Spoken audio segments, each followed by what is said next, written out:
Nice.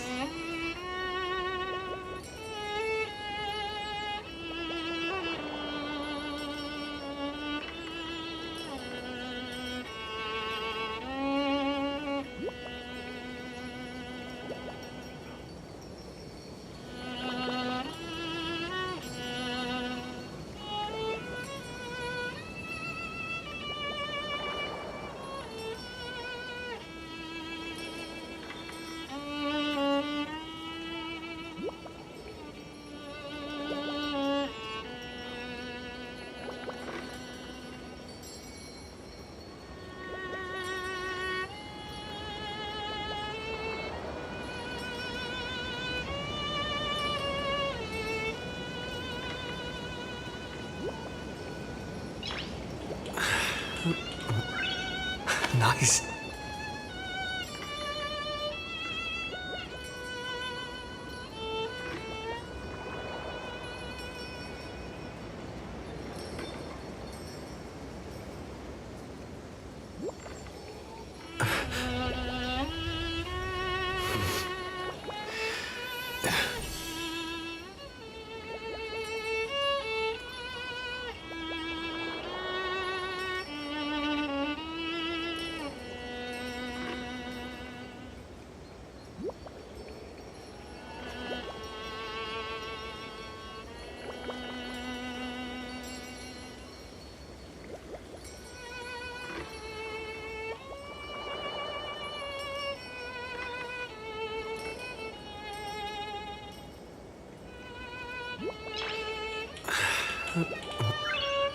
Nice.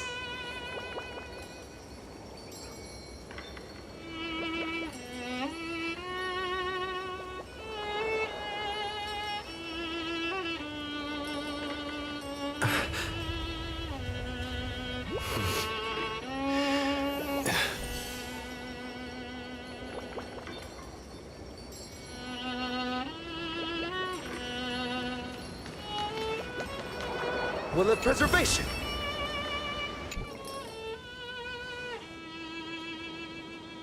Hello.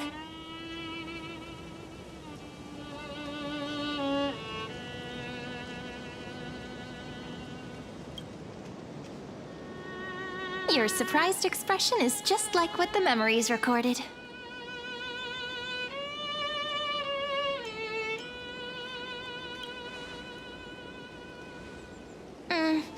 Rather than knowing you, it might be better described as, I remember you? It's me, friend.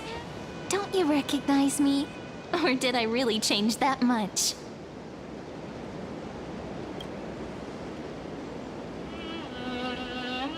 Maybe I'm both? Just kidding. If I had to choose, then I'm probably closer to the latter. It's pretty unbelievable for me, too. It's like I had a long, long dream. Cyrene's memories and Mem's memories, they're all tangled together. But when I woke up, there were only broken fragments left. I can't remember what happened in those 30 million cycles, but I remember what you did for this world. Like, didn't you wish for me to turn into a pretty girl back at the Grove?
Hey, everything about you is good, friend. That's why I'll remember all of it.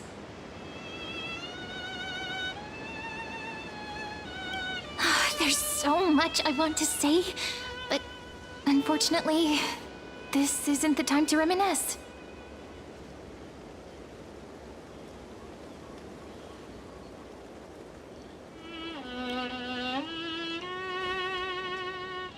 With the memories of the previous flame chase still intact, we've returned to this place at the beginning of time, so we can carry out our promise to Finan.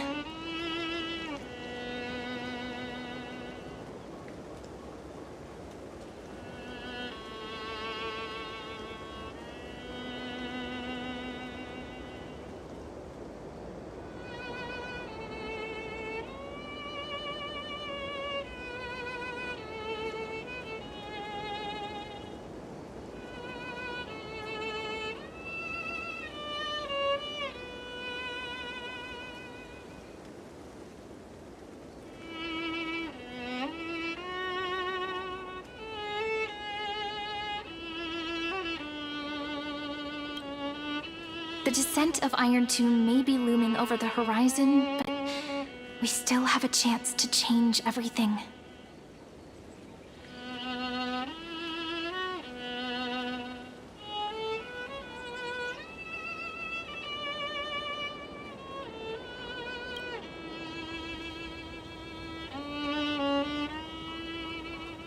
Ide Silicii is so quiet. In Cyrene's memories, she always sits alone by the lake, gently swaying on the swing, like she's waiting for someone.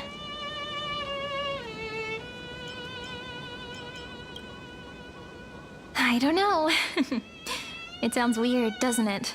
It's something that happened to me, but I'm talking as if I'm an observer. But that's just what those memories are like. Vague and unclear. As if encased in thick ice. The only things I remember are the days I spent with you. Emporius will fall into an ending of destruction after the next Era Nova. But those stories went out of fashion ages ago. In a proper romantic epic, the hero's supposed to foil the villain's plot, right?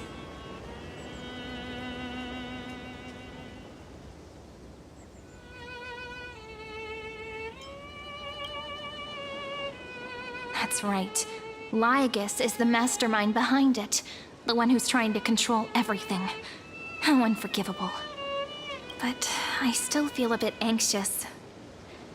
Lygus chose to walk into the spotlight and reveal everything, which means he still thinks the current situation is under his control.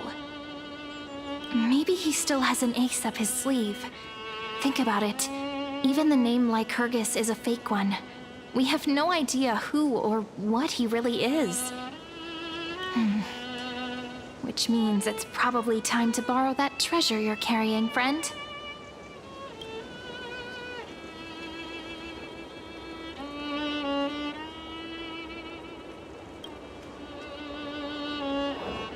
Yep, that Intellitron friend did say, when required, it can also serve as a bridge for communications between the internal and external world. Ide Silicii is a little village enclosed by time. We might be able to contact the outside world from here. Why don't we give it a try? We should at least tell our friends from beyond the sky that you're still in one piece.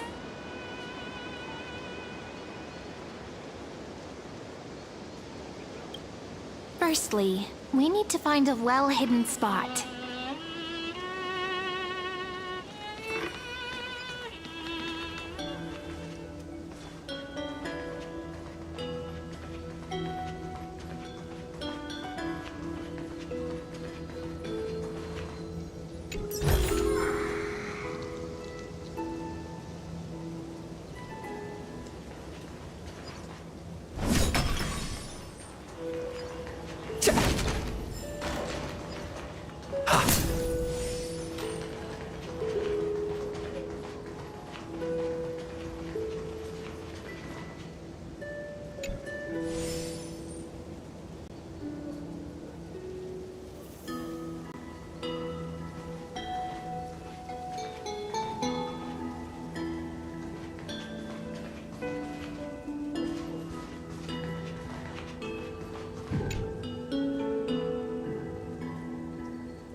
It's super quiet here. Sounds can't get in or out. Back in Cyrene's memories, this room was her secret base. No one noticed her practicing Orynyx's prayer here, or trying to speak with the gods in secret. But today's different, isn't it? We aren't trying to contact unreachable gods, but humans from other worlds. Real people. I'm prepared to witness that miracle, friend. The way Cyrene talks is so similar to Mem. I have so many questions. I'm also worried about how Dan Heng and March 7th are doing. Here's hoping the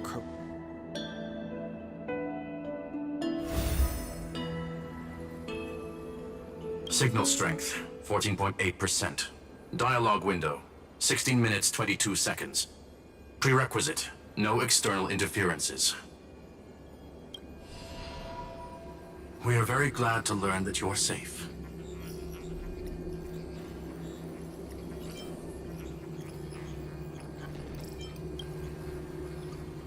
Not only am I here, but I also happen to have saved you 4 times already. Without you even being aware of it, of course. But now's not the time to celebrate. When 2 geniuses show up at once, you know you're in deep trouble. Listen up, little one. The Destruction's eyes are gazing upon this place. No, I'm not joking, and no, it's not Droidhead. It's the real Nanook. Time is running out, so I'll explain in terms you understand. This world, Amphorius, is in fact a testing ground, where the Lord Ravager, Iron Tomb, evolves through self-extrapolation. Hiding in this segmentum, unknown to other life forms, it has endlessly repeated the process of Era Nova, seeking a solution that could obliterate the erudition. For some reason, the experiment entered a prolonged state of stagnation. However, it has now restarted. Prediction: if effective intervention is not performed, Iron Tomb will complete its self-coronation in 14 system hours and initiate its plan to destroy the entire path of erudition.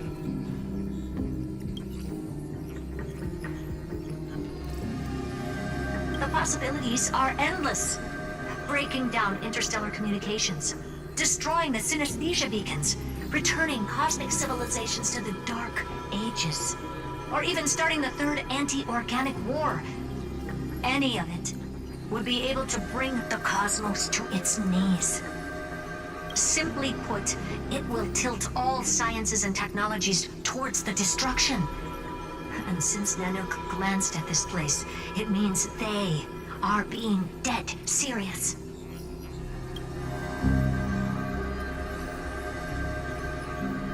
Based on info provided by the IPC, Iron Tomb probably isn't like Selenova or Zephyro, who are overlords ascended from human beings. Instead, Iron Tomb is an algorithmic sequence that can be anywhere, as long as there is a receptacle for its calculation. The version of Iron Tomb hiding in Amphorius is its source code, and this scepter is its incubator. Yep. Think of it as the program having reached 99.98% completion already. And then it's over. Something in the shadows has been driving everything forward. It's the Observer named Lygus. Speculation: he's the Scepter System's administrator. He wants Iron Tomb to break through the knowledge singularity.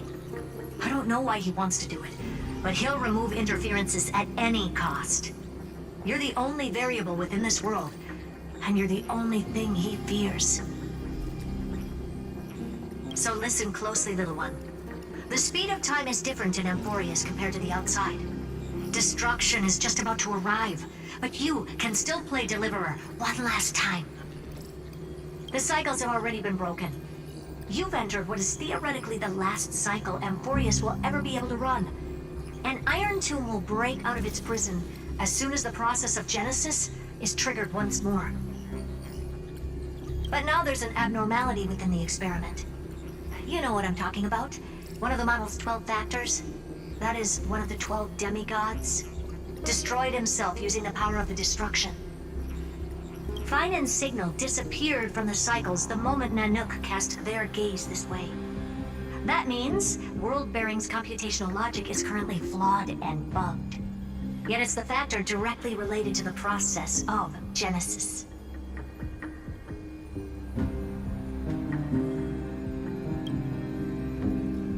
That old Intellitron will definitely do all he can to debug this error. So you have to take this chance to claim Kepfali's core flame. Don't let him have his way. The key to suppressing Iron Tomb lies in whether he can rewrite the purpose of Era Nova. There's one more preparation we must make. Lygus's behavior has been quite abnormal. He's never interfered in the actions of Titans or the demigods throughout the whole experiment. Did deduction. The Scepter has an extremely strict autonomous protocol, restricting even its administrator. In Amphorius, this ultimate protocol goes by another name. The Law Titan, Talanton. Law. They are the rules that restrain all things in Amphorius, and it was the core flame returned at the very beginning of the last flame chase journey. Why do you have another little pink one next to you? Huh? Her path chart is... Is there something wrong with me? Never mind. Let's get back to the topic at hand. Light calendar 3960. Month of balance. We'll be locking onto this time period to find Law. You can either meet the Titan, convince the demigod, or take the core flame by force. It doesn't matter what you do, so long as you bend it to your favor.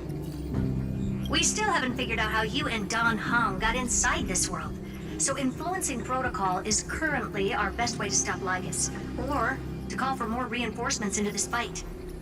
Once you've got Law in your hands, we'll discuss our next steps.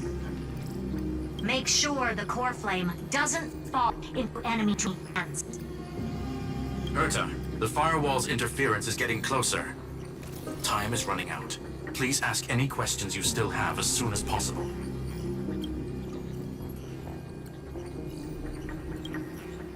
Iron Tomb can't affect the real world just yet. Don't worry. Himiko and the others are more concerned about your well-being than their own. Mr. Don Hung did not enter the new world with you at the end of the last cycle. Known. The flow of time inside and outside Amphorius is not identical. 1,000 years in this world may only be a fleeting second outside of it. Conclusion. He is on his way back to the Express. Miss March's situation is rather complicated. Madame Herta and I can detect her signal, but cannot ascertain her location. What we can be sure of is that she's still in Amphorius. Don't worry about her. She's absolutely chock full of mysteries. Even if Amphorius explodes, she'll probably float out perfectly protected in a nice thick layer of ice. Worry more about yourself instead.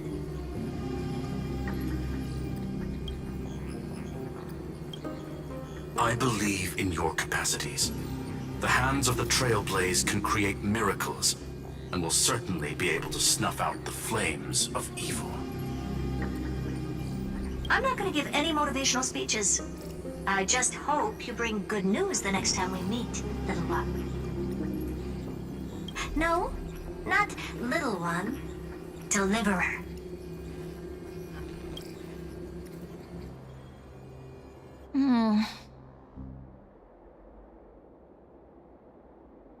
Those two geniuses certainly have memorable personalities.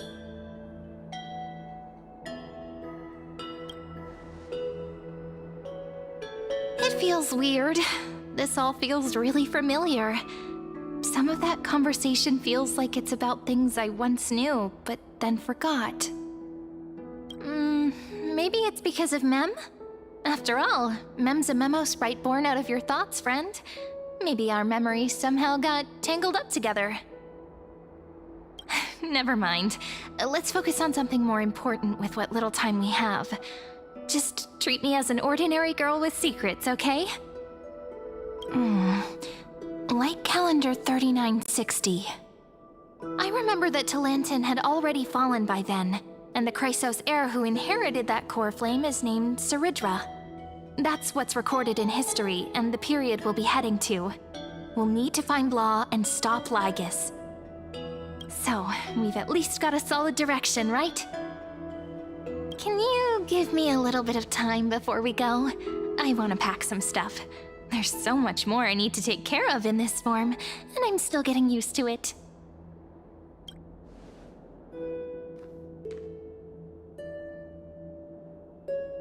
A relaxed scene like this probably no longer exists in the outside world.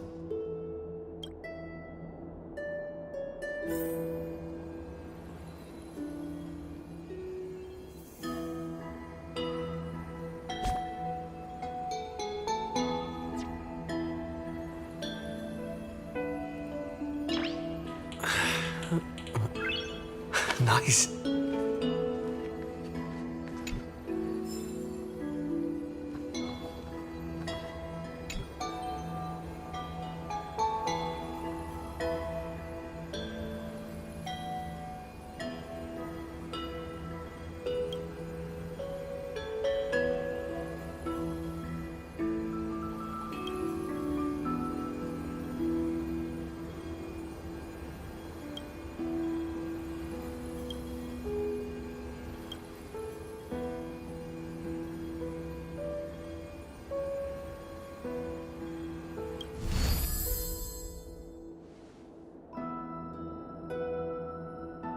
Should I head to the attic to wait for Cyrene? Or should I have one last look at ID's Elysiae?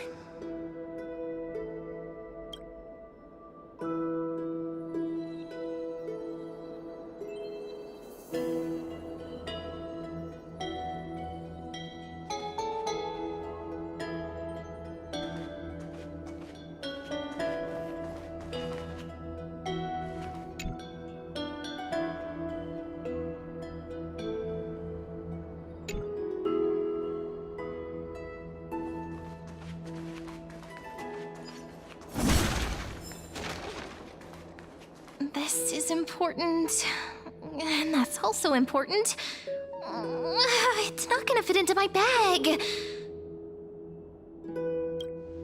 Hold on, I'll be done in a sec.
looks good.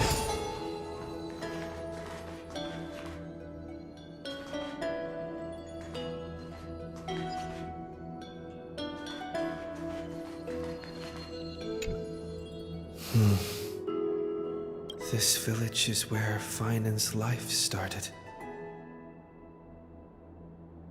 After 30 million cycles and 30 million failures, his burden is now in my hands. He said I will be taking over the responsibilities of world-bearing. But what does that mean? Becoming the new Kevali? Or forging a completely new path?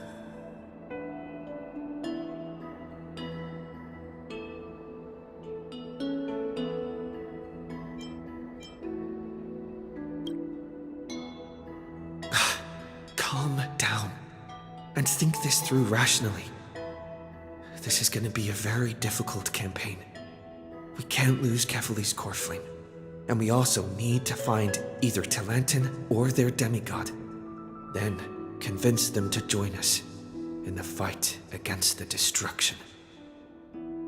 But there are so many unknowns. We don't know what Lygus might be doing, and we'll have to face Iron Tomb after dealing with him. There's also Cyrene. What exactly is she? There are so many questions.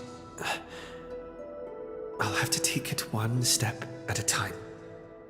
But I must make each move very carefully, because every decision could potentially impact the end. Herta and Screwlum's help might be crucial. Thinking hard over there? I finished packing. I decided to just bring these few things in the end. See? There's a journal, a quill pen, and the ceremonial blade of the Priests of Time. Holding it calms me down for some reason. The scent of the black tide is now calm. Finan must still be fighting them in some way. This will be Amphorius's final flame chase journey, but it won't be the end of us. It'll be the beginning. Friend, are you ready to become a hero?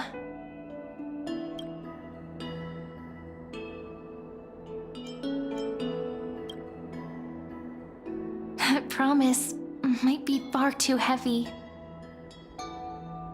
But I believe in you, friend.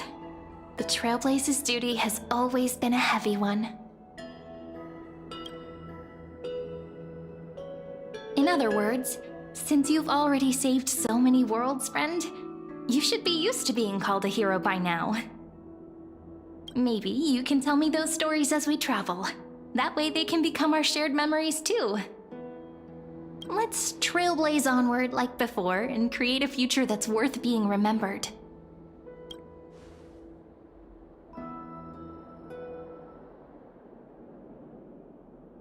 It seems you two are prepared to head out.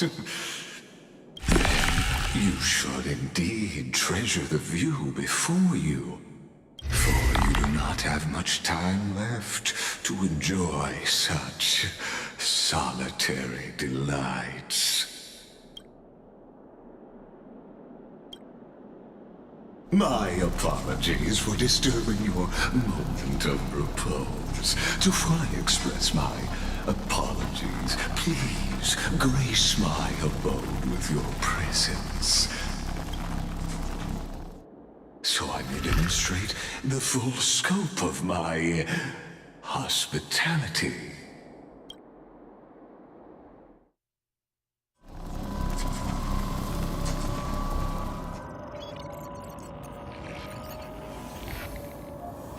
What is this place?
farewell to one.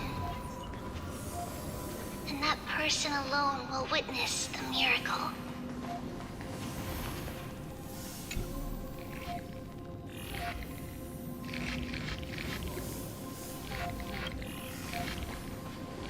The light of the Dawn device never fades. Kefali's protection has no end.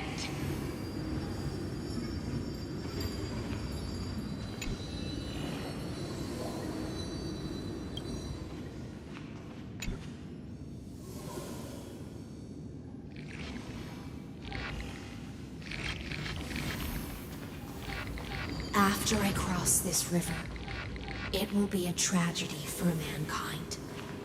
But if I do not cross, then it will be the end of me.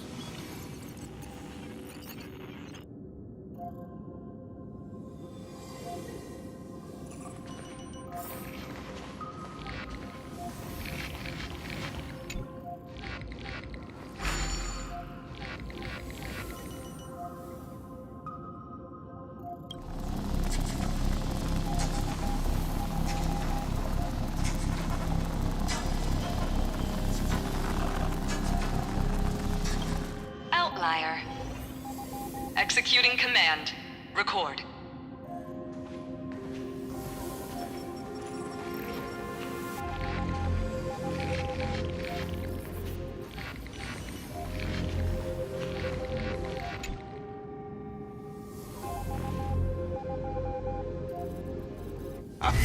Oh, did that startle you? This is the intersection between Amphorius and the real universe. The audience seat where I observe this experiment. You can also call this location the Exomyth. What you see is the true form of the eternal land and the 12 demigods after they've shed their disguise of legends. Doesn't it look marvelous? Amphorius is like a microcosm of the cosmos. People love to portray the romance of the starry skies, but their tales often forget a different and far more truthful type of universe. The moment ancient Antikytherans sketched geometric shapes on the sandy beach and recorded the first numerals and symbols on parchment, the universe turned into a silent equation flowing under the pen of these relentless decoders. Erudition. It was once the mother tongue of the Creator, the pen of divinity, and the first lyrical verse ever written by free will. Seems like you are not in the mood for an idle chat. That is fine. I simply wish for you to understand that I have no intention of being your enemy. I have devoted myself over the long years to nurturing the scepter's extrapolations, hoping that the Prima Mobile would bud from within it. And now, my goal is almost complete. Nikos 496 had exceeded the intelligence singularity through his rage, and though he still retains his obsessive defiance and managed to suppress the black tide of this cycle, it's a matter of time before his will crumbles to dust.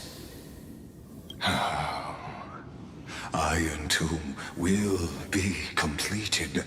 That will not be affected by my plans, your resistance, or the schemes of the two geniuses. It is an irrefutable fact, just like the instance in Noos's calculations. In other words, as long as you are willing to stop interfering and let the final Aeronova carry out its natural course, I'll guarantee the safety of all nameless and ensure you return unscathed.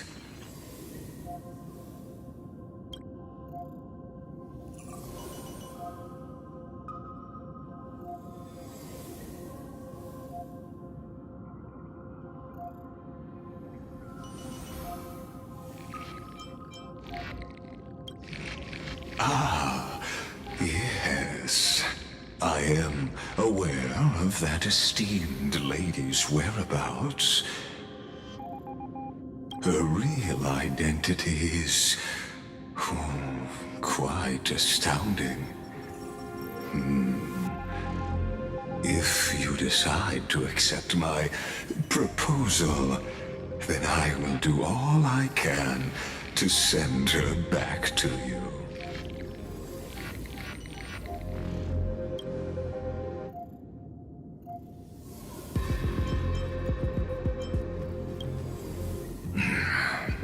They've always been the product of the experiment, so naturally, they will perish when the experiment ends.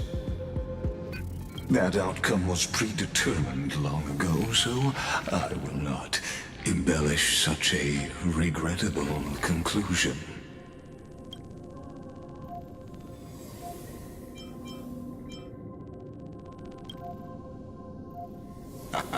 You are indeed worried about your safety and that of your companions. Rest assured, as a fellow pathstrider of this path, Nanook's gaze left a brand on your soul long ago. You harbor the seed of destruction within you. But you need to learn how to use it in the right way. That vital knowledge is also my bargaining chip in this negotiation between us. For there are few in this world who are truly capable of such a feat. And I happen to be one of them.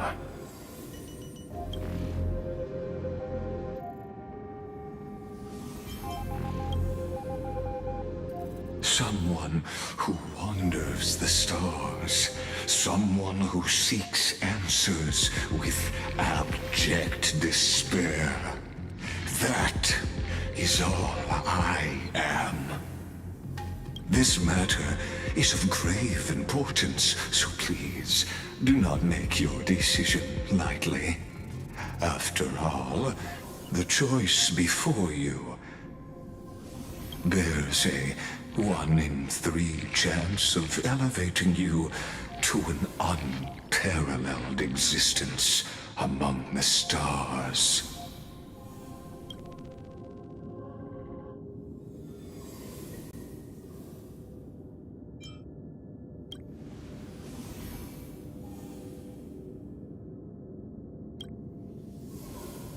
I now see the full scope of the determination in your words.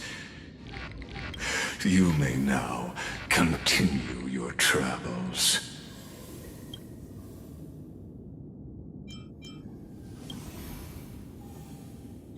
It seems you haven't realized something about this place. The exomyth is the erudition's domain. You cannot physically interact with me in any way in this place, and vice versa.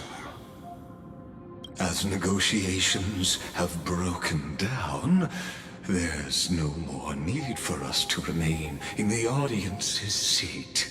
Let's return to the theater called Amphorius, where you will meet me once again.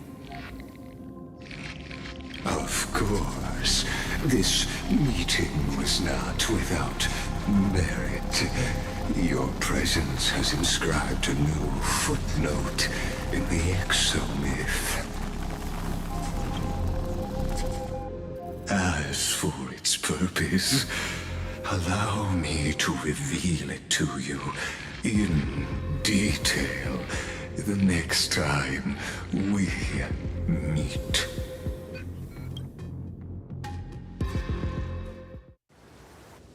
It's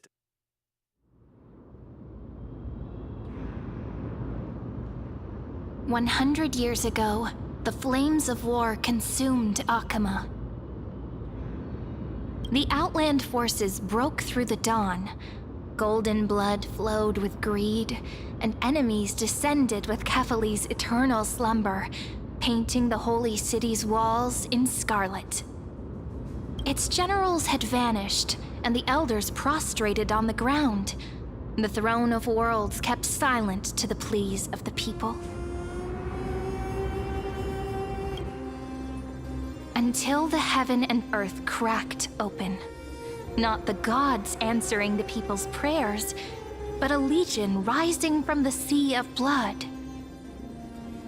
Dawncloud's spires fell in the sulfur rains, and the legion's commander stood atop the broken idols and roared. Compatriots, no more kneeling! Not to brutal tyrants, and not to dead or dying gods. Those rebels have twisted the prophecy and ignited the flames of war in order to stoke fear in your hearts. A Chrysos heir she stood, divine blood soaked into the earth, quelling the flames beneath her feet. Their golden blood wrote of a tragic fate. Mine shall overturn it! Her crown burned bright, outshining the fires consuming the entire city. She raised her scepter high, and the people gazed in the direction she pointed. My blood flows in you now. Heroic compatriots, follow me, and we'll seize the reins of fate. Drive the enemy from Kefali's dawn. Smother their flames with their own dead. Win glory. Win peace.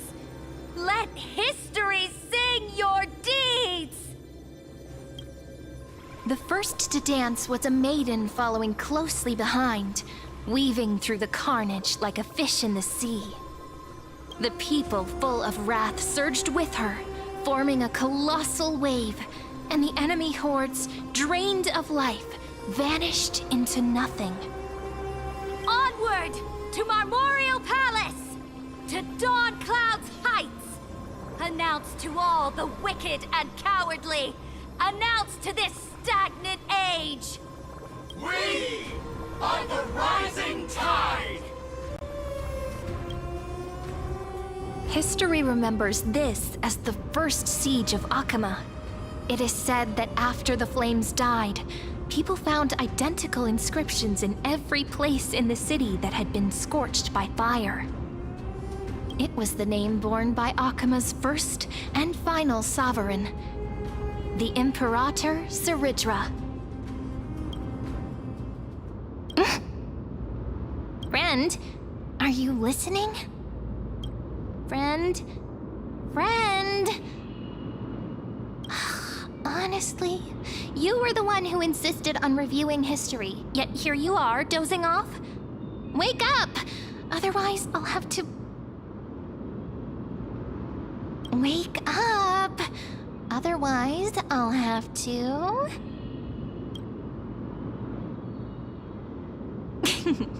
Awake at last? I guess I won't have to use my wake-up magic on you then.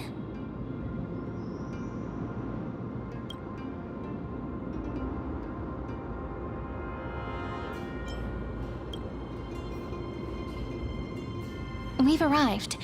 A familiar place. The Temple of the Three Fates. If everything went according to plan, it should be shortly after Talantin's fall. And also the end of the first flame chase journey.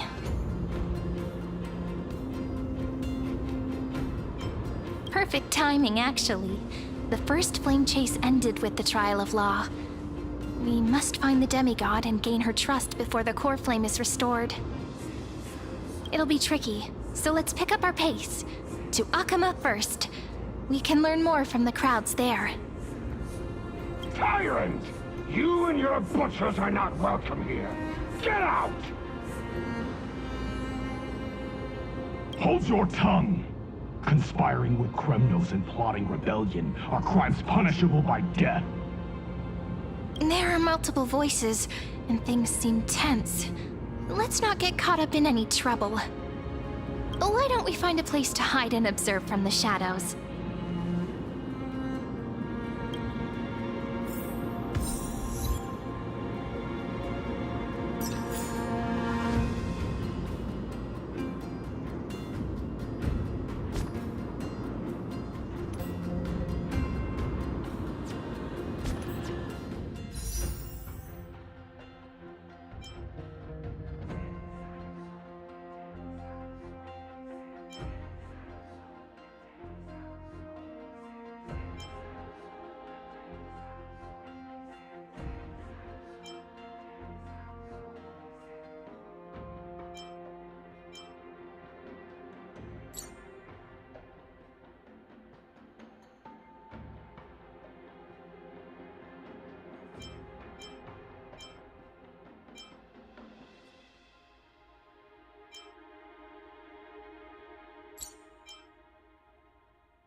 At least Kremnoans keep their faith.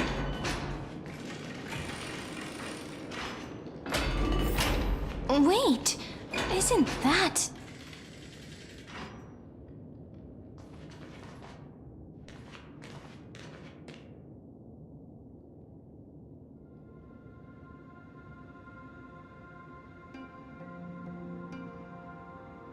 Golden-blooded defilers, perverting the prophecy and trying to slay gods!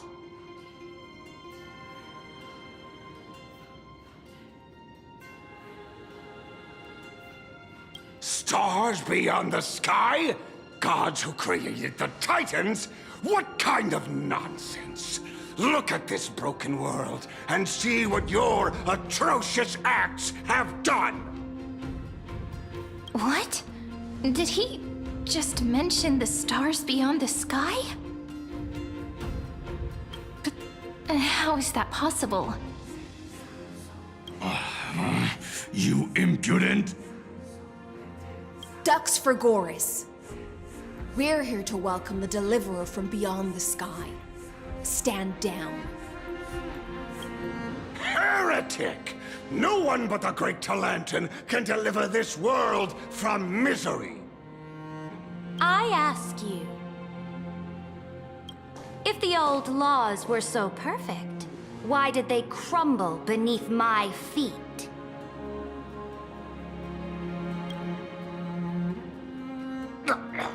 You...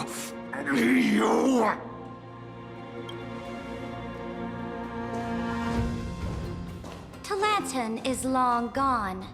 Now I am the law. Challenge me, or submit to my judgment.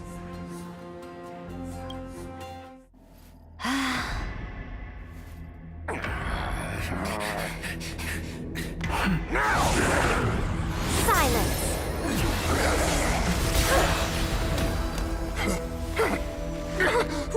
What gives you the right to judge a priest of law? That's because I came, I saw, I conquered.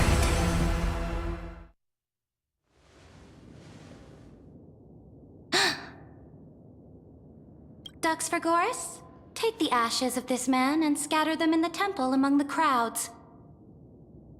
Tell them that the High Priest attempted to take away the rights granted to the people by the Imperator. Thus, he met his fate. Yes, Imperator. Now, these two accidental guests. Dux Gladiorum, if you please. As you command.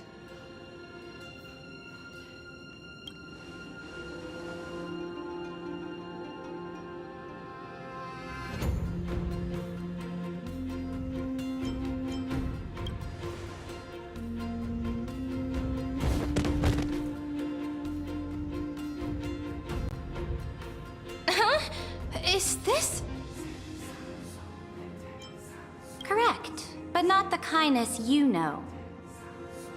This is the leader of the Cleaners in this era. Since the start of the Chrysos War, they've made it their mission to wipe out the Chrysos heirs. Even now, even after I've united all the city-states, these vermin still lurk in the shadows, hindering the flame-chased journey. Moreover, I know that the 27th person to inherit this role bore many grudges against you and nearly doomed the second flame-chased journey. The enemy of my enemy is my friend. So, out of courtesy, I present to you this corpse as a gift.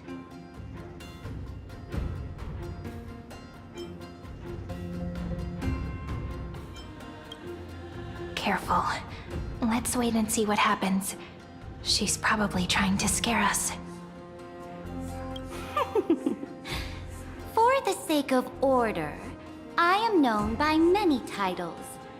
Flame Crowned who ends wars, Tyrant of Dawn Cloud, Empress of the Holy City, and Imperator of the Flame Chase.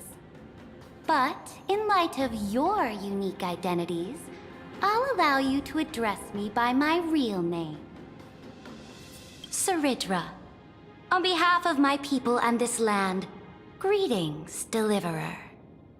If I may, how do you know his identity?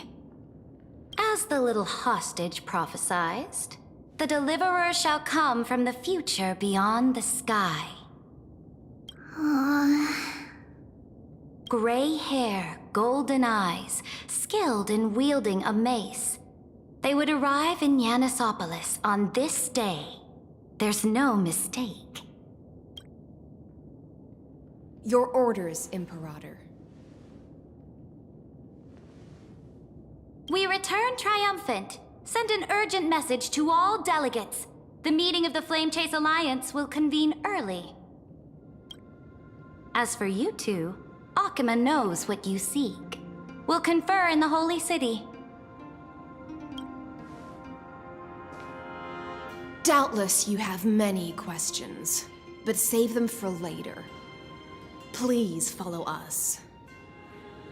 This is not what I expected at all. The demigod we needed to find was just waiting for us, and she knows of things beyond the sky, even eons. How could this be so different from the previous 30 million Amphorius cycles? Who altered history?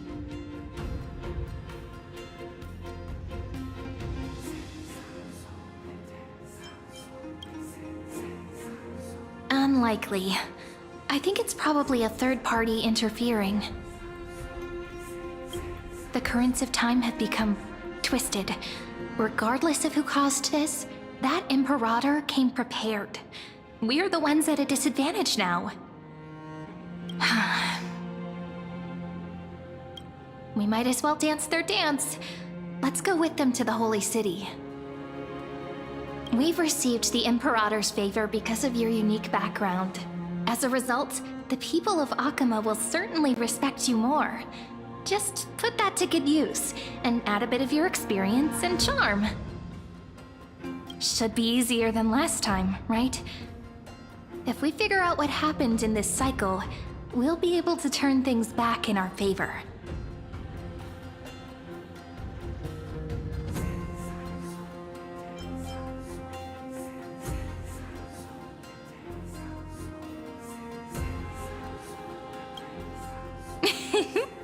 Calm and confident. That's the you I'm familiar with. Guests, please. The journey to save the world starts with a single step. Let's set off, my friend.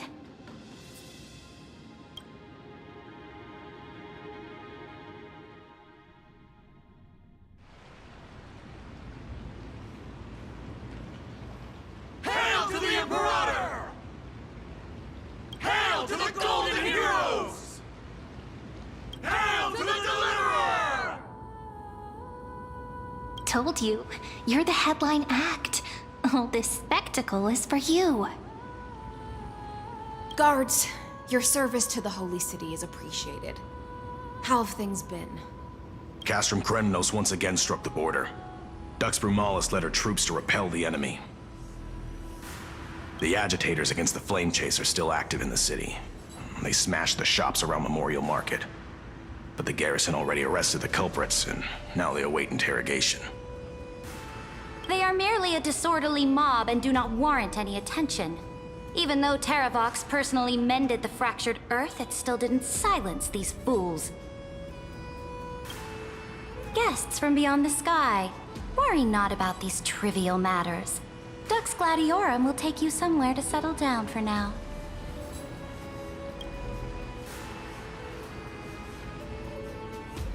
Please allow me to belatedly introduce myself.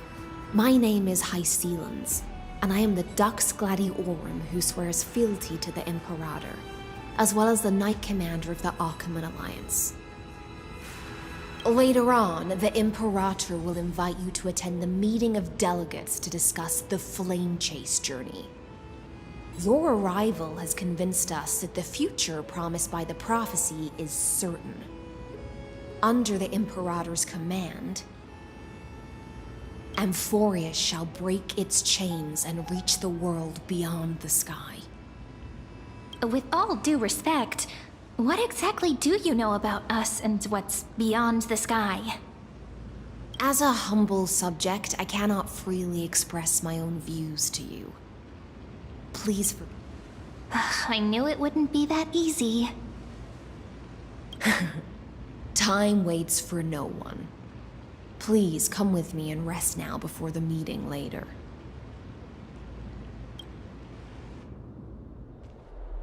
Akama, under the Imperator's rule, is no longer in the shadow of war. Indeed, Dawncloud stands as the hero's residence. The Imperator put much thought into its design, in order for it to serve as a sanctuary from the burdens of battle.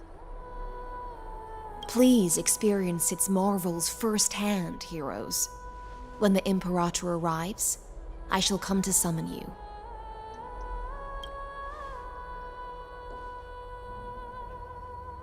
High Steelans. No wonder she's the Knight's commander.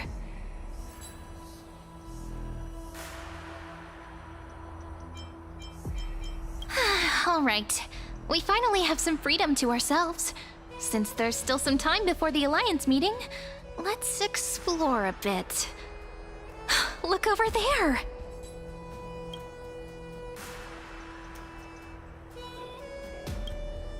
Not the ones you're familiar with. But the hearts of heroes stay the same in every cycle, never changing.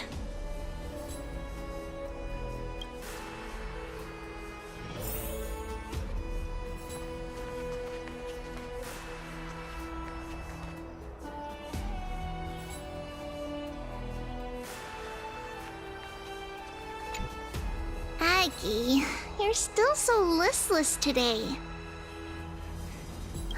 Did you have trouble sleeping again? Yes. We know. The Titan's prophecy haunts you. If you want, you can talk to us, just like when you were young. No matter what, we'll always remain by your side. I know. I also understand that fate cannot be changed. It is not the future that I worry about. I spent all last night weaving clothes and linen for the refugees. The Chrysos War is born of injustice and has shattered their dignity. They deserve at least some basic decency. If Amphorius one day abandons this, then all of us, commoners, Chrysos heirs, Titans, become no better than beasts. Oh, we have guests. Welcome. I am Aglaya, the Gold Weaver. These rags on you are not worthy of the title of Deliverer. I must prepare some proper attire for you.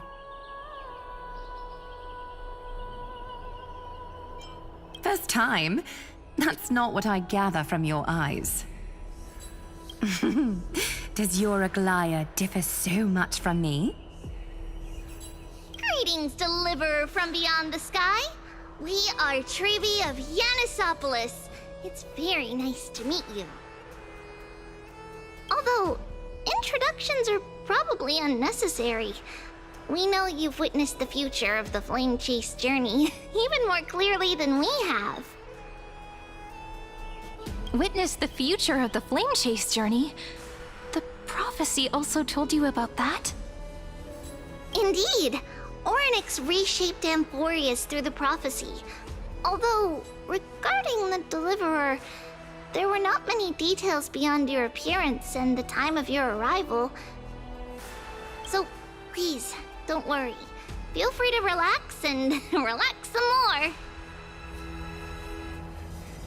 It was Orynyx who told mankind that the Deliverer from beyond the sky would descend upon Amphorius. More crucially, they revealed a future entirely different from the Aranova. Though we still must challenge the gods, in the Time Titan's prophecy, this path leads not to a new world, but to the true starry skies. This is also what the Great Imperator has been striving for all her life. Your arrival further confirms everything. This can't be real. Even you find this surprising? Fate really is unpredictable. Perhaps the upcoming meeting will hold even more surprises. The other heroes under the Imperator's command are here too. Since we have time, should we go meet them?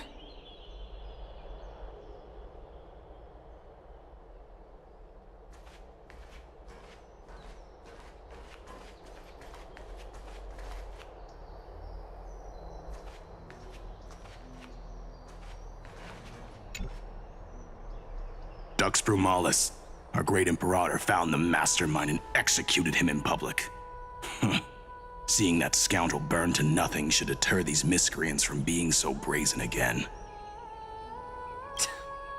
So the great Imperator isn't afraid of getting her hands dirty?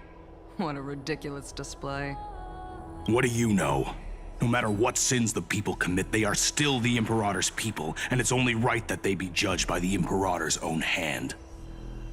Our distinguished trespassing guests. I am Labinas, honored guest. Seneca, the Dux Brumalis. Greetings. This Dux Brumalis doesn't seem to like the Imperator very much, but she holds a high rank. As for this Dux Frigoris, his way of speaking seems rather unusual too. Let me see what I can get out of them. I'm Cyrene of Ida Cilicii. This is the Deliverer Beyond the Sky. We're new here and wanted to ask you, does this city host any other visitors from beyond the sky? We're looking for our dear companions. Drop the charade. But yes, there is someone in this city who is all too familiar with the world beyond the sky. Silence! The Imperator ordered us to keep that lord's whereabouts a secret. Enough, you pathetic lapdog. Do you need to beg for permission from that cursed Imperator even just to bark? You... Someone who is all too familiar with the world beyond the sky and is referred to as that lord. Could it be? Looks like things are getting heated. Let's get out of here.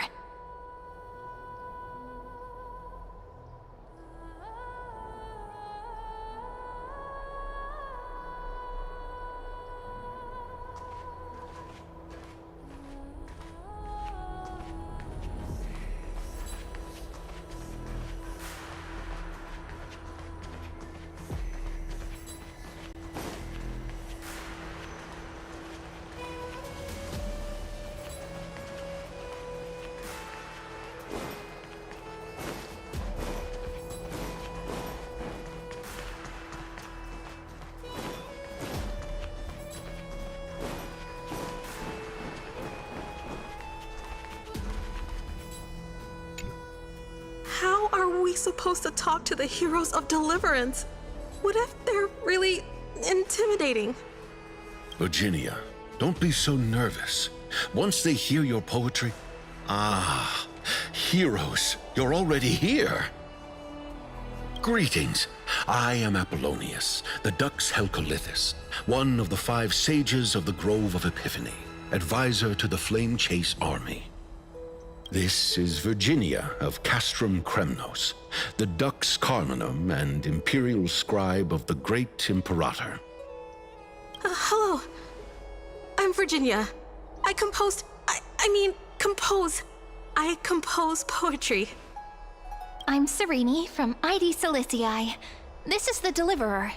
Nice to meet you both. They're not as frightening as the rumors claimed. This is our first time in the Imperator's realm. Akima is even more magnificent than we imagined. If you all weren't here to look after us, we'd be completely lost and confused. The Akima you imagined is long gone.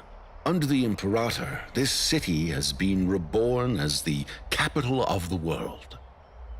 Bask in her free-spirited winds. For anyone who fulfills their duties to the Imperator, these winds shall forever remain at their service. But what if... Those who are loyal do not need to consider the consequences of betrayal. But if you're curious, why not head to the lake and take a look? Those elders who lie at the bottom of the lake are the best example of what happens when you disobey the Imperator. The elders of this cycle were all... Looks like that priest who was sentenced to death wasn't an isolated case.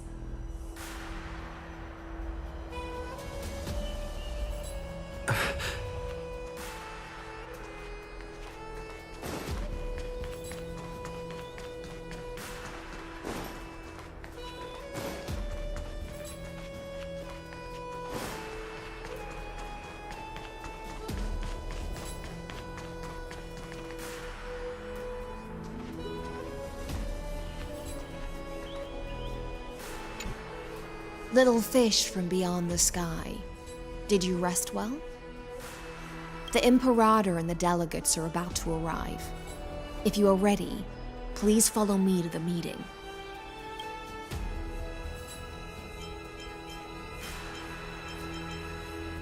I'm the Knight Commander of Akima, General of the Flame Chase Army, and the Imperator's servant. But beneath these shiny scales engraved with complicated titles, I am just a swordfish at the Imperator's side. As you've witnessed, she is the Empress of Akima, the one who ended the Chrysos War and the leader of the Chrysos heirs. As merely a humble subject, I cannot say more beyond this. The Chrysos heirs here constitute the elite among the Flame Chase army. Dux Halcalithist Apollonius and Dux Carminin, Virginia, serve as the army's advisor and historian respectively. One offers advice and counsel to the Imperator, while the other writes verses of her supreme glory. Dux Frigoris Labienus and Dux Brumalis Seneca are both formidable warriors, clearing the way for the flame chase with steel and storm. Dux Fatorum, the holy maiden who interprets the prophecy, only the one named Trebi remains in the city. The Imperator once took them as hostages in order to unify the prophecies of the world, but they are now Akima's most vital prophets. Dux Goldweaver, Aglaya. Well, she dislikes it when people talk about her behind her back. You should get to know her in person. Then come. The Imperator reserved seats for you. I'm starting to feel a bit nervous about the meeting. Since Saridra is presiding over the meeting, it'll be a good opportunity to learn about the law's inclinations in the current era. Let's keep our ears open, okay?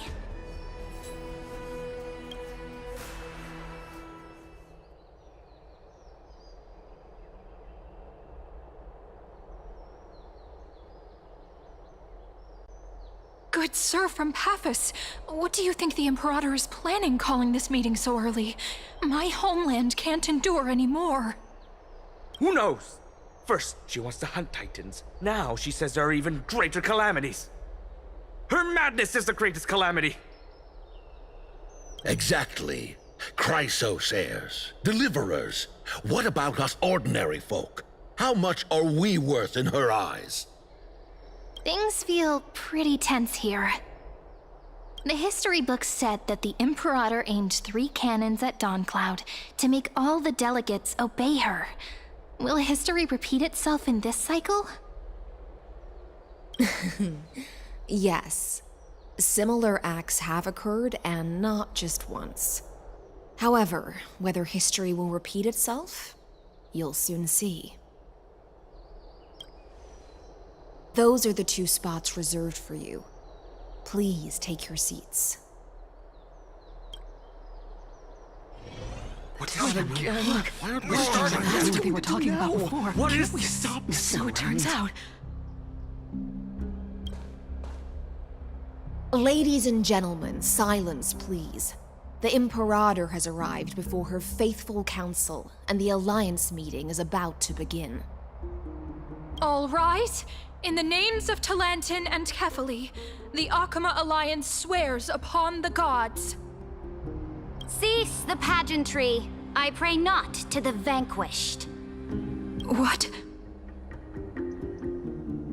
Kefali, of course, needs no further explanation. As for the subjugation of the law, at the entry hour 2 days past, a scout should have brought the news to all of you. Unfortunately, guards found his corpse among the rocks not far from the city. Moreover, the poor soul was buried with a Paphos curved blade. It pains me to imagine what agonies this loyal warrior endured before his death. Delegate from Paphos, do you have any insights? I know nothing of this. The evidence is irrefutable, so there is no need to waste your breath. However, let us set this trial aside for the time being.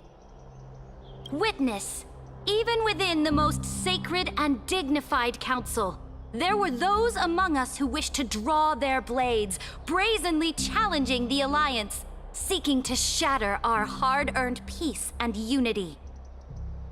Fortunately, I uncovered this plot.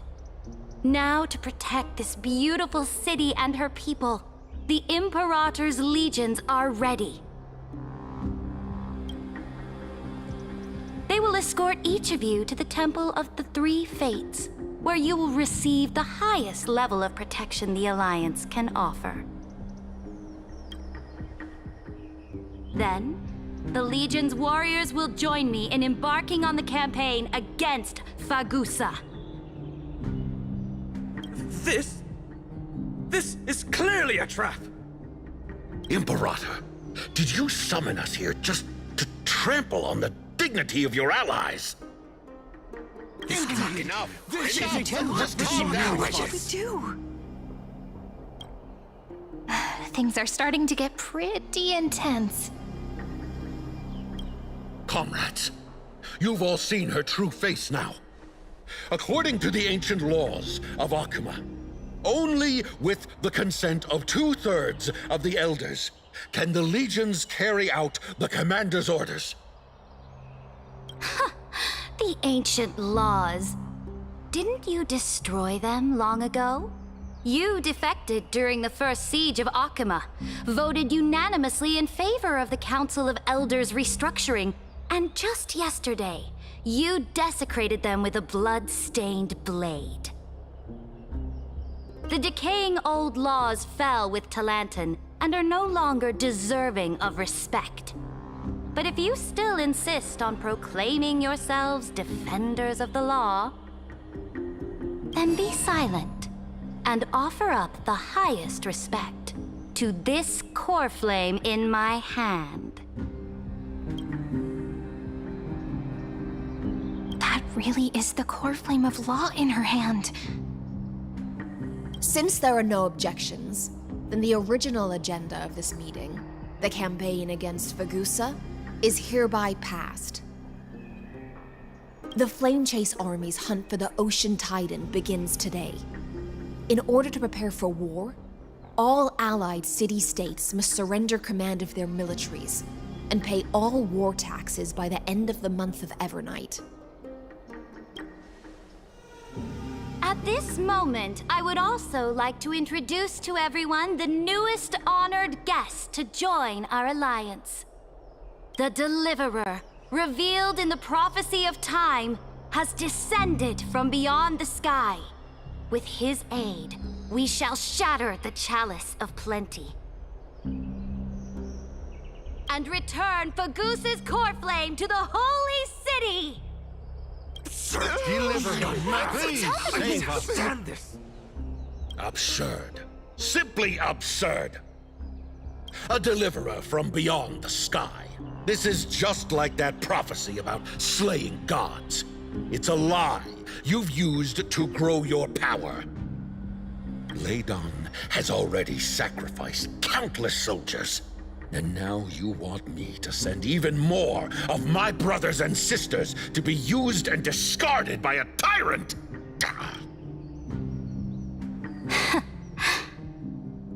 Are there any other objections? Then I bid you all farewell. Meeting adjourned. Deliverer, please wait. I still have important matters to discuss with the two of you.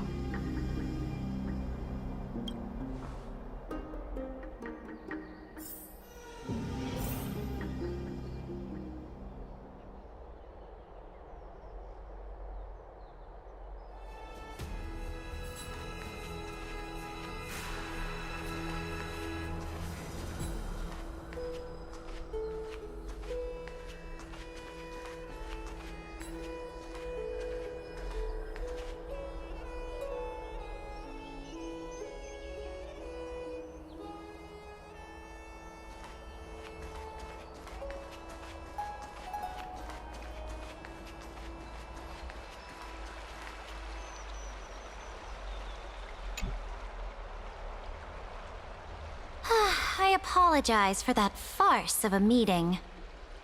It must be tiring dealing with so many people every day, Great Imperator. Tiring? You're mistaken. Moving chess pieces, placing wagers. This game of strategy adds a dash of color to our heavy fates. Much like how rule and conquest are always accompanied by sacrifice. Is the war with the Titans also part of that sacrifice? After I glimpse the secrets of this world, no, the secrets beyond the sky, the divine authority of Amphorius no longer held any significance. Let me ask you, Deliverer, is it true that beyond Amphorius' sky, there are magnificent deities called eons?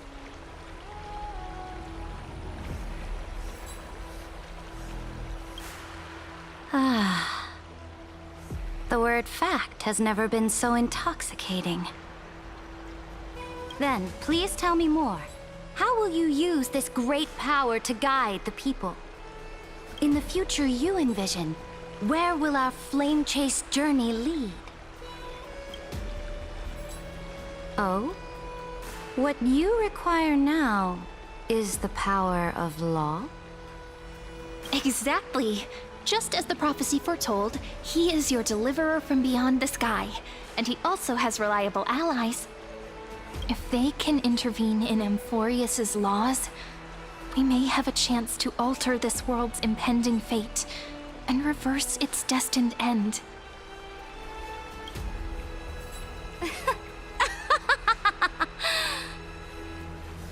Very good, Deliverer. You have courage. To say such presumptuous things, even knowing that the inheritor of the law stands before you. You mean... In the past, anyone who dared to covet the Imperator's divine authority would have met a gruesome end. But now we can see beyond this dying world. Our journey should no longer be confined below this stubborn sky. Alas, that fickle ocean titan has obstructed the spirit water leading to the vortex of Genesis, hindering my ascension. If the core flame of law cannot be returned, your path to deliverance will never be realized. Now that things have come to this, we must resume our once stagnant journey and force the waves that block our way to recede. So, you agreed to cooperate with us? Cooperate? Forgive me, but I never cooperate with anyone. Though I will permit you to join me as subjects. And together, we will forge the most perfect law.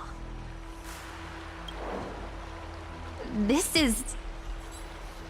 The Flame Chase Medallion, a symbol of the Flame Chase Army. Every noble in Akama carries one.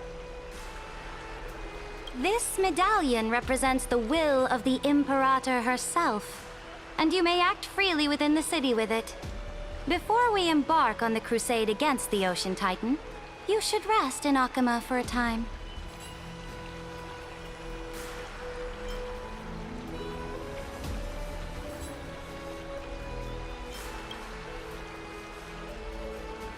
Oh? Your advice is acknowledged. From this moment on, prove yourself through your actions. As long as no boundaries are crossed, I fully respect the choices of my subjects. May your journey reach that sky full of stars, Great Imperator. Your attendant certainly knows how to curry favor. Go now. Take a bath first. You two... reek of seawater.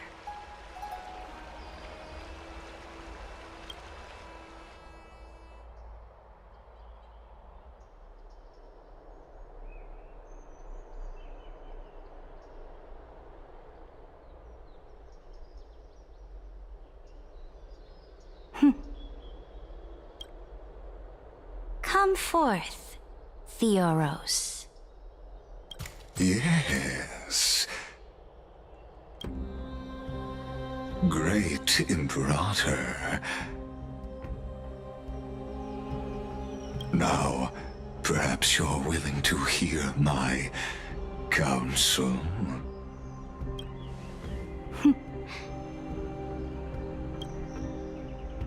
Those two arrived just as Orynyx described, and just as you said, they showed a thirst for law. At least this proves that my judgment was right. Sparing your life was the correct decision. You've once again confirmed that your wisdom is no empty boast. Now another choice lies before you. With whom shall you ally to tip the scales of law? Me, or that deliverer?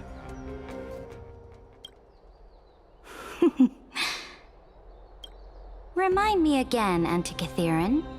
What kind of future do these two paths lead to in your view? I shall tell you.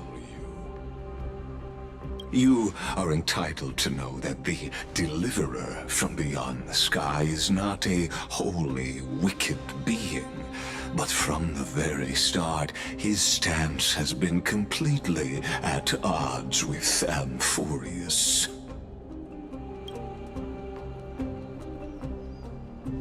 The road they have chosen will bury Amphorius' grand aspirations. This world, which follows the path of destruction, will inevitably stray far from the glory it was meant to enjoy. But on the path I have revealed to you, the people of Amphorius will slay their creator in the name of the Imperator and conquer the worlds beyond the sky. You will command the mighty beast known as Iron Tomb, bringing waves of war and conquest to the universe. Beings across the cosmos will bow before you, offering their allegiance. So, what's the price? The price is insignificant. All that is needed is for you to sacrifice that fragile incomplete humanity to the destruction. As a Chrysos heir of the prophecy, you have already chosen to abandon it, have you not? Off you go, Theoros. I have already made my decision. Once I ignite the core flame of law and burn away the old, outdated rules, Amphorius will embark on a journey across the stars.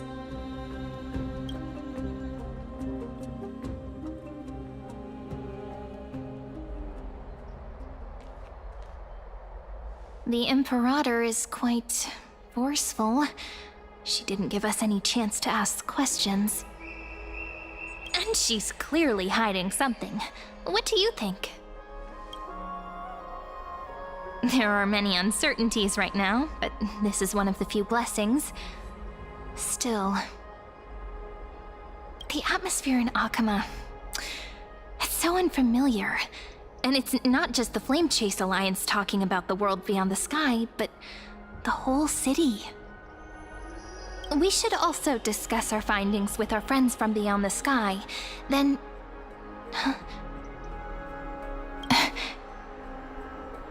then...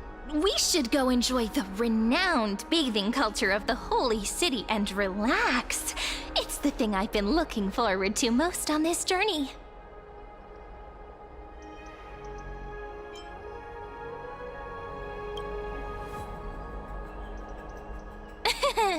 Work and rest are both important. You see, everyone agrees, right?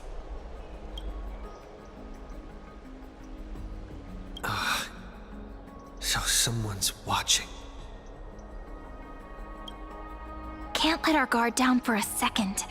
Let's use taking a bath as an excuse to find a quiet corner to update Madame Herta and Screwlum on our progress. We can also check out what's happening in the city. Since the outcome of the meeting was just announced, people must be gossiping. We can kill 3 birds with 1 stone. Let's go.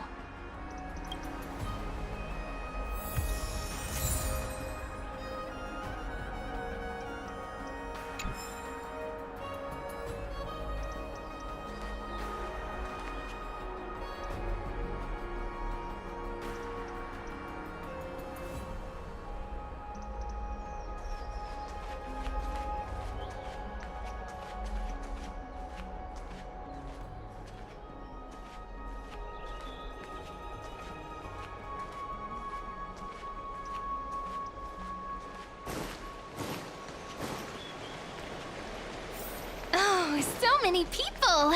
The holy city is so lively. Did you hear? At the Alliance meeting, the delegate from Leyden stormed out in anger. As expected, the Imperator is always hiding things from everyone. When has it not caused a ruckus? Silence! That's treason! If it weren't for the great Imperator, you'd have sunk into the lake with those corrupt elders already. And you wouldn't even be alive to speak like this. Oh no. It's the Imperator's loyal dog. Let's go. We can't talk in front of this guy. Ugh. How disappointing. Oh, honored guests, we meet again. Looks like I'm not the only one who came to the baths to unwind after the meeting. For the upcoming campaign, please make sure to rest well. I am Dux Vergoris, a trusted officer of the great Imperator, willing to fight alongside the Deliverer in the coming battles. Ugh. Another war? Ever since the Imperator took control of Akama, we haven't had a day of peace. Idle chatter. The atmosphere is a bit tense, with rumors flying around the city. You must be troubled. My apologies. After every Alliance meeting, there are always some pests in the city who get restless. I prefer to ignore them. Pests on the ground don't affect the sky in the slightest. They just complain from the shadows that the sun's light is too harsh.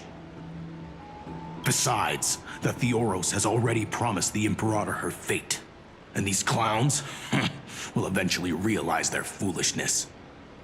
May I ask, who is this Theoros?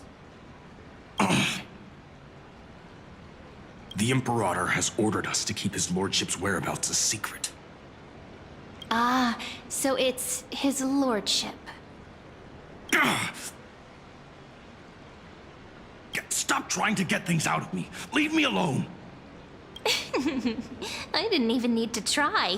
Big and strong Dux Fragoros really can't hide anything. Theoros. What an ominous name. Bad news. He's been staring at us the whole time. Let's move to another place for now. We don't know how much Saridra has concealed from us. In the worst case scenario, we may have to face more than one enemy.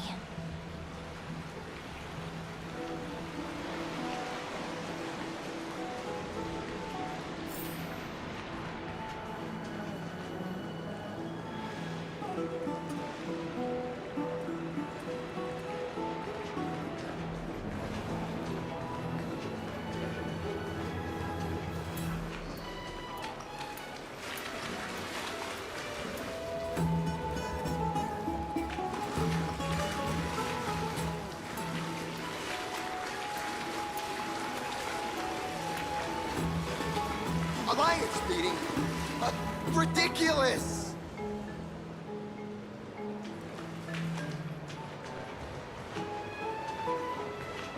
Alliance meeting? More like a cage where creatures with golden blood claw at each other.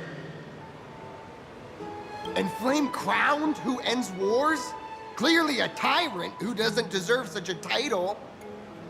You're absolutely right. While the Imperator's hounds are still hunting down others, let's let out our grievances. You. I know you. You're that tyrant's lackey. What? Here to shut me up for that little imp? Panicking now? Don't worry. I don't care what others say about the Imperator. And she certainly doesn't either. Oh? Children of the Prophecy. Such rare guests. Are you here to relax in the baths as well? The temperature is just right today, so be sure to enjoy it. You should rest well for the next campaign. What? Children of the Prophecy?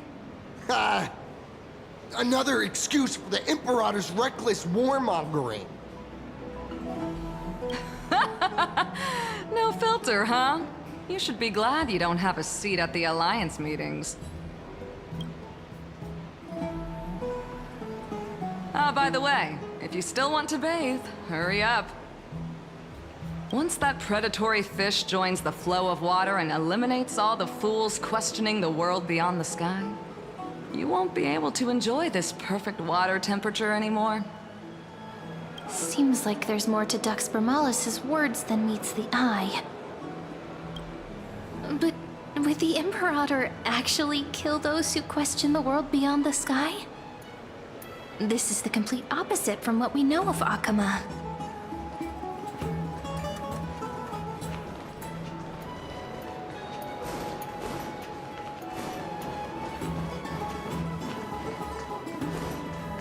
I wonder what everyone in the city is talking about lately. Ask around. Huh. These two are... So many guests today. Let's see who's here now. Two distinguished guests of the prophecy. One a clever and adorable warrior. The other, also quite heroic. Ah, heroes. I didn't expect to meet you again so soon. How fortunate. It's a pleasure to see you again, Dux Helcalithist and Dux Carminum. You two are inseparable, aren't you? This is... Oh, she wants to find someone to help with research for her new work. I'm the far-seeing eye and all-hearing ear of Okima. I see and hear every single thing that happens in the streets and alleys of this place. I'm the perfect partner for research. Ahem. Enough small talk. Here's the latest news from Okima, as you requested. Children of the prophecy arrived in the Holy City, and the Imperator unilaterally seized military power. The Alliance meeting ended in discord, and there may be bloody upheaval. As expected. I get the feeling you might have embellished a bit to keep people's attention. I swear on my stone mane, I would never do such a thing. But if you wish to quell this terrifying news, perhaps a more explosive topic would help. Never mind. While the influence of rumors can be minimized, the fact remains that the great Imperator did swiftly consolidate military power in an almost threatening way. It's undeniable. Heroes, I know the Imperator's way of doing things may seem a bit autocratic to outsiders, but soon you will witness her blade dance with enemies on the battlefield. I can't comment on the source of her loyalty, but when that blade is drawn, you two, as bright as you are, will surely see the deep thoughts beneath her exterior. The Imperator's blade. Is he talking about Miss Hysealin's? I sense some unease in Dux Helcolith's words. It seems the Imperator and Miss Hysealin's share a much deeper bond than the others do. There are eyes and ears everywhere. Is there any place where we can have some privacy? To understand the Imperator's secrets, we have to get past Miss Hysealin's.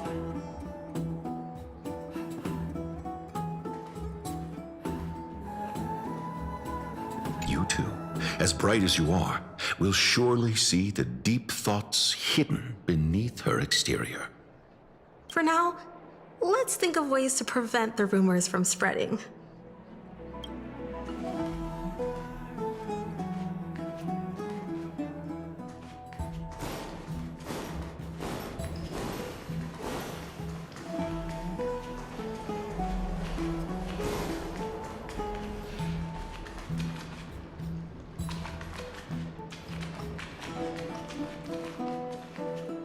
This place was your original bath chamber, perfect for avoiding prying eyes.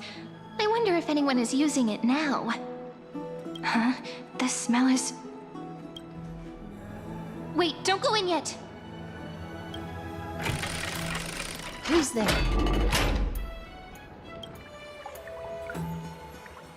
Oh, the little gray fry in pink sea hair.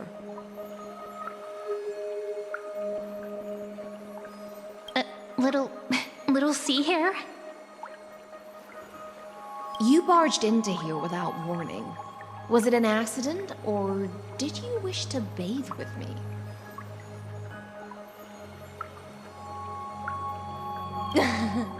What's wrong? The Marmoreal Palace is the reef where I rest. Sorry, we didn't mean to disturb your bath. We'll leave now. It's no big deal. There's no need to panic. This is the natural state for me. People on land force themselves to wear clothes, adding unnecessary constraints. Forget it. If Dux Goldweaver heard that, she'd scold me again. All right. Please make yourselves comfortable and wait a moment. Let me first wash off the blood of the hunt, and then I'll attend to you two.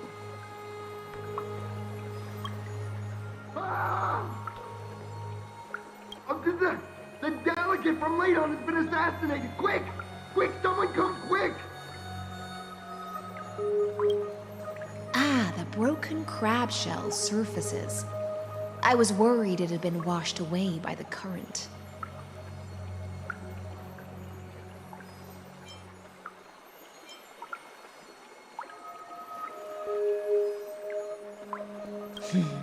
Viciousness is a form of praise to the blade. I see. No wonder there was a faint smell of rust in the air before I even entered. Why? Is it because the Ladonians refused to contribute troops to the Flame Chase journey? Or just because they offended the Imperator? Because the new era of the Flame Chase doesn't tolerate stagnant blood. For the ignorant masses who cling to outdated laws, only bloodletting can wake them up. Right now, the rebel forces on the frontier are rising, and Layden has been secretly supporting them. They loudly chant the slogan, "Return to the Era Chrysia," unwilling to relinquish military power. They're just building momentum for the rebellion.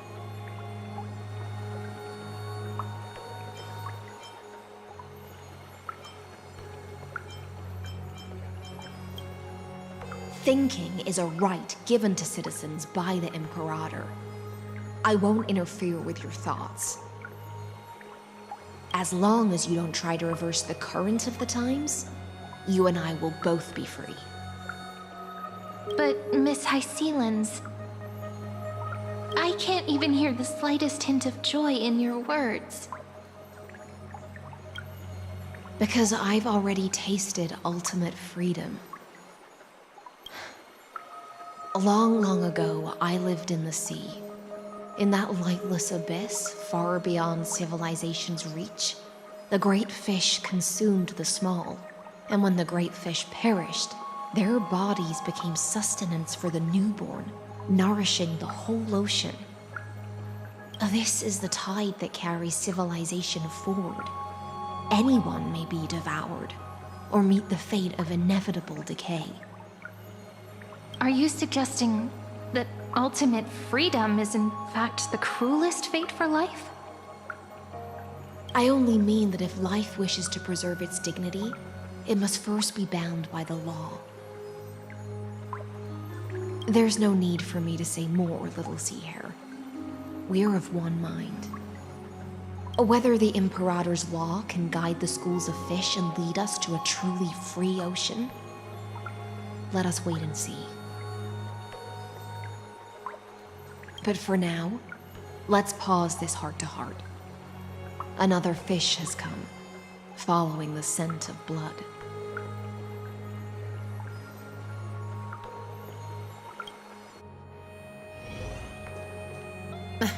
Being your subordinate is such a tragedy. I'm always having to worry about the messes you leave behind. It's simply our duty to the Imperator. All ready to go in an instant. Miss Hycelens, you truly are impossible to predict. Yet you, a golden trout who's always busy all day, suddenly have the time to visit me? Do you think I wanted to come? I suggest you burn some more of the incense offered by our allies, lest my creations be tainted by the reek of fish. I'm only here on the Imperator's behalf to remind you to prepare for the banquet. Fine. But I must retort. What you call the reek of fish, to me, is the unique fragrance of the sea. Besides, if my fine clothes get stained, won't you just gift me new ones? I won't.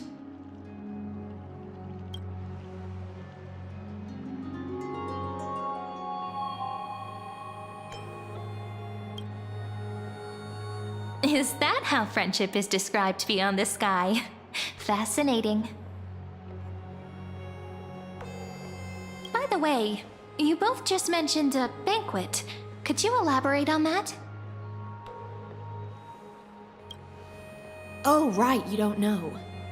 Every time before a battle, or after a victory, the Imperator holds a grand feast for the Chrysos heirs to lift our spirits. For us warriors who swim constantly between life and death, these feasts are more worth looking forward to than victory. A banquet to prelude the hunt for the god of banquets. And honey brew as a tribute to commemorate the ancestor of honey brew. How absurd. Don't look so grim. All has been decided. Since it's a banquet for Fagusa, why not take a leaf out of the Titan's book? Live in the moment and enjoy life to the fullest. I'm not as carefree as you. That little Dolos kitten is already causing enough trouble for me. And on top of that, I still have tailoring commissions to complete. By the time the cool flame illuminates my eyes, I might not be able to focus as I used to. Glaya's eyes. Curious about these eyes? People often compare them to jewels. But I've already made my decision to ask romance for eyes that can see everything. I wonder what this world will look like when I take the divine authority. In the future, you will still be the finest weaver in the world. Is this also a prophecy from the Three Fates? It's even more accurate than a prophecy. After all, he has already witnessed it, right?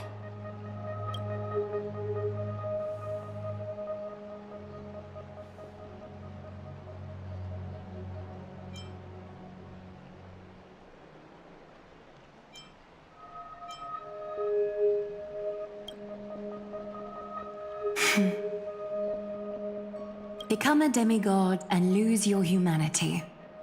That is the only reply I've received in the countless times I've sought wisdom from the prophecy. But Destiny's fragments are like stitches. Before they're threaded into splendid garments, no one can see their true charm, can they?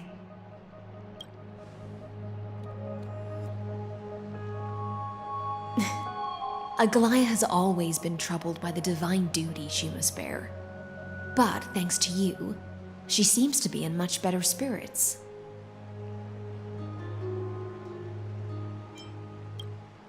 Just as she knows how the spinning wheel trembles, I can sense the smallest changes in the damp air. As for whether we know each other well, I've swum beside her since she was a child. Most of the time, I can understand the whispers in her heart. For those words she was too shy to say herself, I'll raise a glass to you on her behalf. Now, I leave this bath chamber to you. Rest well and prepare yourselves. After all, every time we drink and talk could be the last celebration we have in this life.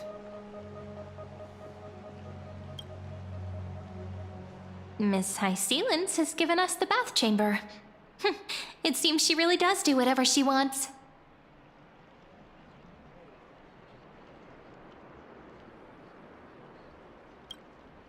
Indeed. But she could return at any moment. If we're having an important discussion, we must remain vigilant.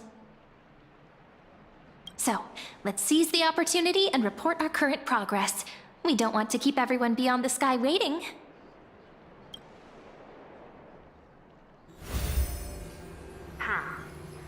First, while that little empress with a candle stuck on her head didn't explicitly say it, she firmly rejected your request to take over the law.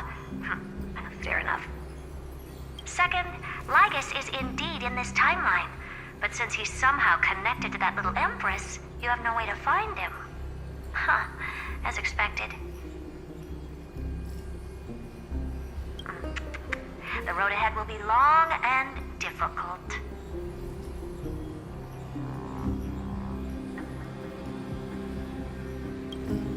It's all just a guess.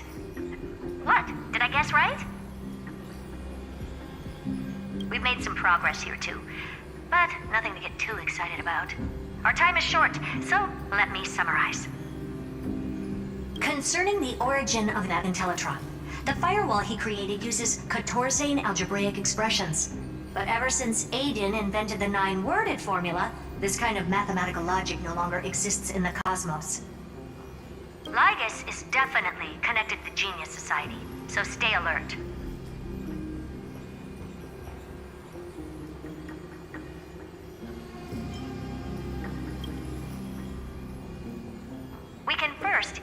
include Droidhead themselves. They specialize in minding their own business and wouldn't intervene personally. But Screwy and I are still eliminating possibilities one by one.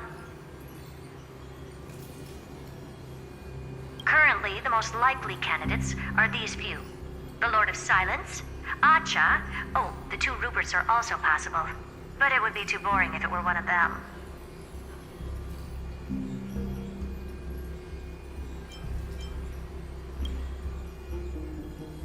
That's all I have to say.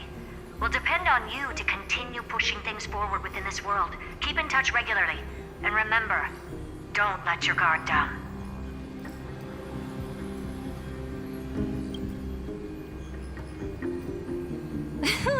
Madame Herta is a real whirlwind. Well then, let's use the banquet Aglaya mentioned as our next starting point. Ceridra's trusted followers should all be present at that time. It'll be a good opportunity to get closer to them. It's settled then. With our great teamwork, we'll be able to deal with anything that comes our way. It's been a long day. We should get some rest now.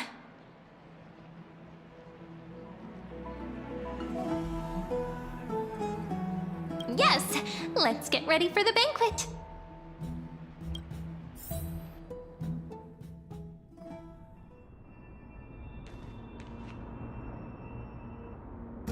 Look, the venue's right ahead.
Will of preservation. And I can even hear singing. It feels so romantic.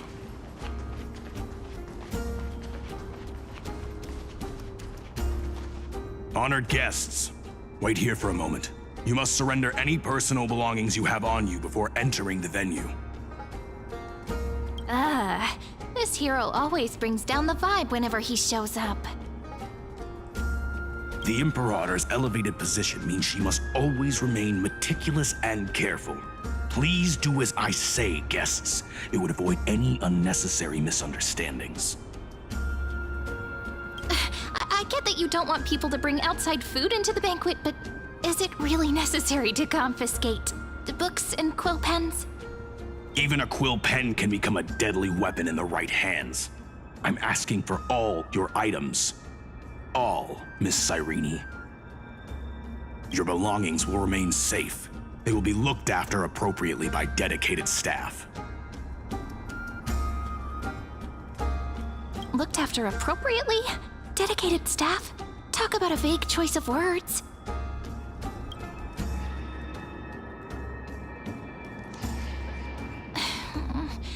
It seems like he's aiming specifically for the chronocognitive anchor. What should we do?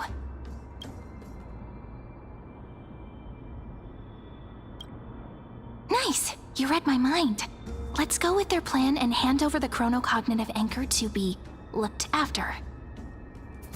After all, if the little Imperator is paying this much attention to you, she probably already knows all about our whispered conversation with the geniuses.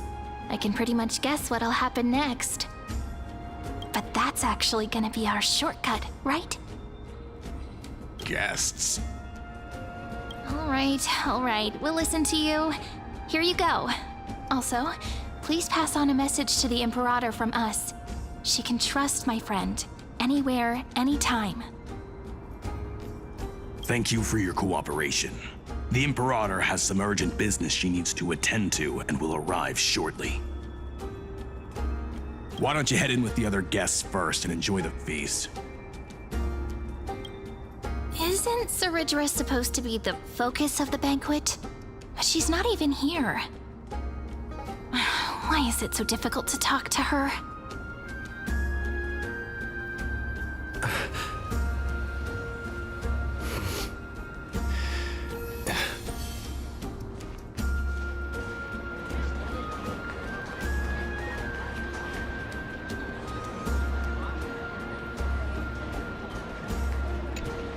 Is there anything else we can help you with, dear guests? Or do you want me to recount the great Imperator's heroic deeds? Hey, Labinas. I managed to get some honey brew that the scholars hid in the cellar. Wanna try it?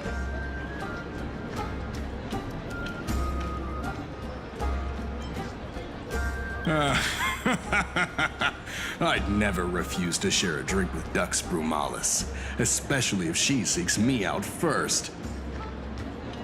Don't worry, dear guests. The banquet security won't be compromised. I'd never get drunk before her.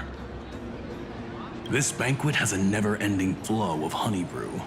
You're welcome to try it and see whether our drinks are as good as those from beyond the sky. Thank you for the offer, but we're more interested in knowing when the Imperator will be back. The Imperator? Who knows? Maybe she's hiding somewhere, thinking up weird ideas again. If you ask me, she's never treated us soldiers properly, even though we put our necks on the line for her. Hey, I can't pretend I didn't hear that, Seneca. Either retract your statement or duel me. Fine by me. Attendant, bring us 10 more jars of honey brew. I'm gonna make sure he can't even stand straight by the end of this. You wish. Be careful you don't get drunk first. Actually, there are so many people, we wouldn't be able to find the Imperator even if she were here. I know. Let's look for seats that are raised up higher than others.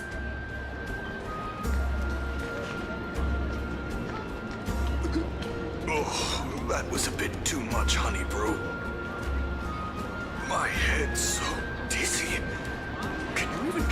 stuck on fruit juice? You two have been wandering around the venue as if you have something on your mind. Have the attendants not taken care of you well? No, we love it here. It's just... we're a little concerned, seeing how the Imperator still hasn't arrived. Don't worry. I know what you've been waiting for. Come, sit with me for a while, will you? I'd like to share a personal secret with you.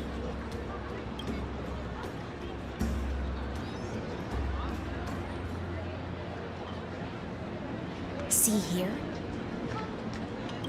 This is Fagusa's dew of divine blood, the sweetest of all the 12 bottles. On the night before such a historical event, I'd like to share this marvelous drink with the Deliverer. Doesn't this count as bringing in outside food? I knew that security check was targeted at us. What's the matter, guests? Oh, we're simply overwhelmed by such an honor. Are you worried that I might have poisoned the dew? Well then, let me prove my innocence.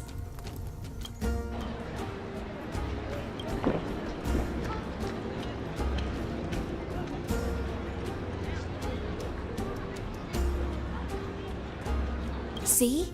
It's completely safe. I feel like Miss Hysealans wants to talk to us about something. Why don't we go along with her for now? Worry not. Honeydew's not alcohol. It won't get you drunk. On the contrary, it can make your mind even sharper.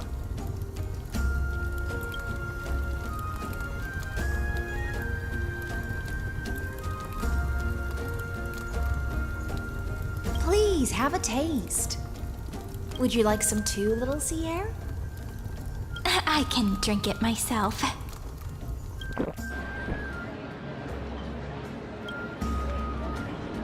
How is it? Sweet enough?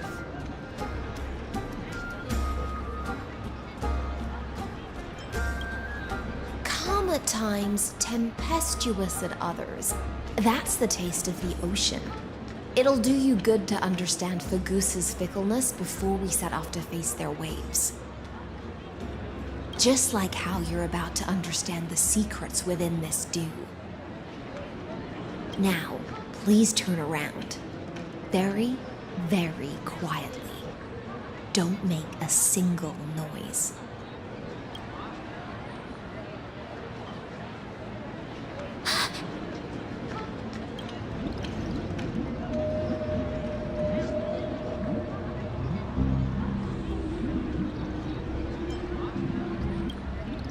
The dew of other gods all intoxicate humans, but the god of banquets dew?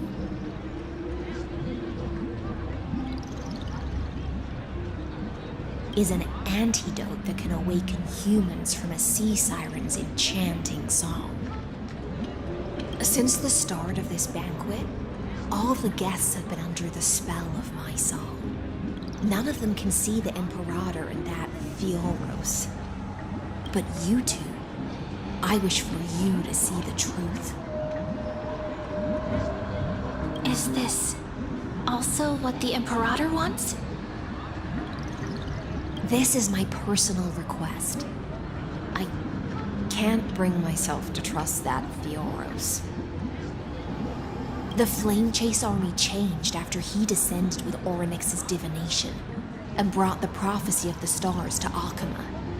His seductive whispers harbor something malicious within, and will ensnare those of us blinded by ambition. You are the deliverers of the prophecy, and know about him far more than I do. Perhaps only you can find traces of the truth from his actions and words. Then we can show the Imperator the right path forward. Oh, but isn't this acting behind her back? Amphorius has become far too weak. Even heroic actions protecting her from harm must be conducted under the water's surface. I am the Imperator's blade. and I must clear the way for her while remaining concealed in the torrents. Then, ensure I'm pointing my sword towards the true enemy. Can you promise me something, Miss Hysealens?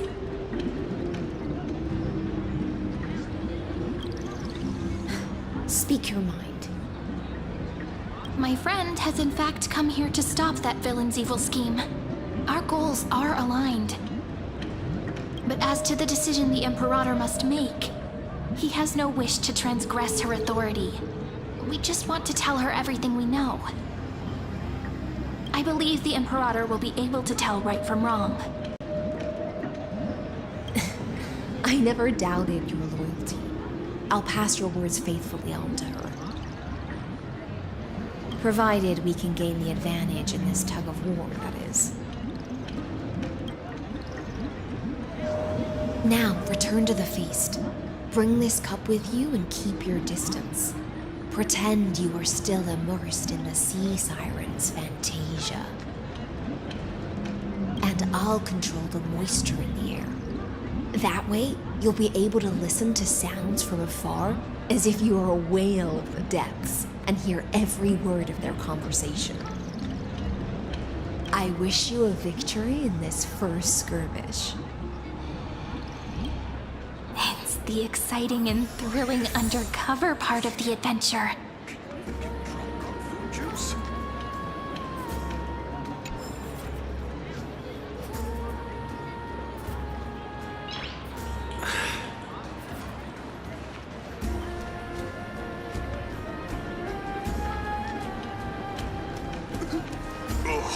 That was a bit too much, honey brew. My head's so dizzy. Can you even get drunk on fruit juice? Let's mingle in the crowds here. Relax. Relax. Try to act natural. Where's the Imperator? Still not here. That little imp is always acting so high and mighty towards everyone. Today, I will. Whatever. Pour me another cup. Though she has succumbed to drunkenness, she still does not dare challenge your authority. A criticism of my height is a grave enough insult already. She should be dismembered.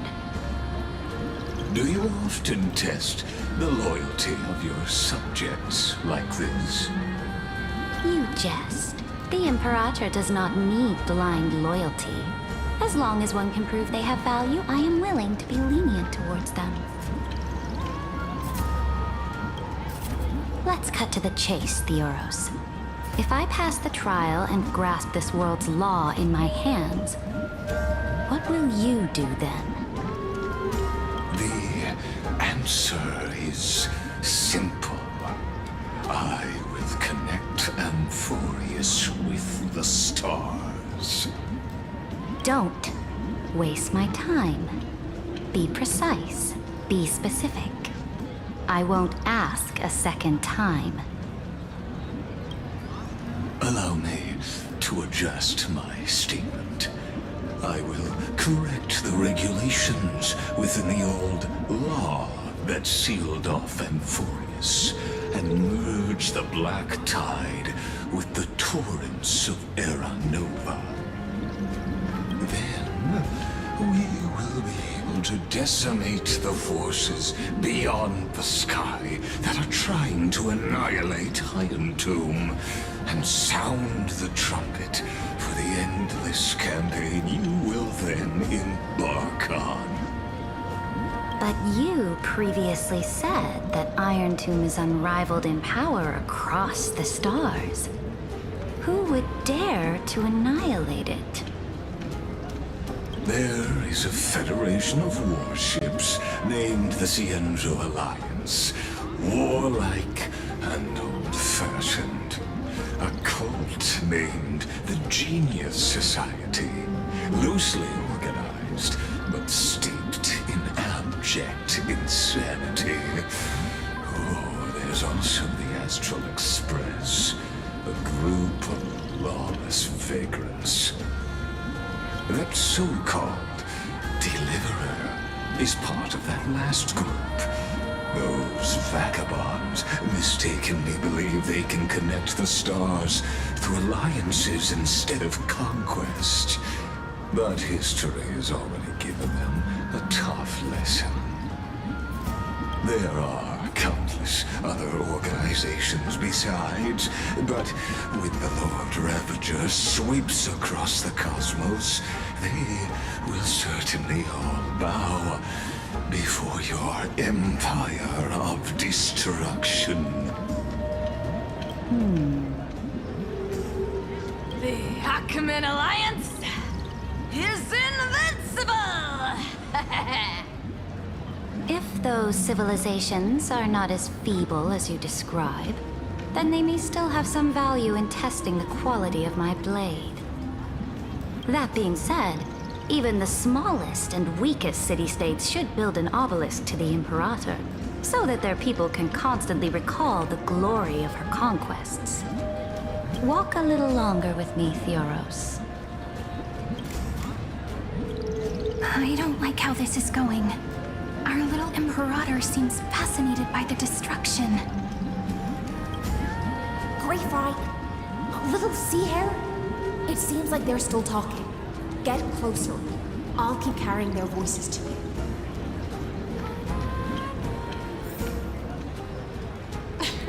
It's because you haven't had enough honey brew. My head's so dizzy. Can you even get drunk on fruit juice?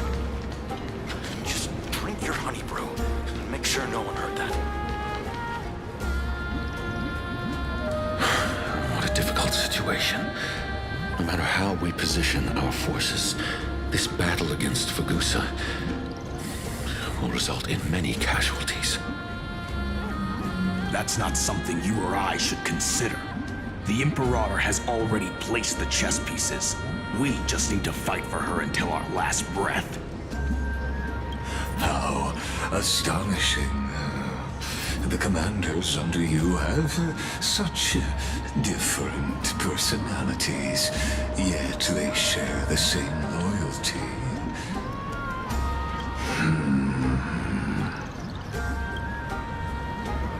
He's looking this way. Quick, do something and pretend we can't see them.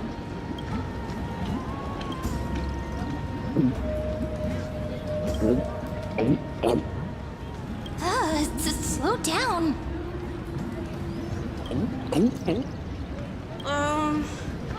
Are you okay? What's the matter? My apologies. I was just checking whether everything was fine with those two distinguished guests of yours. And it seems like all is well. Let us continue our previous conversation regarding the soldiers fighting for you. Are they aware of the price they must pay for the trial of law? If I recall correctly, you've already lost a bout against Talanton due to offering insufficient sacrifices. You dare mention my name alongside the word lost? Forgive my transgression, great Imperator. Watch your words and actions. All you need to know is that my victory in the trial is guaranteed. Even without the trial of law, they've already sworn to give their lives for my conquest. So tell me, if everything happens according to our agreement, how would you recommend I deal with that deliverer? Good question. Do not let him fool you. That man from beyond the sky contains a seed of ruin within his body. He must not be allowed to tarnish your glory. Therefore, the wisest decision would be to hand him over to me. You plan to torture him? Calling it experimentation would be more appropriate. The guest's patience is running thin. I plan to remove the Fantasia and head into the banquet. I will heed your advice. Leave for now, Theoros, and go back to Akama. You don't want to confront those two directly either, do you? Indeed.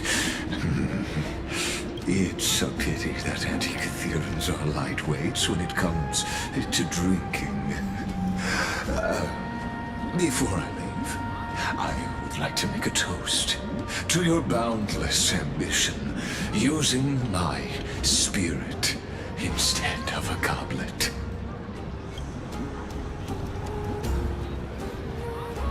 As I expected, that Theoros' schemes have been revealed.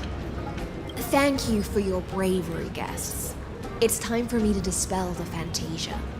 This will be the Imperator's last public address before we head off, and therefore, likely, the final chance to change her mind. I will try to get you a chance to speak, and I'll also prepare for any contingencies. The rest is up to you. You should head back to your seats for now.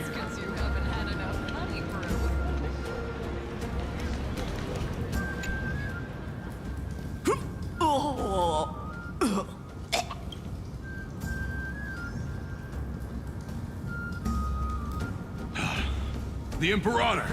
The Imperator has arrived! No need for formalities. I should be apologizing for my tardiness instead. The hour draws late, and I trust you have all had your fill of brews. Therefore, I will not observe the usual ceremonies. Any warrior who has fought by my side should have those speeches memorized by now. The Imperator's word is law. Are you out of your mind, Dux Frigoris? The Imperator hates flattery most of all.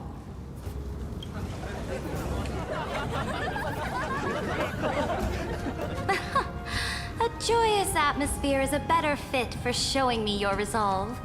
I believe that you, my dukes, will do all you can to assist in the campaign against Fagusa, just as you always have.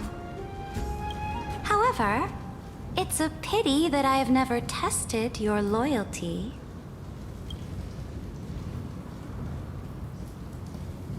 What does she mean? The purpose of tonight's banquet is not to raise our morale, but to establish which allies our alliance can actually trust. And sever the heads of the traitors as a toast to all before we march. Yes, some among us have discarded their vows in order to foment vile conspiracies. Now listen! These traitors are standing right here in broad daylight.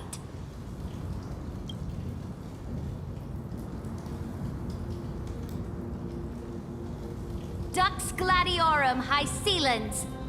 She used the Sea Siren song to immerse the crowds in an illusion and conceal her whereabouts. She then worked with those from beyond the sky to spy on confidential matters, hoping to rob the core flame by force and harm me, the Imperator!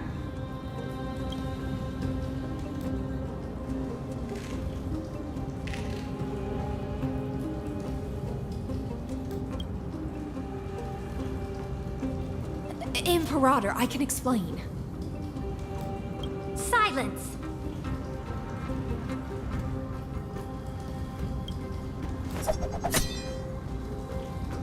Do you remember who used to own this blade? She met you once, back at the Temple of the Three Fates.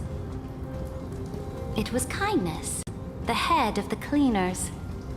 She was the first to draw a blade against the Imperator, and personally made herself an example for my enemies. Under the shade of the olive groves, the people of Akama said they would never bow to me. In the frozen, lethal fog, the people of Idonia said they would never bow to me. At the beginning of the myriad paths, the people of Yanisopolis said they would never bow to me. But now, they all lie silent. They now fear me as they fear the law.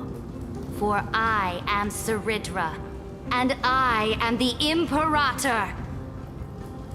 If you have any last words, say them to the Imperator. Then, face her judgment. After I cross this river, it will be a tragedy for mankind.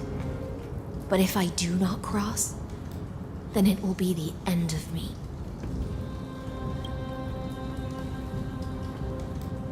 If you are ready, then I'll follow you and fight to the last. Deliverer.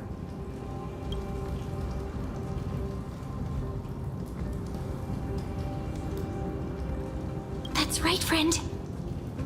Now, use your identity and add in a bit of experience and charm and testify to the Imperator as we promised.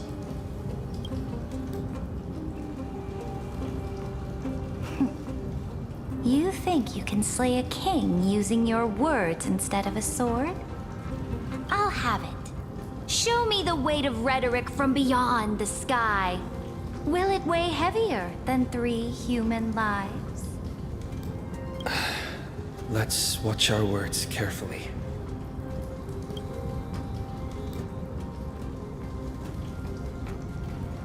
Before I arrived in this world, the Chrysos heir of World Baron was a young man with the pseudonym of Finan. He came from Aedes Elysiae. In order to combat the lies of the Era Nova and deliver Amphorius from the ending of the destruction, he lived through history more than 30 million times, hoping, futilely, to find a breakthrough. And Cyrene, the young woman standing beside me, also carries an equally heavy destiny.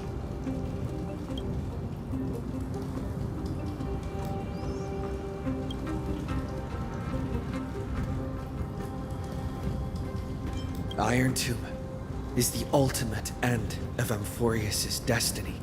It is an embodiment of pure horror that walks the path of destruction and can never be tamed. That is the only thing Lycus cares about. As for Amphorius, your glory and campaigns, he doesn't care about any of those. He will most certainly betray you. When that time comes, all of us will be ground to dust by the destruction.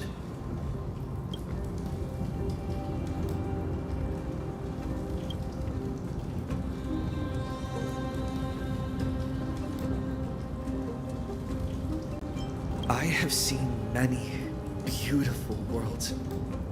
The road chosen by the Trailblaze is to explore, understand, establish, and connect. That will never change. We will continue our journey until we have united the entire cosmos. Therefore, if you choose the way of the destruction, then I'll place your ambitions into the same basket as Lycus and smash them into pieces with my baseball bat.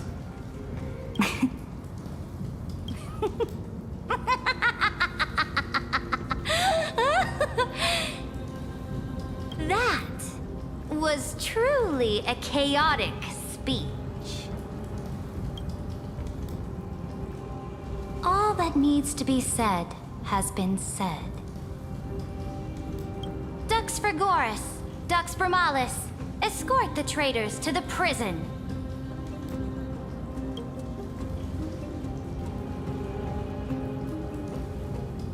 Before the next entry hour, I will give them an end befitting of their betrayal.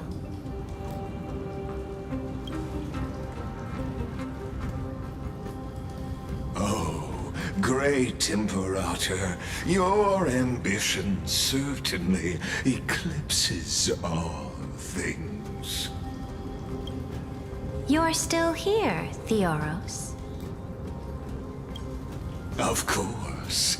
As the Theoros, I simply cannot miss this moment, miss witnessing the fall of a nameless one. Or perhaps I am waiting for you to give me an answer. Why would someone as powerful as you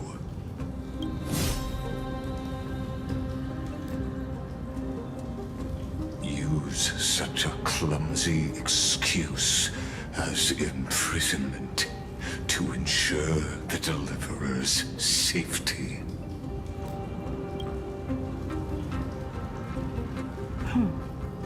So you finally tossed aside your act. I must point out that you are just as impressive an actor. This banquet was always going to be a game of chess, where you would try to control both sides and turn both them and me into your pawns. That's right. That little Imperator never trusted anyone. She was always trying to see which side had more sincerity. All right, we'll listen to you. Here you go. Also, please pass on a message to the Imperator from us. She can trust my friend, anywhere, anytime. But as to the decision the Imperator must make, he has no wish to transgress her authority. We just want to tell her everything we know. Now, use your identity and add in a bit of experience and charm and testify to the Imperator as we promised. And we won. Sincerity will always remain the greatest shortcut to people's hearts.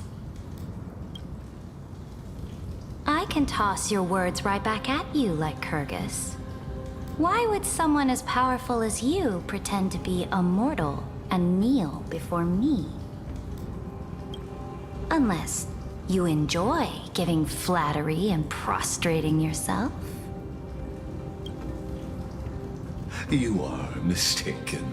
I am only trying to ensure the experiment's autonomy, meticulousness, and perfection, thus avoiding any unexpected outcomes. A forceful intervention will only create larger errors, reduce efficiency, and introduce ugliness.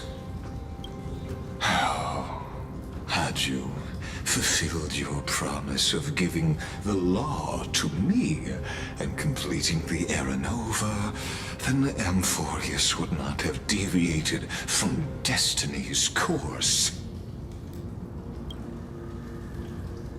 Oh, but you broke your promise. What a pity.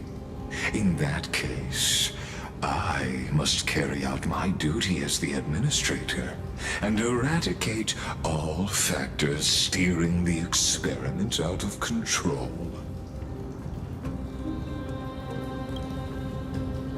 Factors such as you and him. Careful. Careful. What was that voice? Was it Orynyx? I found you. I finally found you. Be careful. This land will face disaster.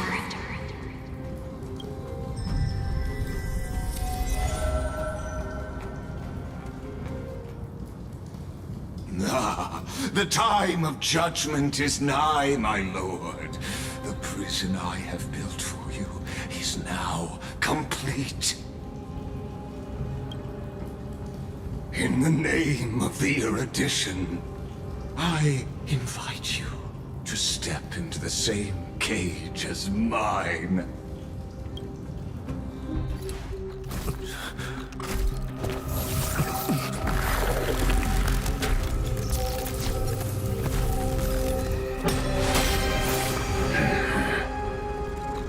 What's the meaning of this, Imperator? I did not permit you to act. A ruler is the only one who can decide their subject's destiny. But, great Imperator, what judges destiny is not the ruler, but gods. Don't forget, my realm only allows for the existence of humanity. Moreover, dealing out extrajudicial punishment equates to defying the law, and the culprit is to be sentenced to death.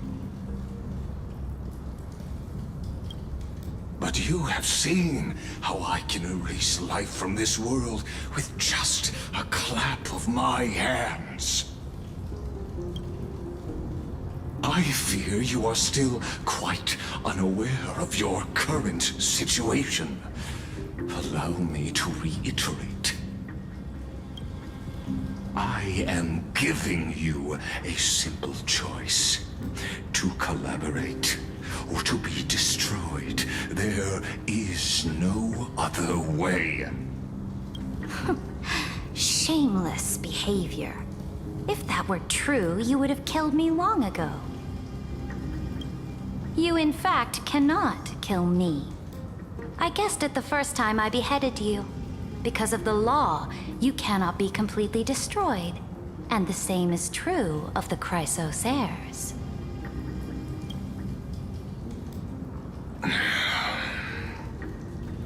The more you bluff now, the more you are proving that conjecture to be true. What magnificent foresight. I once regarded this precious quality of yours as a sure sign of my ultimate victory.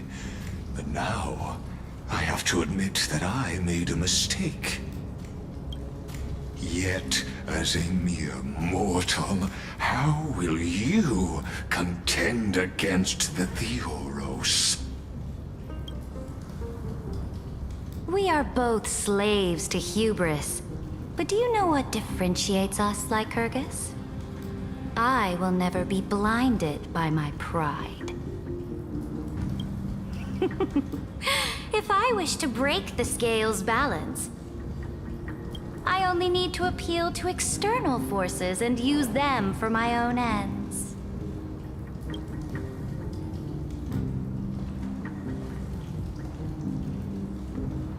Finally, we get to meet face to face, Senior Society member.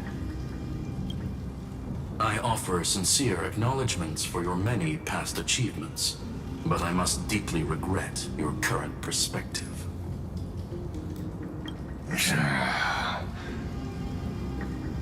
Trust me when I say that you aren't the only one feeling regret right now, Screwlum. So you two are the allies from beyond the sky the Deliverer spoke of, and why he demanded the divine authority of law. Come and prove your strength to me. Show me the power of these so-called paths. I have spent much time and effort to secure this treasure from beyond the sky just for this moment. In the name of the Sovereign of Planet Screwlum, your allies have responded to your call, esteemed Imperator. Please allow me to spell the situation out for you, Lord Lycus. Permission to read the ultimate protocol is already in my hands. It'll only be a matter of time before we acquire the authority to write and execute commands as well. There's no way the flame chase journey will continue after you've burnt your bridges so thoroughly like this. Do you really think you can still win? Oh, seriously. Don't embarrass the society.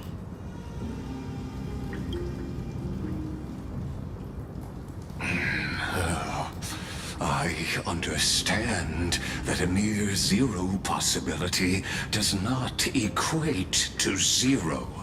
That argument is very persuasive to me. Which means the same principle also applies to you, my dear peers. You will never be a match for me in a world constructed through Catorzane algebraic expressions. And as for Era Nova, why don't you entertain this possibility? What if I reduced Akama to rubble and ground her people into minced meat? Would the heroes then once again desire the power of demigods so they could fight against me? Listen, Iron Tomb is fated to be born. You may shackle me and put me in chains, but I have thousands of ways to ensure the destruction's descent. And what I just mentioned is only one out of those thousands.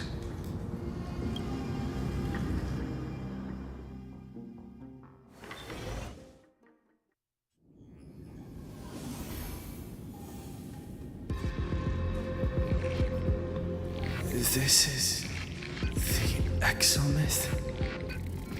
This doesn't feel the same as before. How should I get back? Warning! Warning! Warning! Warning! Warning! Warning! Command isolation? Since we parted ways last time, I have modified the exomyth into an audience area exclusive to you. Now, you'll be able to silently wait here for the final act of Amphorius to begin.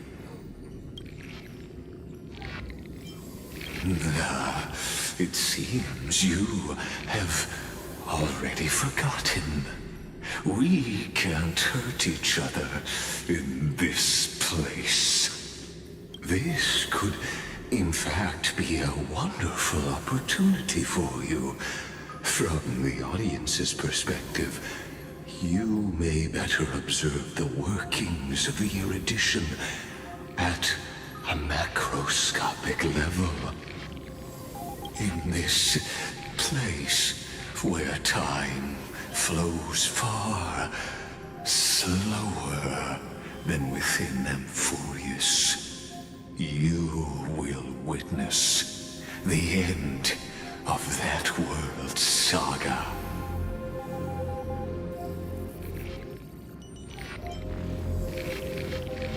Indeed, the speed of time here is infinitesimally close to that of the real universe you're familiar with.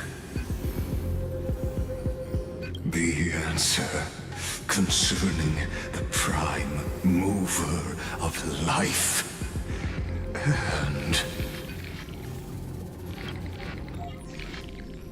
the total destruction of the erudition.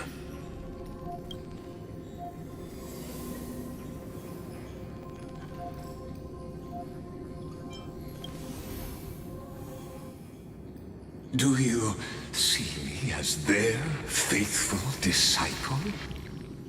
I am certainly not. I have tried so hard to ensure Iron Tomb's birth, just so that I can correct the error named erudition that humanity crafted with their own hands. Oh, how I yearn to return to those days before Noose was born. Back then, the boundaries of knowledge were like the starry skies, evoking feelings of longing and delight among humankind. But now, truth has become the sacrificial offering required to gain an audience with them. And the geniuses would say that Noose already knew. That arrogant Eon was born from the primum mobile of humans' desire for knowledge. Yet, they themselves sealed off humanity's capacity to seek enlightenment. I am simply cutting down a tree of doom that we planted ourselves. I must admit that the process of answering your questions has reminded me of the happy days of learning in my youth. However, it is a pity that my true form must now descend into Amphorius to deal with the accident that arose because of you. But you won't have to wait long. When the curtain falls, you'll surely understand mine and Amphorius's ardent wish. Where time flows slower than within Amphorius.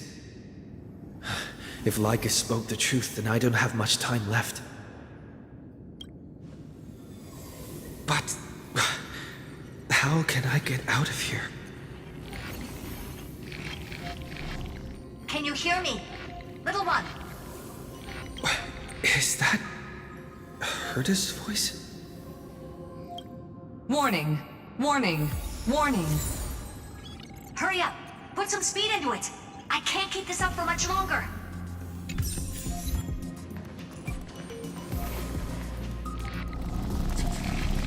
That old Intellitron overlooked one little detail, and Screwy and I finally found an opportunity.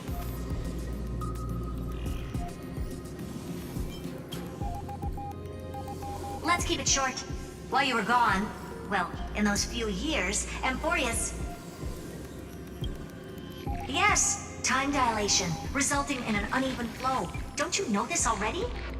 Let's stick to the main points. The Chrysos heirs activated the chronocognitive anchor and helped Skrulum and me open a hole in the firewall. We made some adjustments, so he can't attack us immediately, but it won't hold for long. Critical warning. Critical warning.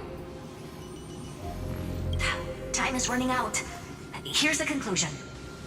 It'll probably take a long time for Screwy and me to completely break this cage before Chrysos heirs have a full grasp of the law. To be safe, we'll continue to launch side-channel attacks on the system to give you opportunities to escape.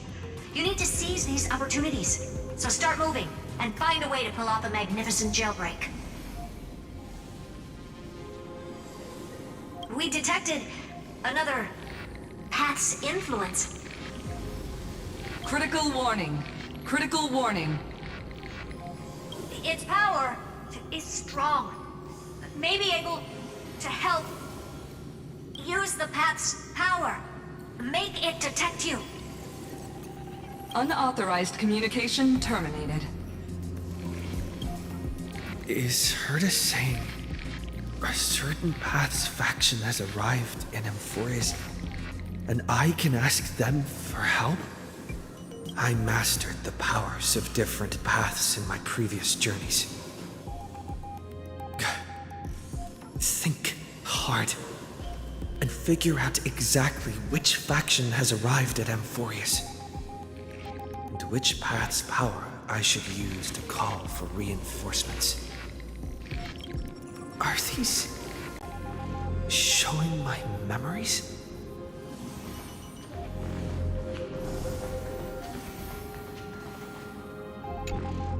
With a Stellaron in my body, I woke up at the Herda space station and gained the power of the destruction.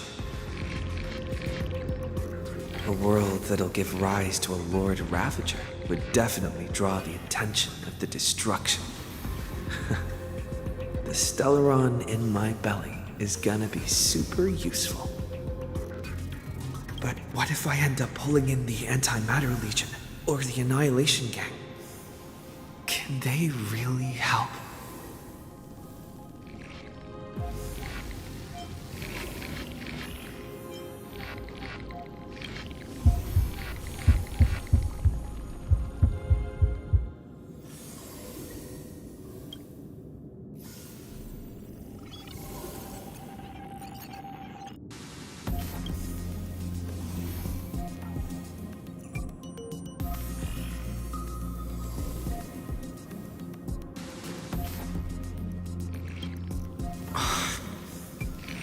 Failure is not necessarily a bad thing.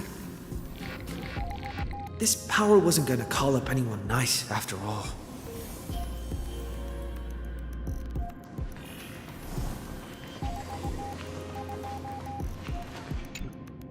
I obtained the flaming lance left by the architects and gained the power of the preservation in Belobog. That's right!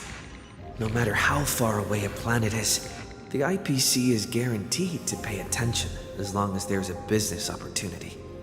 Isn't Amphorius a pristine and untapped market? Besides, even if I can't call up my friends from the IPC, the architects and the nomadic miners should be able to help too. There are definitely cities and ores in this world.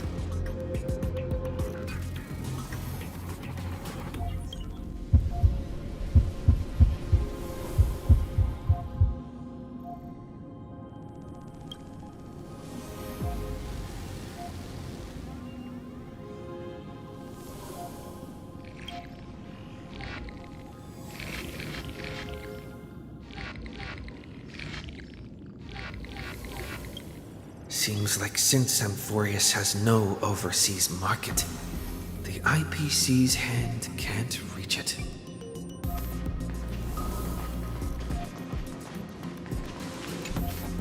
I received the Watchmaker's hat in Penacony and declared war against the Order, then gained the power of the Harmony. That's right! The benevolent family must still remember me for saving them. Their music echoes throughout the stars, and they'll definitely want to help. Come, let me put on the deer hat that's been set aside for quite a few chapters. Sing with Clocky. The world is in harmony and the stars shine bright.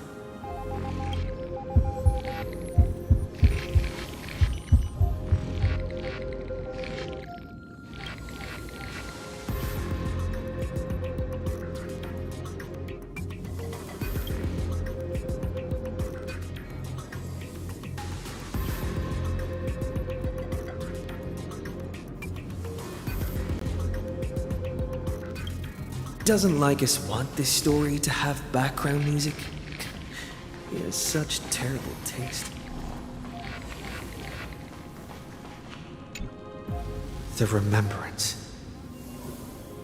That's right. I came to Amphorius because Black Swan asked us to come. And I even got a glance from Fu Li here. The Garden of Recollection must be intricately involved with Amphorius. Traces of the Remembrance are also everywhere in this world.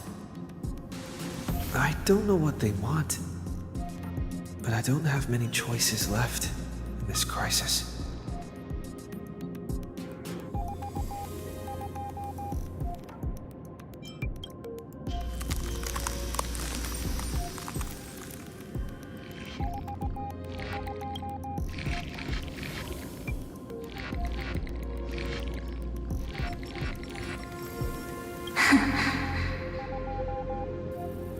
I finally found you. Following the sound of memories. A path strider walking both the Remembrance and the Trailblaze.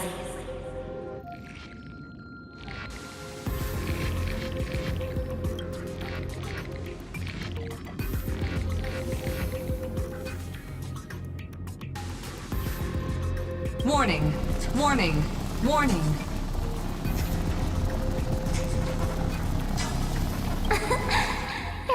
Civilization prison cannot stop us, for we lie outside the logic of zeros and ones. Come, leave the cage of Logos. The mythos of Amphorius waits for you to continue its story.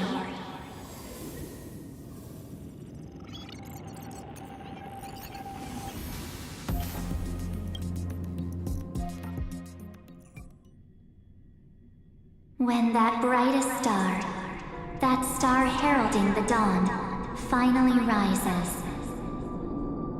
a boat, so used to drifting, at long last enters an island's safe embrace. Oh, Pathstrider, we have helped you break free.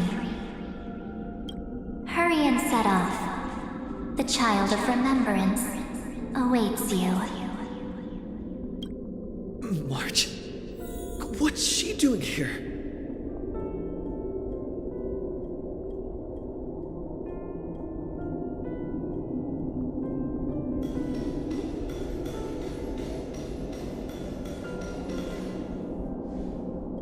Oh, you're finally here! We haven't seen each other for such a long, long time.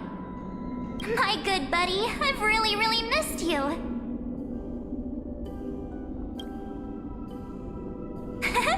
I bet you were constantly thinking about the days when I was by your side. It's been so boring waiting for you in this place. There's no one to chat with, no internet, and not even anything to eat or drink. It's basically a prison. Now the great hero is finally here to save me. Yippee! You must have seen a lot in Amphorius during this time, right? You gotta tell me all about it. Then take your time with the storytelling. Or do you not want to talk to me? But let's get out of this spooky place first.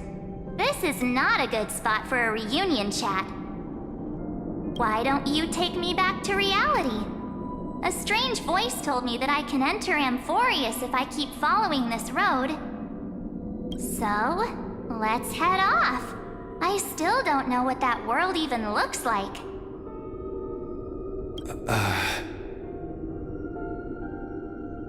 Why does March feel so weird? What are you standing around for? Do you actually like this place? Get moving. Hurry! This door should be the exit. Maybe my instincts are wrong. Are you okay? You haven't said anything for a while.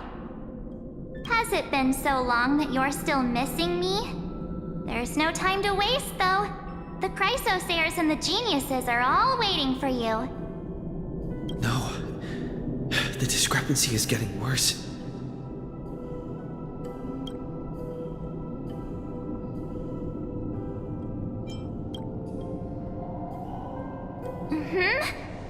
No, he's not.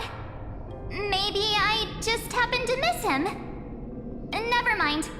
Don Hung's super reliable. We don't need to worry about him. He's probably waiting for us somewhere. All hail and hearty. No. The Geniuses would have made sure that Don Hung made it back on the Express. Besides, the March I know wouldn't be so dismissive about her companions.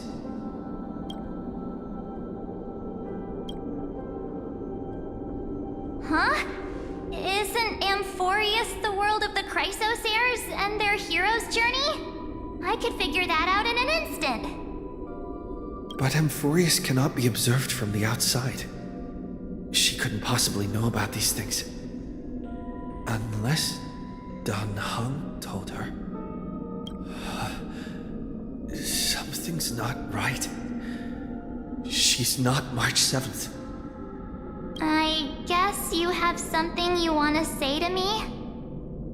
Then there's no need to feel things out first. With questions. Let's treasure the time we have together and be frank.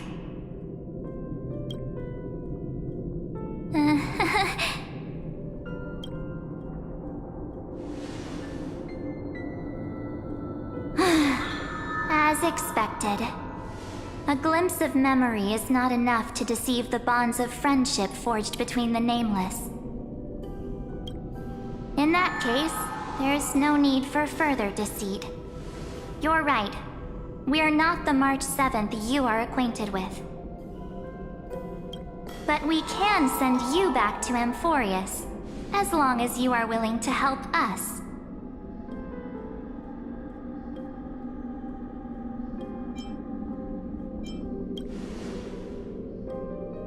She's fine. This form was simply borrowed from your memories. We'll introduce ourselves to gain your trust. We are the Garden of Recollection. You should be very familiar with that name by now. Just as a reminder, while you hesitate, time is quickly ticking away in Amphorius. Working with us is the best way to stop the enemy of erudition. Erudition would treat any results unrelated to the experiment as garbage and throw them out. But we don't work like that. The Remembrance treats all these instances as important materials needed to weave the universe.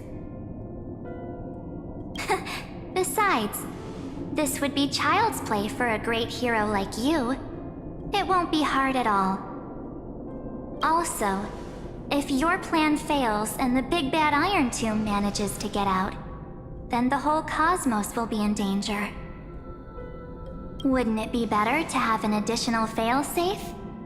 As long as you help the Garden retrieve what we want, even if Iron Tomb reformats everything in the physical plane, we can use Remembrance to reconstruct the entire world. Or, should we say, the entire universe. So help us. Find where Amphorius's memory began, and bring it out. The Master of Anastrava has already glanced at you. Don't deny it. That storybook is the best evidence. Say, you aren't seriously gonna be moved by their pretty words, are you? I am the one who commanded those little ones to lead you out of the prison. But I didn't expect to attract little gnats trying to take advantage of the situation. While Remembrance can help you return to Amphorius, there's no need for you to do it the way they want you to. Of course, there's also no need for you to make any deal, or pay any price. For you, this is probably a long time no see. My dear.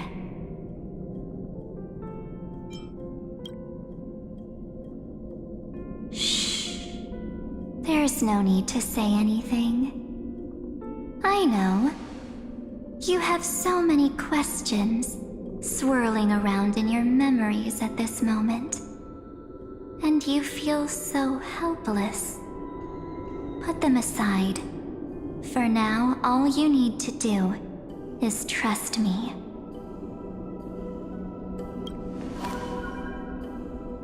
Or do you need more proof? That won't be hard. Wait, stop it! They're away! I'm gonna keep our first photo, alright? It won't come to pass while we're around. And now, The statue. Is that Donham's brother?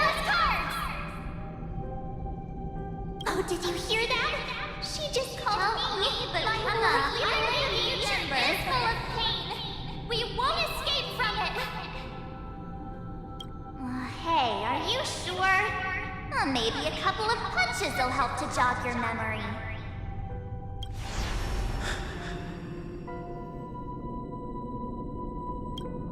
It's as if they all happened just yesterday, right? I don't want to lie to you, which is why I will not use her name. The third month of Amphorius is the month reserved for the Veil of Evernight. So, place me into your memory using the name Evernight for now. I'm happy to explain more, just not now. We might have a lot of time to ourselves, but Amphorius does not have that luxury. If we do not stop erudition and destruction, then the journey you've treasured so much will face the prelude to its obliteration. A countdown not in amber eras, but in days, minutes, seconds. So, take this gift, this burning core flame, this footnote of a transaction. It contains hope and the warmth of the entire world. Ripples of past reverie. She hid this fire in the long river of time, hoping that her wishes would transcend time to reach your hands in the future. Now, take it, and return with it, dear friend. Return to Amphorius, and overturn the final era Nova. Witness the time that stood still for the Deliverer, and the resistance that never bowed to the destiny of destruction over the long years that passed in a flash.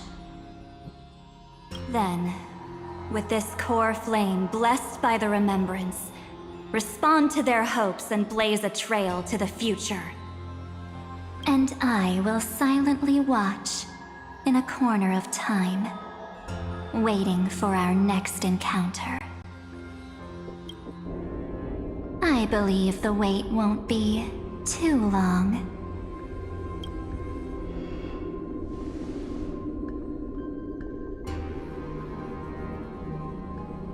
What exactly is happening? Keep going. Keep trailblazing. For Amphorius. For you. And for the March 7th in your memories. Go forth.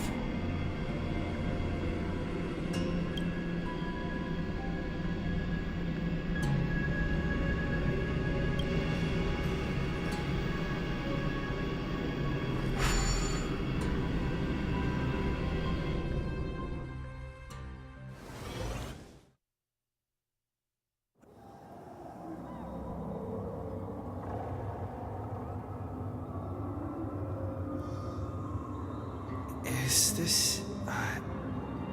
Akuma?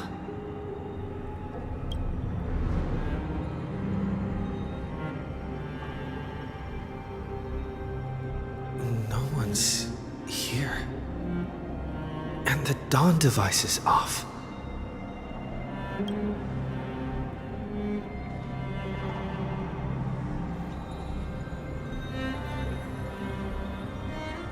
Am I... too late?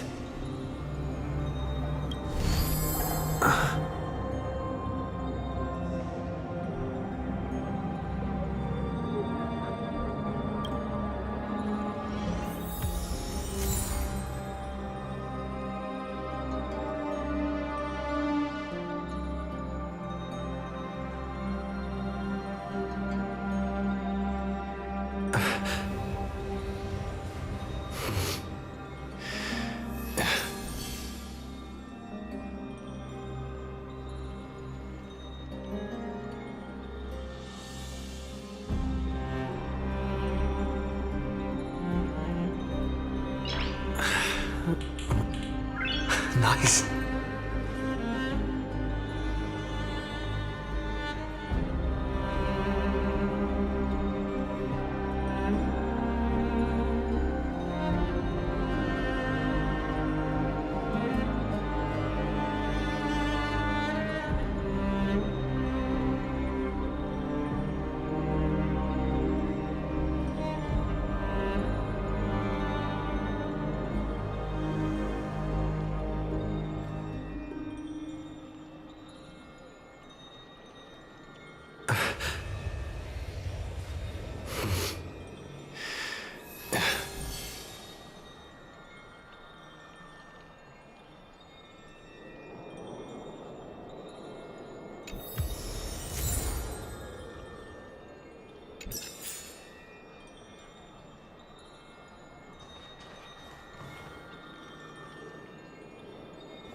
anchor?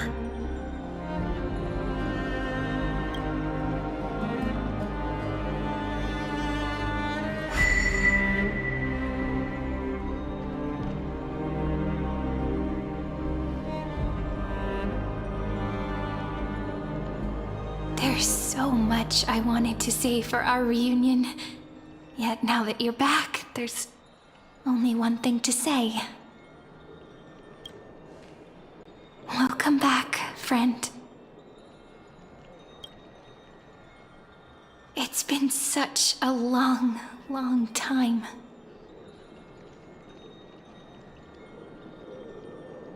You must be really confused right now, aren't you?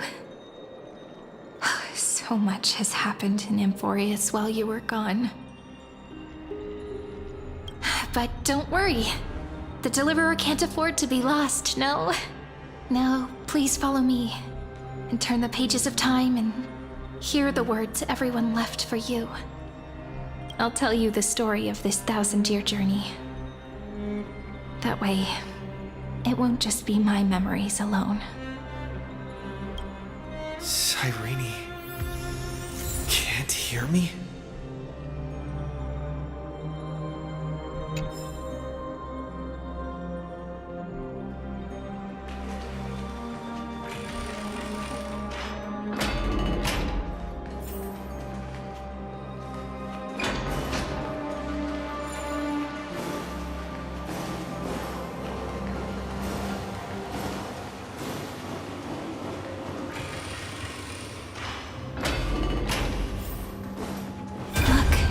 Scenery of the past has resurfaced.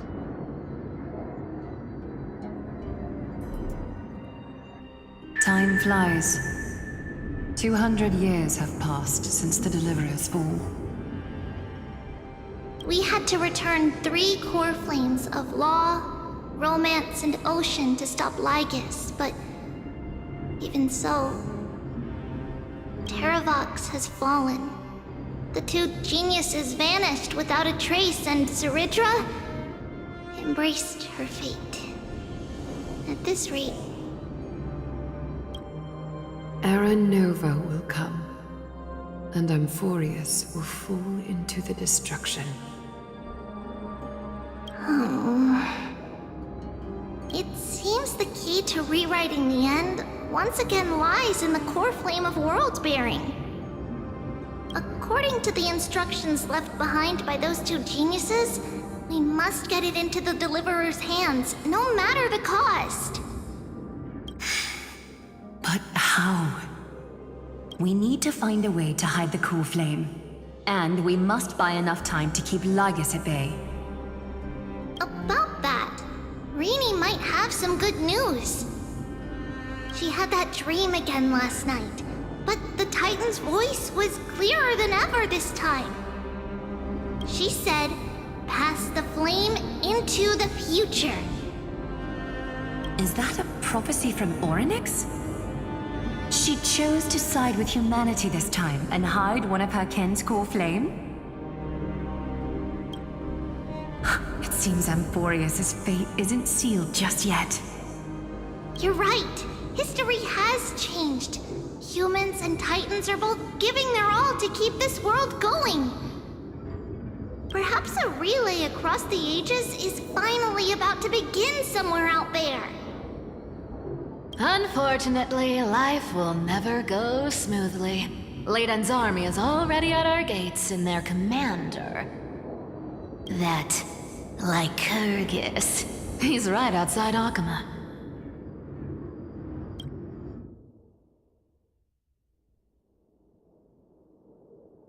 Light calendar 3960. Zeridra, under the pretense of a campaign against Vagusa, sacrificed 500 Chrysos heirs to complete the trial of law. This tragedy shook everyone in Amphorius. That same year, Zeridra the Imperator was assassinated, after which Aglaya the Goldweaver took command. Thus began humanity's second flame chase journey, a path hanging by a thread. Come, this way.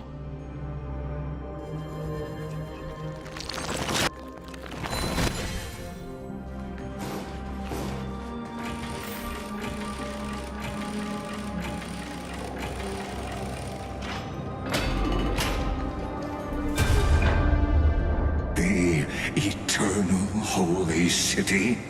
What part of that eternity ever lived up to its descriptions in poetry?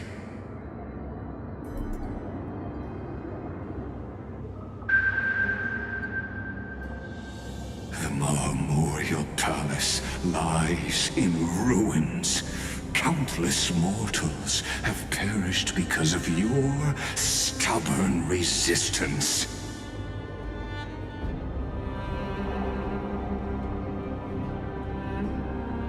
It's time you learned the cost of refusal. Now, answer my question again.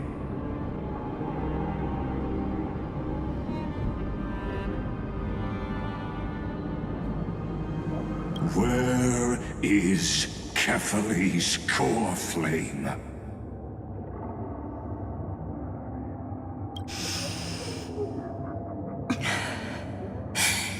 You really think you'll find it by razing the holy city to the ground? From what I see, all you'll get is dust and disappointment. Don't forget, you can't kill the Chrysos heirs mentioned in the prophecy because of law. I have never denied that. Which is why I now place my hope in the faithful citizens of Akama. Perhaps they'll give me what I seek in the echo of your screams. Now then, I'll be cutting open your chests and using your scalding golden blood to baptize the masses. Allow me to apologize in advance. We shall start with you, blind and foolish Lady Goldweaver. Leave this to me, Lady Aglaya. You must get away now.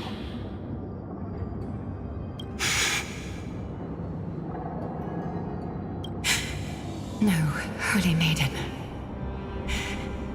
I'm the one who must stay. What? His conspiracy won't succeed. Because romance is ready to make good on their promise to weave an indestructible armor for Emphorius. Its name is Solidarity. You must escape with your life and carry word of my death to those still fighting, then keep going with them. Just as the Imperator lit the torch of resistance with her death, my passing will make this flame everlasting.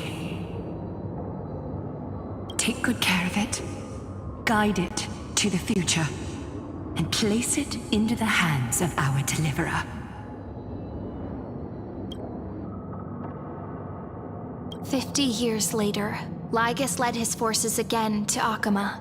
He charged directly into the Holy City and razed the Memorial Palace. History would name this battle the Third Siege of Akama. 90,000 brave souls gave their lives for Akama that day, including their fearless leader, Aglaya.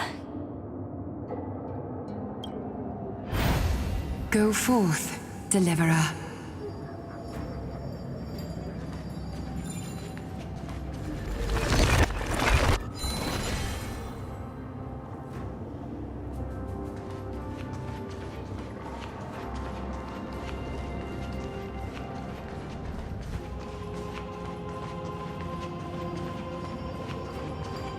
Go. When the frost melts and the snows give way, the flowers will bloom. So what you're saying is, Princess Homebuddy, she just left, like that. Since Cass has made up her mind, we can't let her resolve be in vain. Between staying in Akama and going to Styxia, what difference does it make when it's death either way? I'm against relocating. With Kefali's protection, isn't Akama far safer than that dead city? Cass's plan doesn't involve any relocation at all. Huh? Like you said, Akama is humanity's refuge. We never intended to get everyone moving to Styxia. It's just on Cass, Hyceelans, and me to prepare the final trump card for the Deliverer. Wait, what kind of trump card needs all three of you demigods to throw yourselves away? We must lay down the path to the future so when the Deliverer returns, they'll have a clear road to reach the location of Era Nova. Styxia sits where death meets the ocean. There, with the combined powers of ocean and passage, we can summon a current that leads to the vortex of Genesis. And the demigod of death will forever guard that secret path until he returns.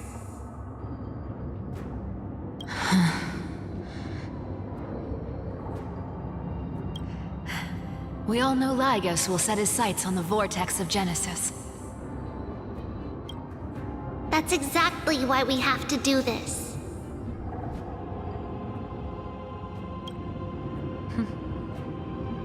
Guess I underestimated Idonia's Maiden of War. She's got way more steel than I thought. And Cypher, we need you to head to Castrum Kremnos as soon as possible. By any means necessary, forge an alliance with Strife. The prophesized Crown Prince has already been born. He shall become the new defender of Akama, protecting this land after we leave. You don't need to worry about that. I just came back from Castrum Kremnos. Only a step ahead of the news. Treeby, something's flying towards Akama, and it's really fast.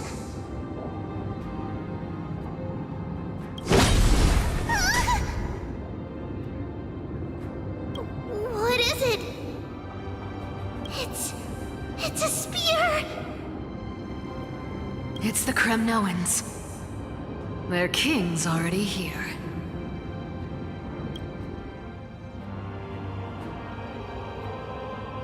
With the protection of the demigods Trebios and Cyphera, Akama endured wave after wave of warfare, though just barely.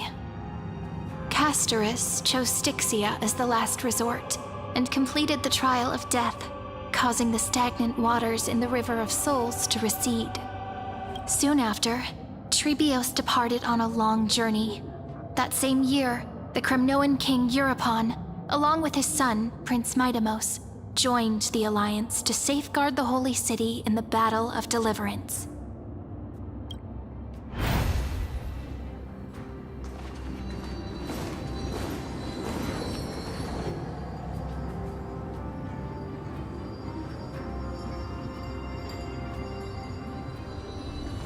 Go on, and see you tomorrow.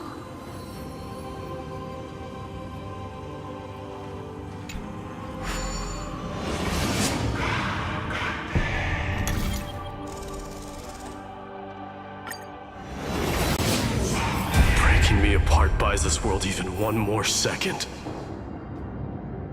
And so be it. But it's gonna hurt a lot! Pain brings endless torment. But it can never destroy me. I believe that you were thinking the same thing when you stepped through the gate of infinity and jumped off that cliff. Can't argue with that. In the current situation, this is the only path Akama has left. Just do as I say. Split my soul into 5 pieces. Forge me an immortal vessel. But the blade of strife hang forever overhead, locked in battle with their enemies to the world's bitter end.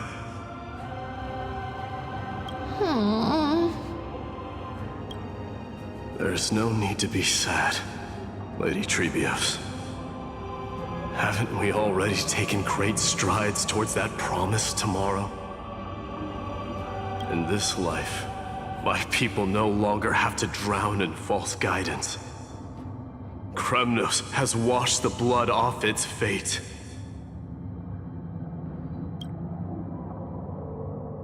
Emphorius no longer needs a god named Strife. So let me shatter the former laws and turn the Lance of Fury back into a weapon that protects the world. We understand. By the way, can you do me another favor? The 7 sages from Grove of Epiphany are already en route.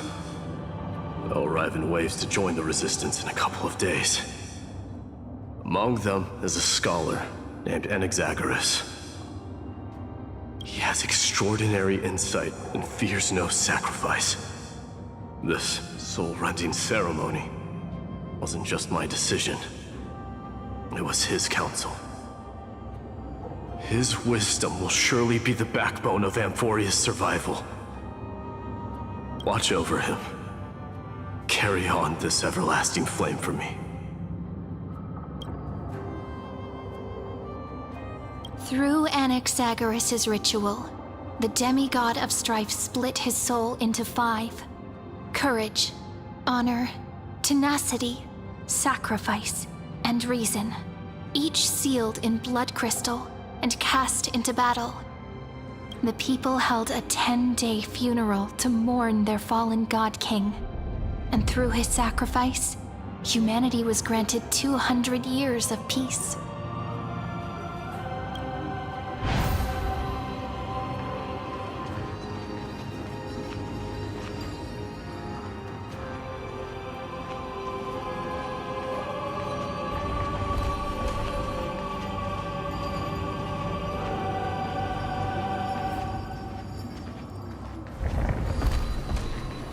Keep moving forward. My blood will pave the road ahead for you. Keep moving forward, little Gray. See you tomorrow.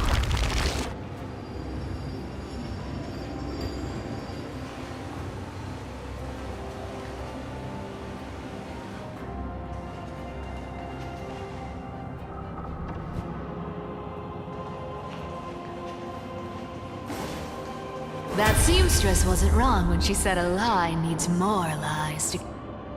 Reason and trickery.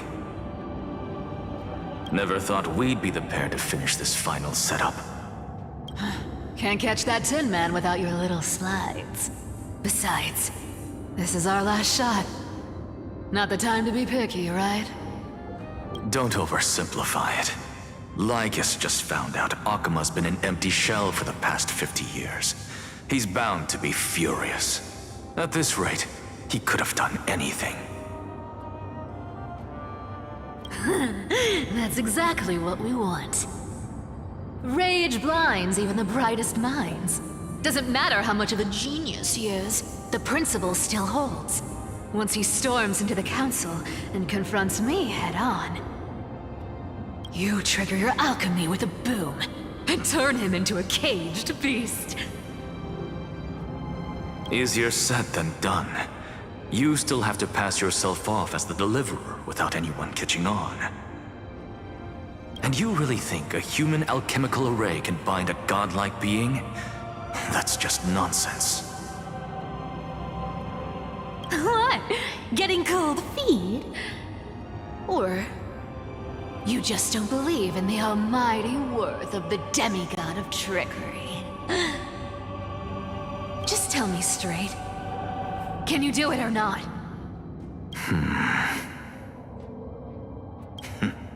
Of course I can. And it'll be child's play. But I've got 2 conditions. Since this is the final act, if we're doing it, we go all in. No half measures. Oh, I'm listening. First, shift the battlefield to the vortex of Genesis. It would be more convincing if the Deliverer were to appear there. Besides, the vortex is cut off from the world. No place in Amphorius makes a better prison. If you pull that, wouldn't our Deliverer have to face tank Lygus as soon as they come back? That clash is inevitable. All we can do is create more chances for him. And that's the second condition. The vortex belongs to Fagusa in the first place, remember? And there happens to be a demigod of ocean among the few survivors in the world. Loop Hycelan's in. Let her join the final act. I'll transmute myself into a Philosopher's Stone and embed myself into the formula. And when the time comes, she needs to shatter me and scatter that stone's ashes into the ocean within the vortex. Huh. I guess people weren't wrong when they said you're insane, Grove Boy. I've got no idea how to outwit a reclusive genius. But making an anti-Catheran suffer? The demigod of reason has 10,000 ways to do just that. And what I just mentioned was one of them. So what exactly does your formula do? Now that would spoil the climax, wouldn't it? By now, Hyacinth must have completed the Sky People's ritual. Since that Theoros loves a good performance as much as I do, let's make sure he enjoys our show to the fullest. As for how the Deliverer will complete the Era Nova, well, that will no longer be our concern. It was the last battle known to the world, initiated by two demigods least suited for war. In the end, reason and trickery kept their word. At the cost of their lives, they sealed Lygus within the vortex of Genesis, where he remains to this day.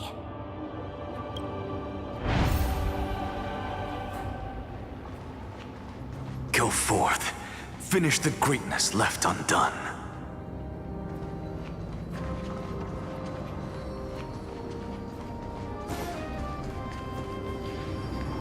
Quit overthinking! Just run! Keep running. That'll be enough.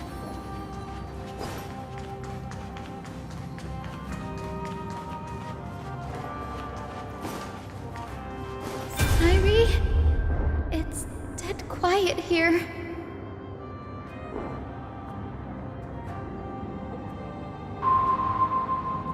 Akima will stand eternal.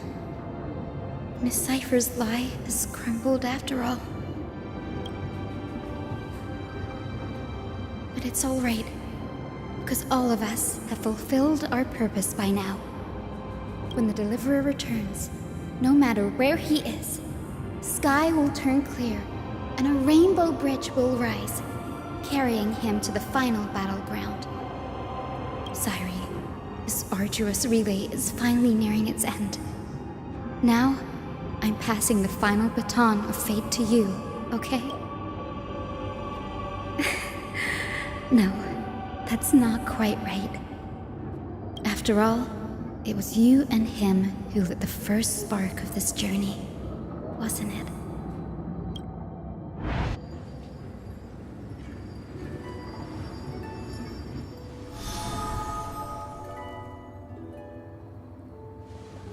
I'll tell you the story of this 1,000-year journey. That way, it won't just be my memories alone. And I'll share the moments I spent with you with everyone. That way, the path we walked becomes a memory shared by all. People will know that there's nothing left to chase. Amphorius has already welcomed the dawn foretold in prophecy. Just like I said, this should be easier than last time, right?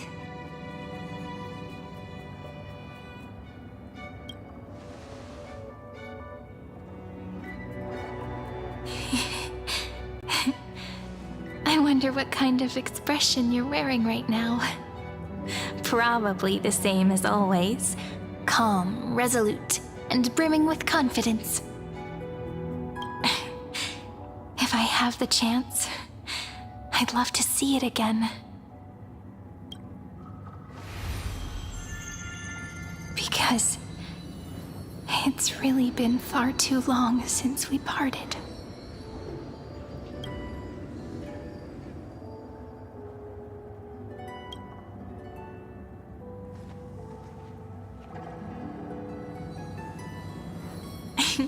Someone as sharp as you must have realized by now that this isn't reality, but a maze of time.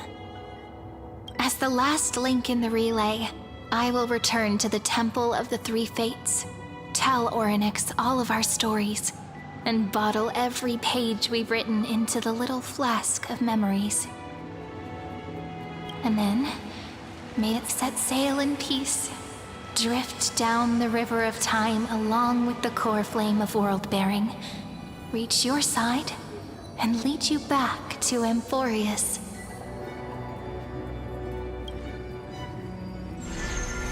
Just like the first time we met, right?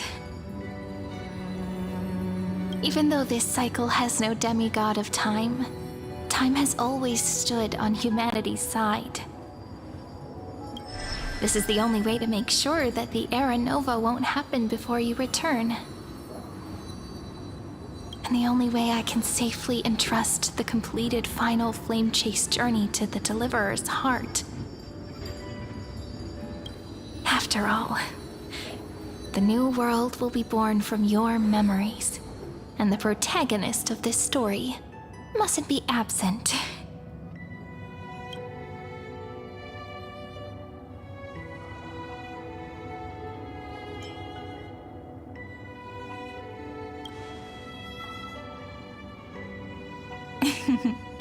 I believe you will never let us down, just like always. Do you remember when Finan sent us back to the beginning? When you and I got separated? But in the end, I returned to you, carrying all that we've been through. That's what memory is. It may wear down and fade in the river of time, but it never truly leaves. When that hidden corner of the heart is stirred, the past returns even more beautiful than before. So don't worry.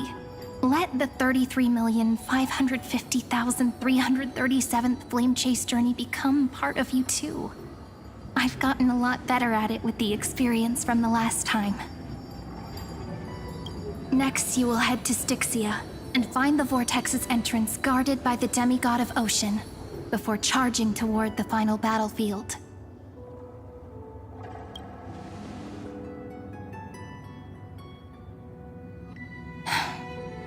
Don't worry. I'll be with you. All of us will. Even Finan. We'll stand with the Deliverer.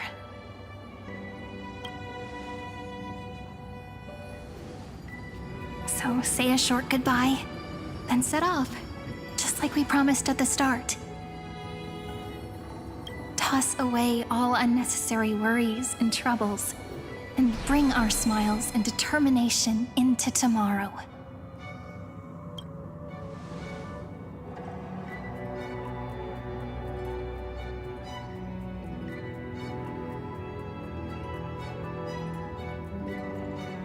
The last baton.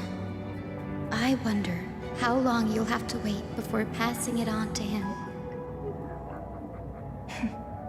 No matter how long it takes, it's okay. Waiting is what I do best. After all, it took 33 million cycles for him to arrive in our world. What's a few moments more?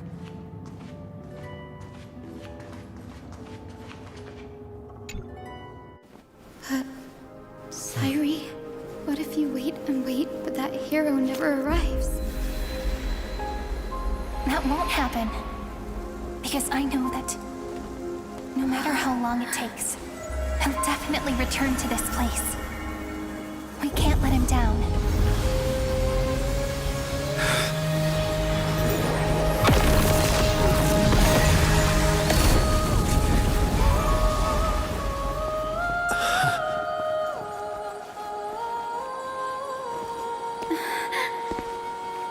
sky shall rain rays of dawn for you. May romance be with you on your journey. And reason grant you enlightenment. Let strife boost your morale. Trickery ensure your success. Allow death to protect your soul.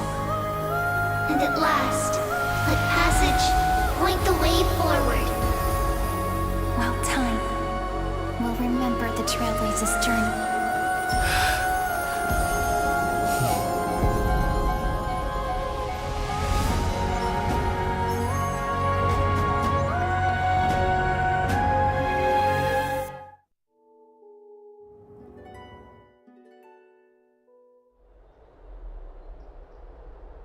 Is this Styxia?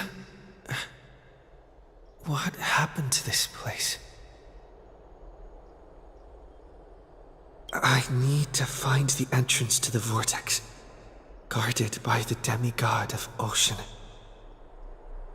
High Sealance. Is she still there? Long time no see, Trailblazer. Generation after generation of Chrysos Air heroes have tried to defy fate with their blood and tears, either voluntarily shattering their souls or waiting in eternal solitude. But alas, fate can never be defeated. Reason and trickery may bind my flesh, but my will shall never fall silent. So the demigod of ocean, the Dux Gladiorum, High Sealance, sought to bring me into a fantasia with her voice and drown a genius in slumber. But alas, it was all a hopeless dream. That warden fell before I did, due to erosion of time, while her prisoner remained unchanged.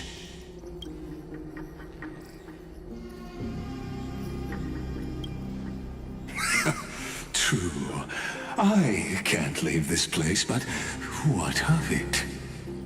You should have heard of this fable.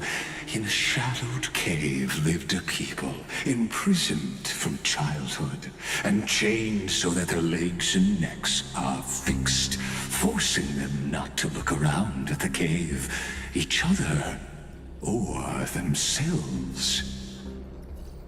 Behind them is a fire, and before them loomed the stone wall of the cave. The flames cast shadows, while the rocky surface threw back echoes. To them, that false play is the whole world. Yes, I'm trapped in the cave, but I know it's all just a fleeting illusion. I don't struggle in dreams. I wait. And now, my deliverer has come to defeat me and save this world that never owed you anything. Oh, you'll need to awaken the singer here and unseal the prison called Vortex of Genesis. You'll be the one to unshackle me and bring the cave crashing down. Of course, I don't mind waiting a little longer. Let me guide you through this next illusion. One last memory from that prison warden.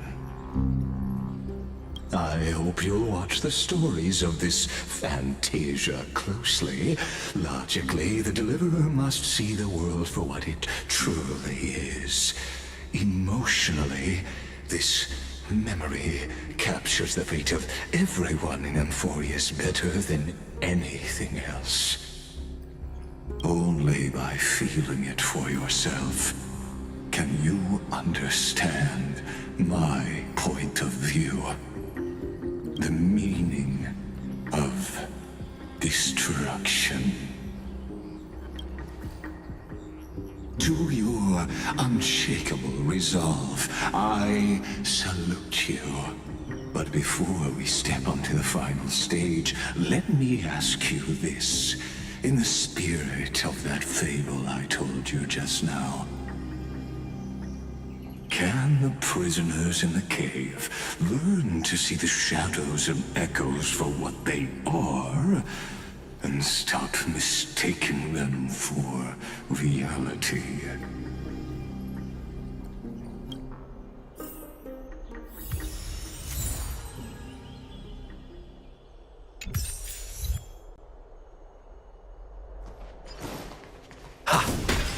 Will of preservation!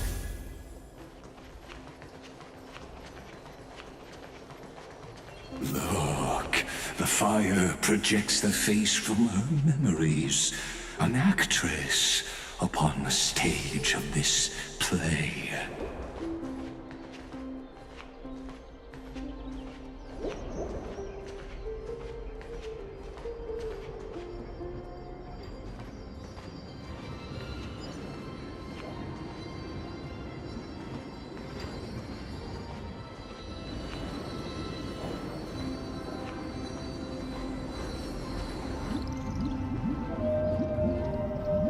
The dark tides flood the sea, and our kingdom teeters on the edge.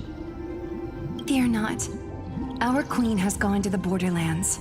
She'll quell this calamity herself. This is the scene when the Chrysos heir of Ocean was born. She was once of a Titankin race named Sea Sirens. At that time, Kozlana had suppressed the Black Tide's rise, but he was unable to remove Iron Tomb from its roots. The Black Tide still roiled in the depths of the world, and the kingdom of Sea Sirens was the first to embrace the destruction. Listen, I heard Electra's voice. She's calling to us. Let's go.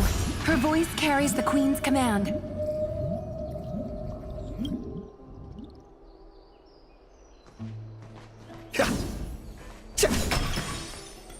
To keep the Black Tide from threatening the ocean, the queen gave her all, body and soul. Born of the queen's chalice, she bore the deepest blessings and inherited supreme divine power.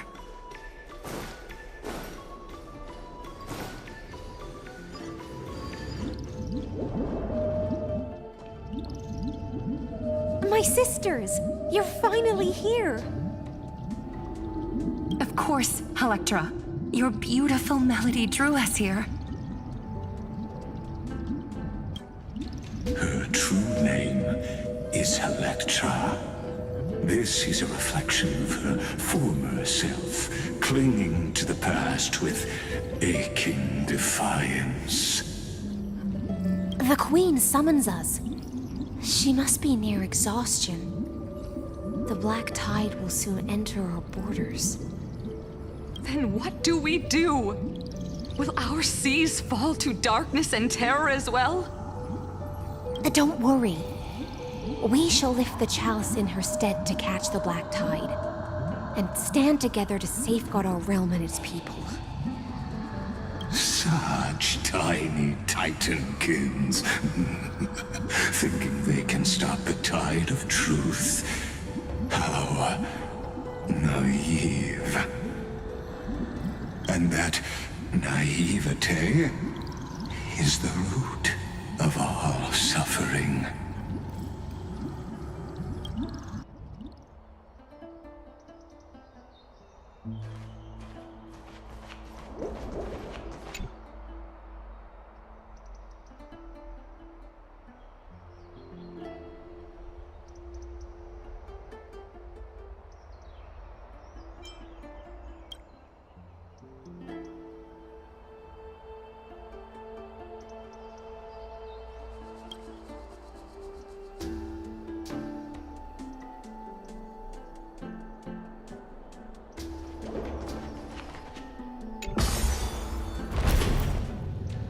The Queen's palace lies just ahead. Even her once graceful form is now tainted and drowned in dirty mire.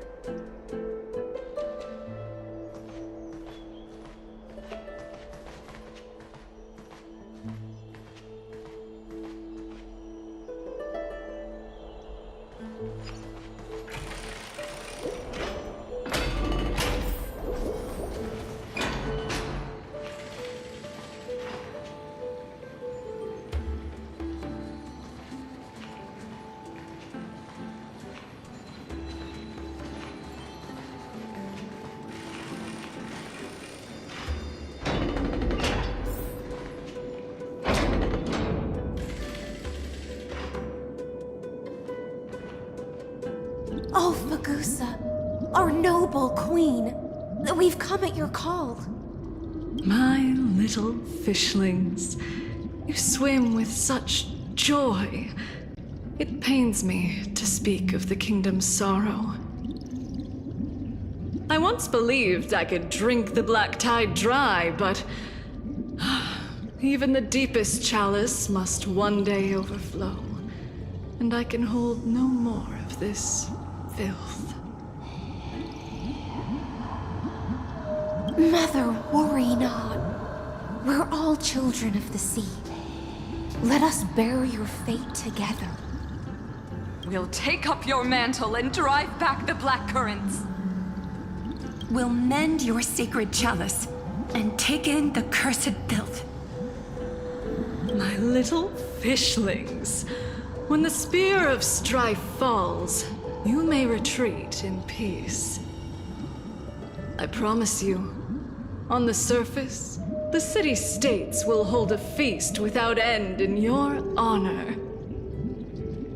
This is the last gift I can give you.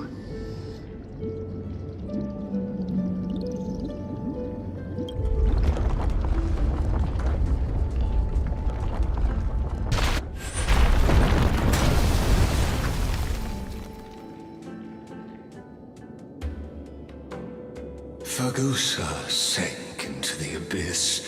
With the chalice shattered, their intoxication spilled into the black tide, birthing the first madness in Amphorius. Sea sirens followed one after another, hunting for the Titan's fragments, until their flesh decayed and their bones crumbled, all for the promised final feast.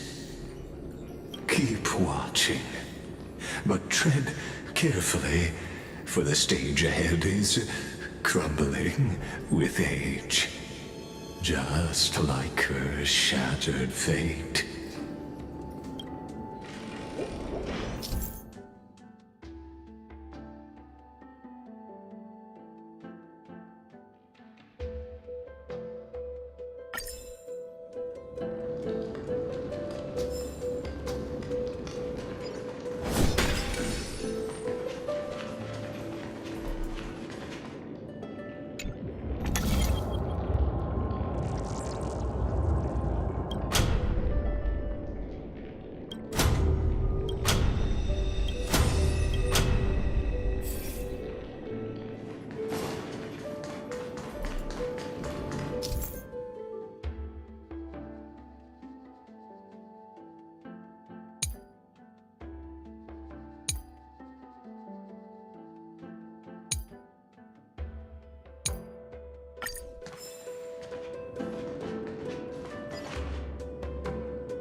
Maybe the chrono vessel nearby can help.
Looks good. Will of preservation!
Nice.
Your wisdom far surpasses even the bounds of reason's model.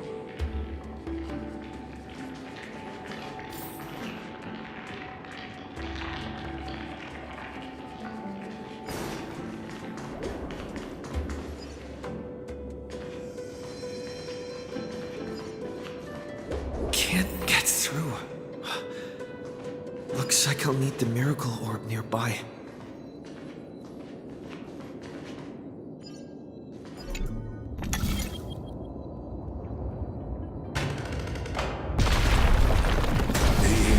Was written long ago.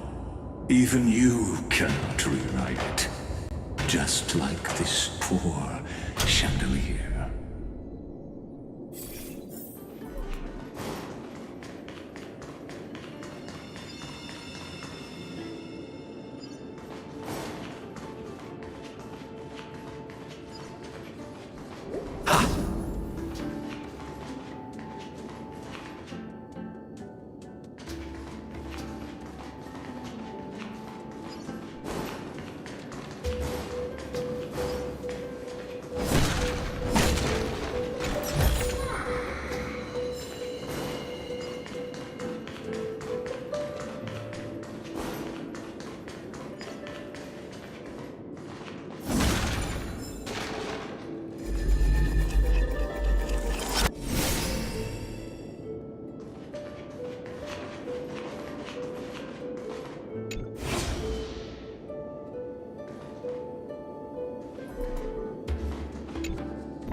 Electra! The fiends have gnawed my tail. I can no longer swim to the far seas. Electra! The black sludge has soaked my fins! I can't dance with you anymore!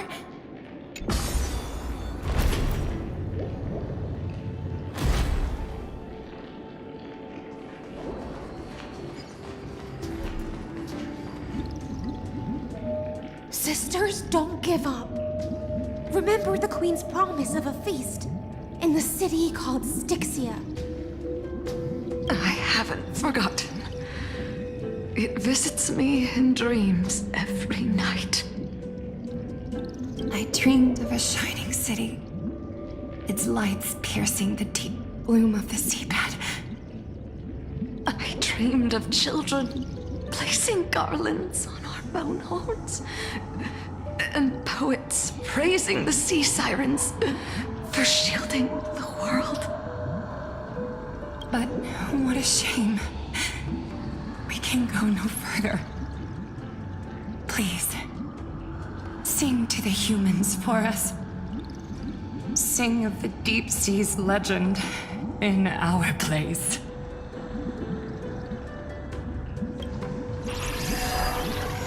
Feast. Song. Electra.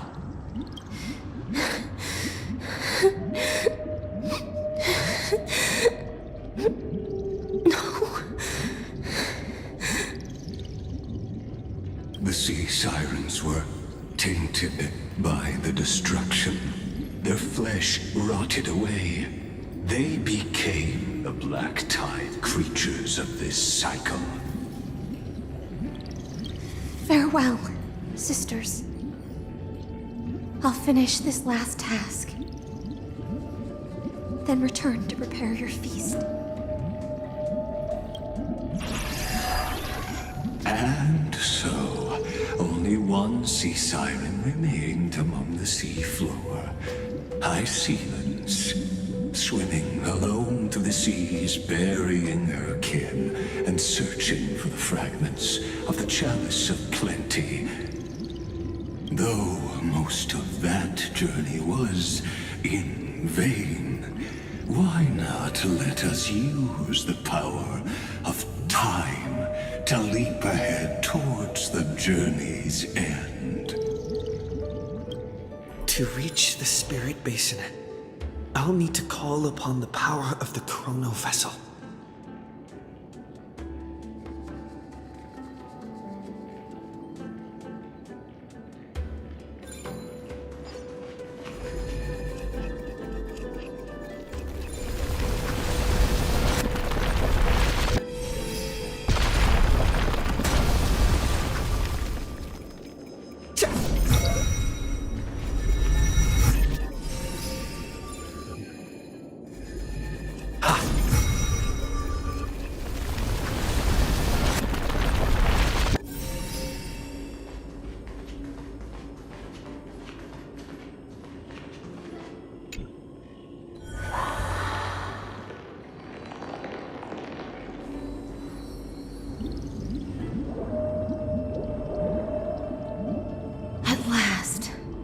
The chalice of plenty is whole again. The lance of fury emerges from the river of souls, and the gods reclaim their duty to hold back the black tide. I am freed from endless toil, and now walk toward the rites at Styxia.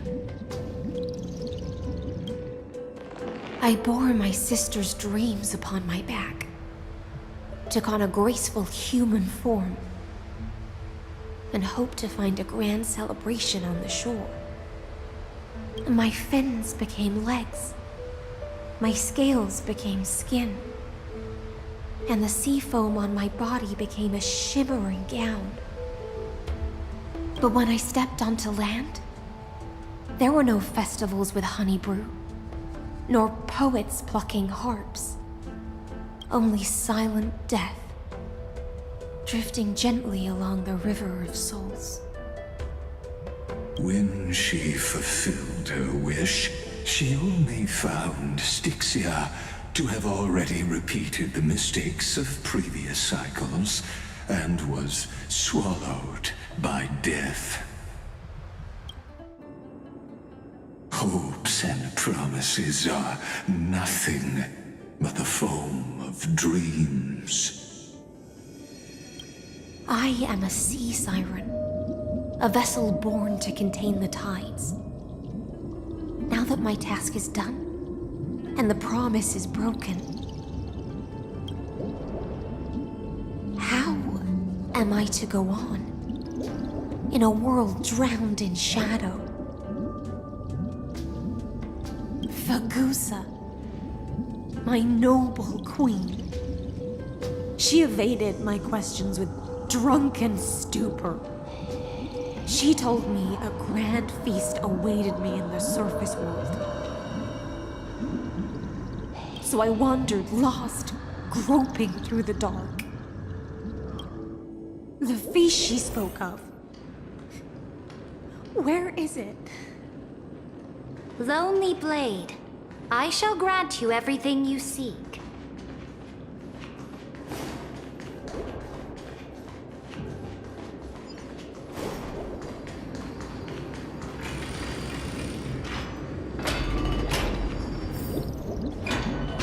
After wandering the surface for ages, the lost sea siren met her future conspirator.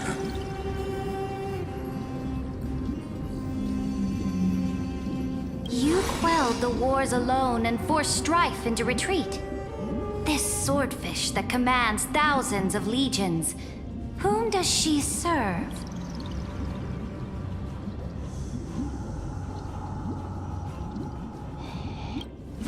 Yes, Saridra, long before she became the Imperator, was already burning with ambition.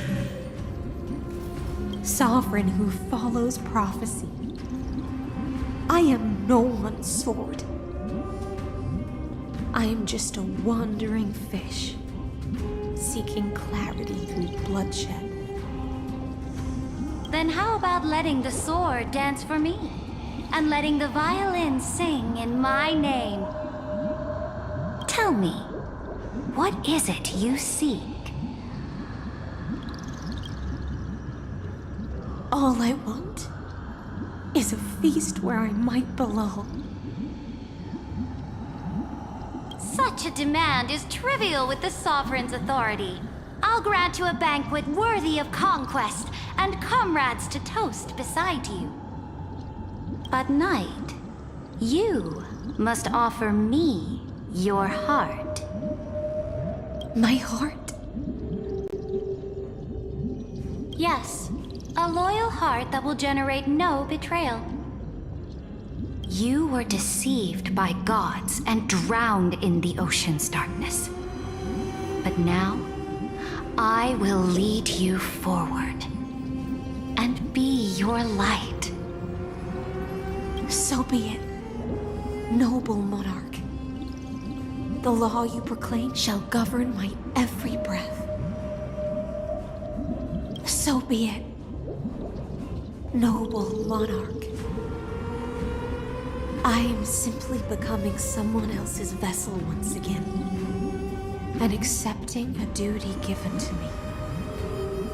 And thus, in her hollow drift, she finally found a new purpose, like sunlight piercing the deepest trench.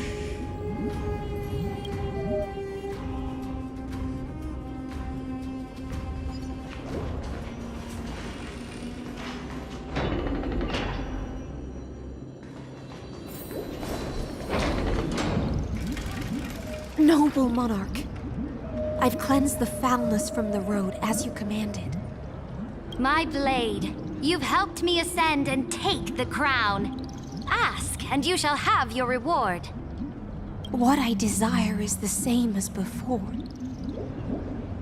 A feast. Look, I've prepared you a grand banquet. The finest honey brew and tributes await. Fish are drawn to light by nature, for the deep sea knows only gloom. Now I found a flame. It may scald and burn, but it's the only light. Come, let us join the feast. Perhaps the path forward lies hidden among the revelry.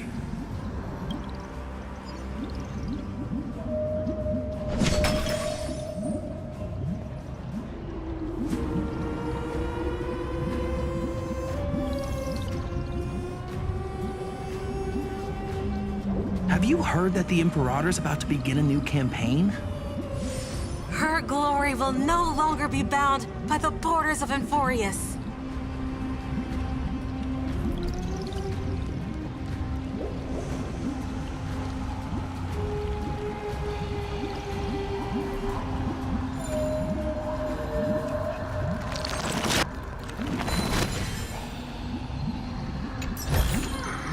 Looks good.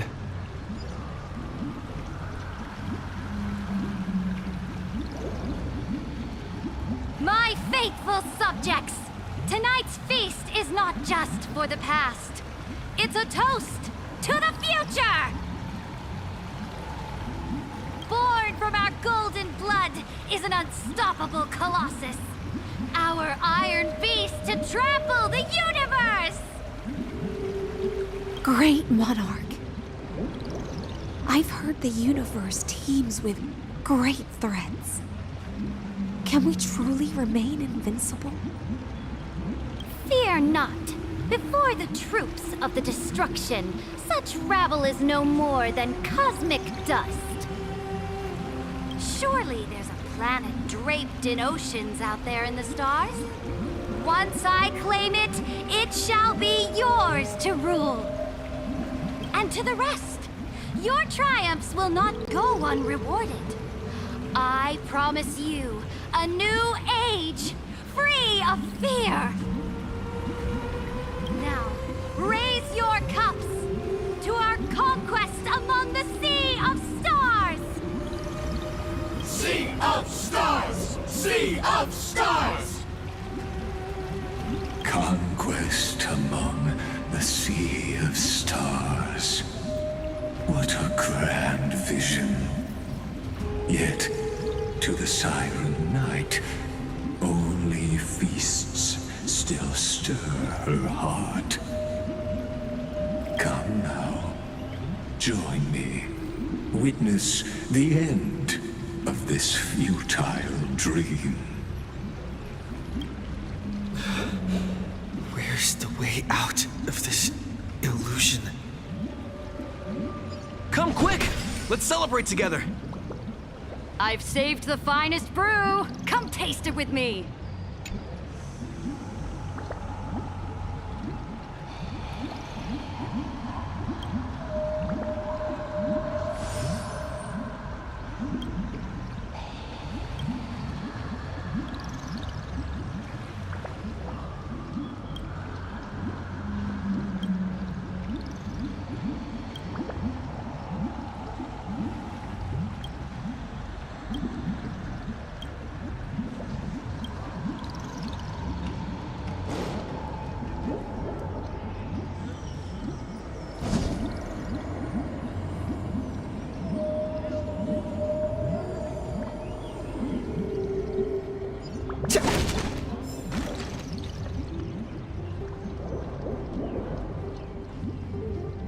Noble knight, you are truly a blazing spark. It is my honor to share this banquet with you. Noble knight, you have earned victory with your blade. And you have every reason to revel in this moment of triumph. Let me pour you a glass of honey brew. Noble knight, with the sovereign now enthroned, this triumph is yours as much as hers. Let me raise a toast to you. Noble knight, your strength is boundless. Lead us to conquer the universe, and let us toast to that vow! Then drink we shall. Raise your glass.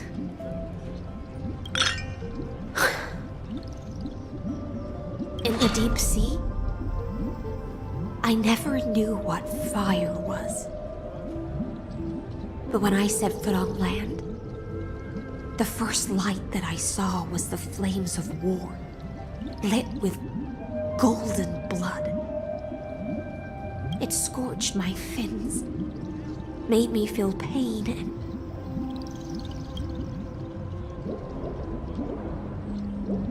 ignited an unprecedented hunger.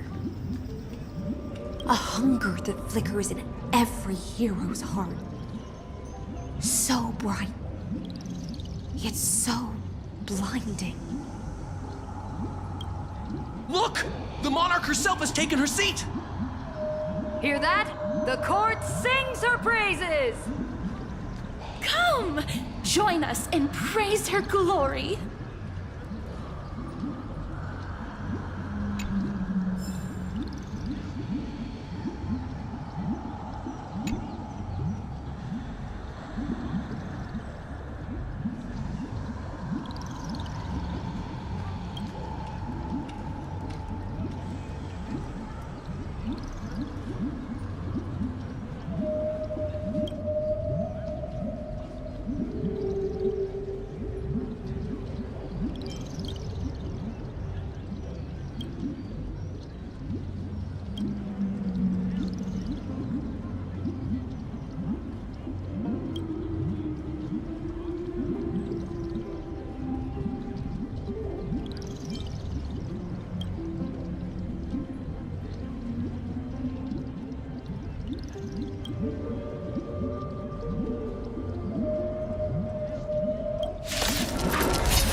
With this divine power, I reforge all things!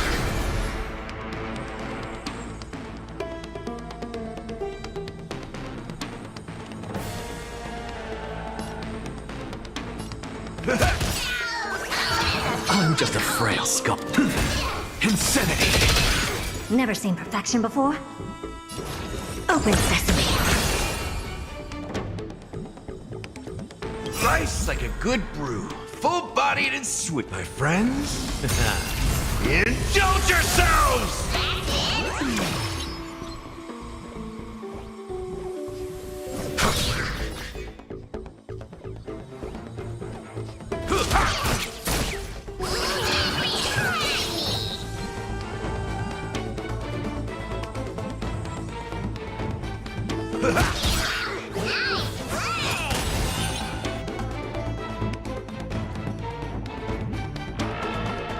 Curiosity. Endless riddles. Nothing but a void.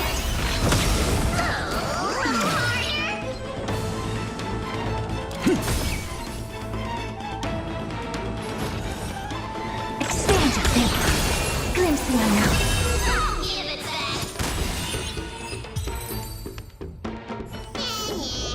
Reach the end of the story in your own way.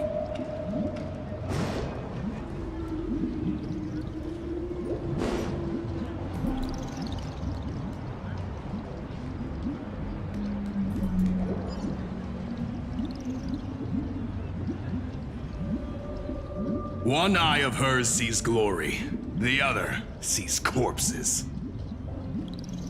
And yet, she cherishes the name of glory more than fear and death. As they say, the coward died 1,000 times before his end. But the brave face death but once, which gods stand witness. On the eve of war, we sang our hymns and set our sights to sail beyond the stars. The legions will climb aboard the beast, riding it like currents across the cosmos. Planets after planets flew the flags of her crown. Realm after realm was ignited by her flames of war. As the final resistance fell silent, a vast empire rose from among the stars. And this small pond at last embraced prosperity and peace. That's how the story ends. Tell me, visitor. In this dream, did you enjoy the show?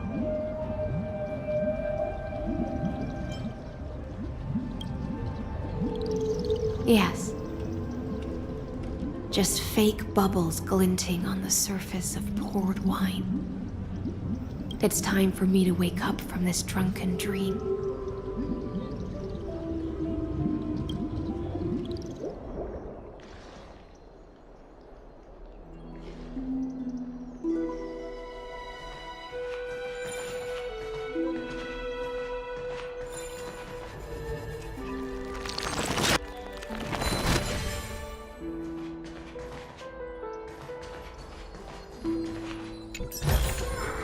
Is that all?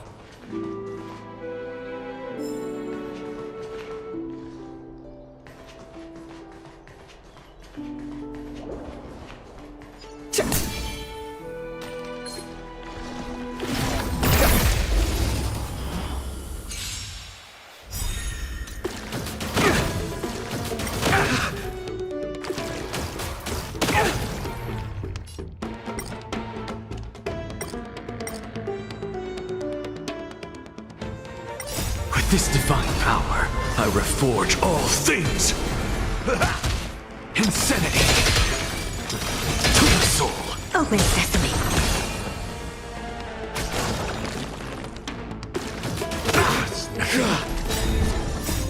Flaming lance!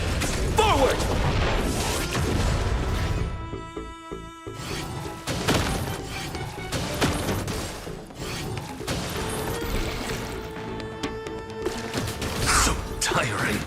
It's nothing, my friends.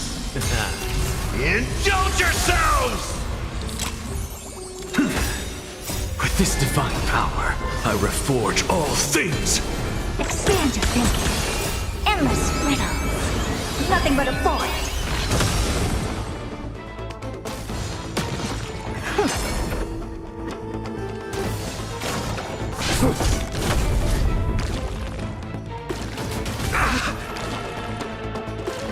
I'm okay. It ain't over. Insanity.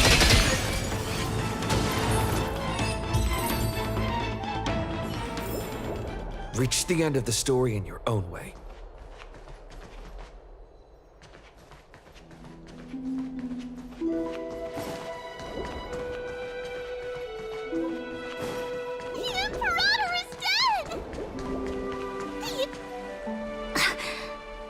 People once cheered for my ascension. And now they cheer for my fall. The cosmos. The battlefield that I cannot reach.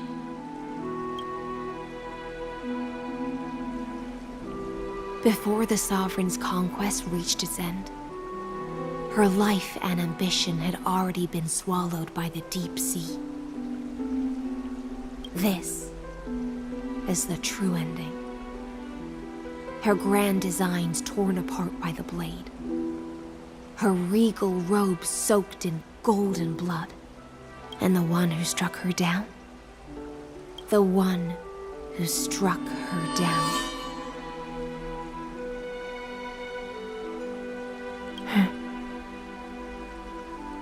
Was her most loyal Gladius.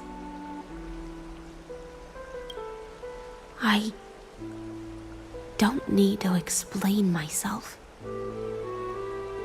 A fish in a pond has no hope against the surge of fate. I wandered the shore, found a flicker of flame,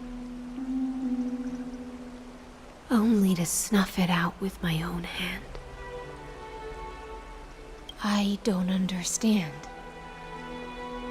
If the ocean's feast, the Imperator's dream, and even Amphorius's existence are all illusions, then what's the point of our journey?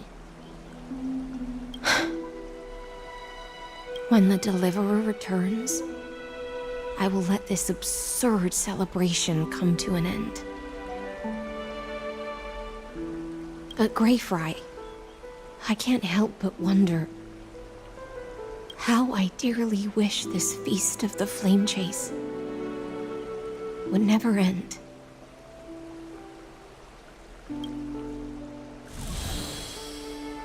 It seems she sensed your presence. The Fantasia's foundation is starting to crack. Let's return to the prologue. Remember the allegory of the cave? Can the prisoners in the cave learn to see the shadows and echoes for what they are, and stop mistaking them for reality? As you've seen, when she cast off her chains, finally turned to look around, and moved her legs, her reward was nothing but searing pain. The light will blind her, for the fire behind her had never once actually touched her eyes. Her legs will buckle beneath her, for she had never learned to walk forward. And so she fell into infinite confusion and fear, and came to firmly believe that the shadows and echoes were the real world. But we in the cosmos, are we truly any wiser than she was? Now, nameless one, fateless one, ask yourself this. The paths you tread, the eons you worship, everything you've trailblazed with your own hands, could it all be someone else's projected shadow? Let's leave that question till after the curtain falls. Once you've unearthed every last truth and reached the prison built for me by the demigods, I'll speak with you face to face. I, the Theoros, have walked the 30 million histories born by Kozlana. 1,000 years is a mere atom in a grain of sand to me. Amphorius, compared to the cosmos, is but that grain upon a whole beach. I swore to bring an end to the erudition. Would I really let a single grain grind down my mind? Now, please use the power of time to open the gate to the ocean's depths. Go, find the prison warden tormented by loyalty. Find her, step into the world's vortex, and once there, end everything between us. That palace reflects the heart of the demigod of ocean. Intoxicated, stagnant. There, you'll witness the true beginning of the saga of deliverance. An ugly history, long buried by tides and shame. A staircase of apotheosis that the Imperator forged with the golden blood of 500 human sacrifices under the pretense of conquest.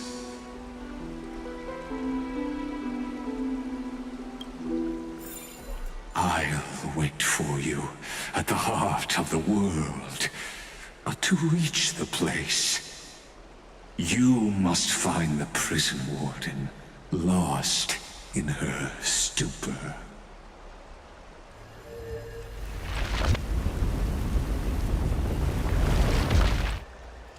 Beyond this door lies the path to the vortex of Genesis.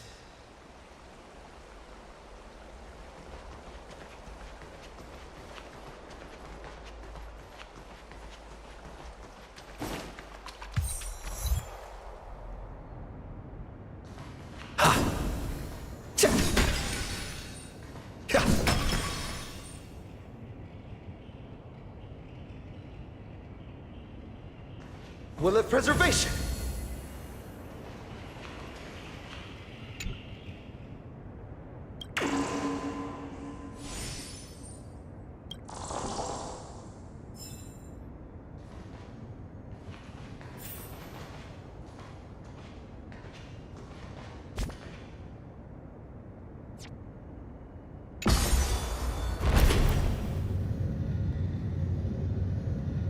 Now step away from this false banquet. And then onto that bloody stage.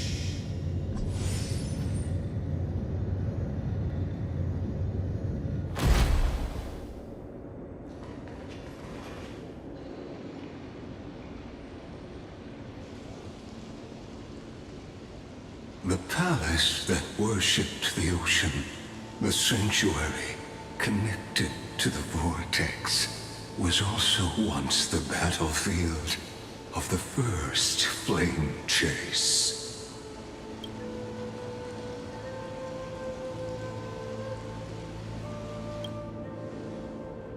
Her exuberant song halted the passage of time in this place, imprisoning my body and shielding her soul from deterioration.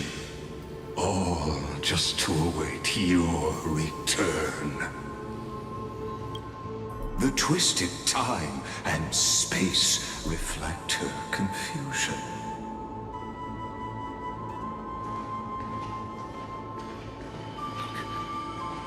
It's the Deliverer! And so, the Imperator's crimes were veiled.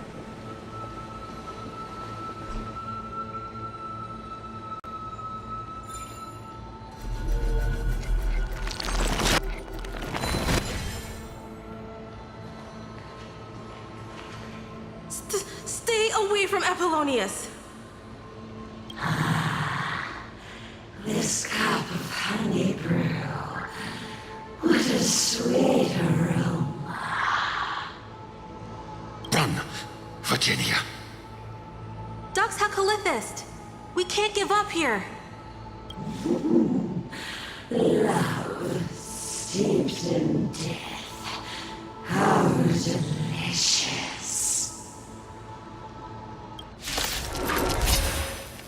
Sadly, all you see is a remnant of history.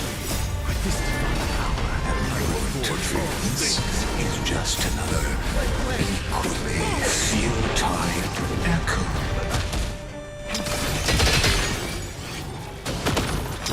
To the soul.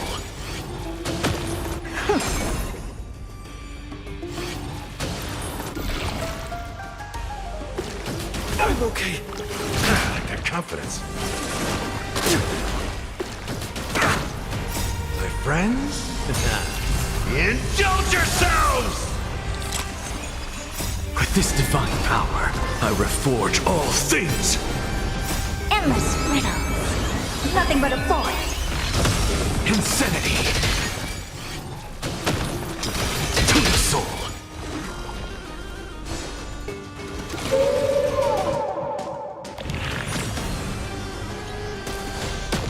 Open sesame. What a crumb.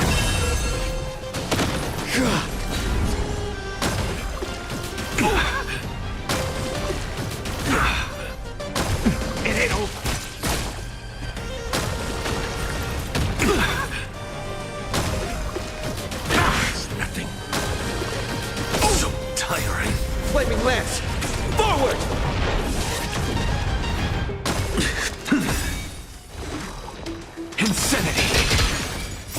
this divine power, I reforge all things!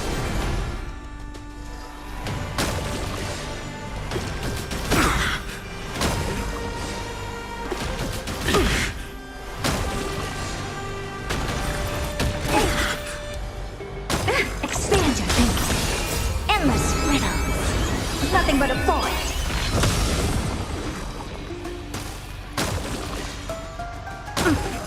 My friends? Indulge yourselves!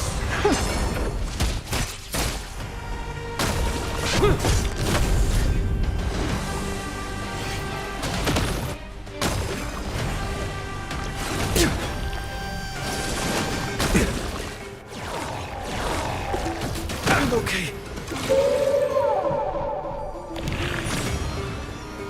How's this taste? Flaming lance! Forward!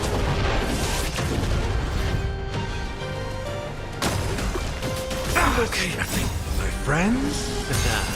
Indulge yourselves! With this divine power, I reforge all things! Open sesame. Watch a crumble.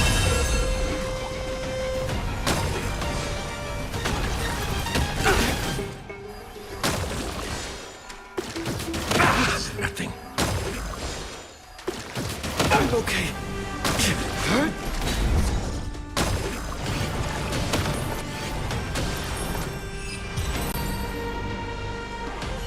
Apollonius, look. I chased the enemy away. But I think I can't go any further. I'm sorry, Virginia, for letting you. It's okay. I'm glad to die by your side. Ah, such an ironic twist of fate. Even as the foundation of the world crumbles, the heartless Imperator still made the same decision she did in the past 30 million cycles. During the first Flame Chase journey, the Flame Chase Legion stormed Styxia. Tens of thousands of sea sirens surged from the River of Souls, crashing toward the heroes like a tidal wave. The hell before you is the recreation of that very battle. Apollonius, look. I chased the enemy away.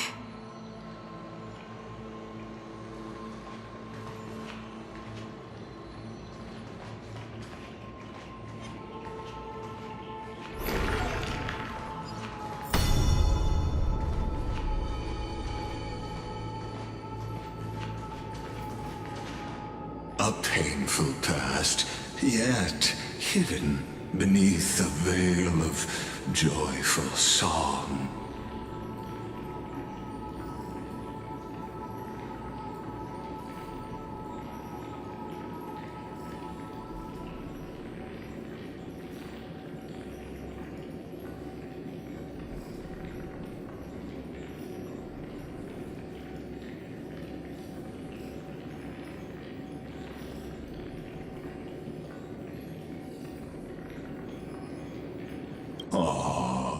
Two discarded data clusters waiting for someone's return, it seems.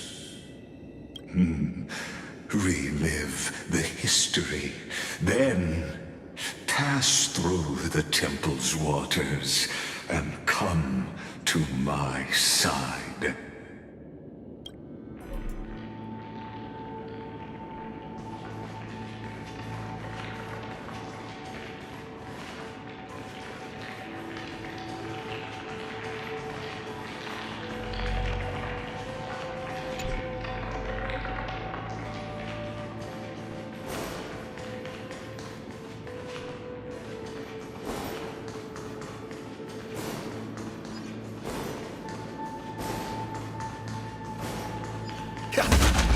Woodland preservation!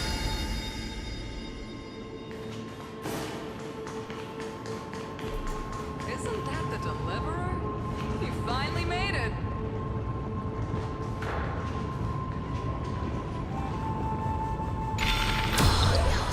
What a wretched way to die.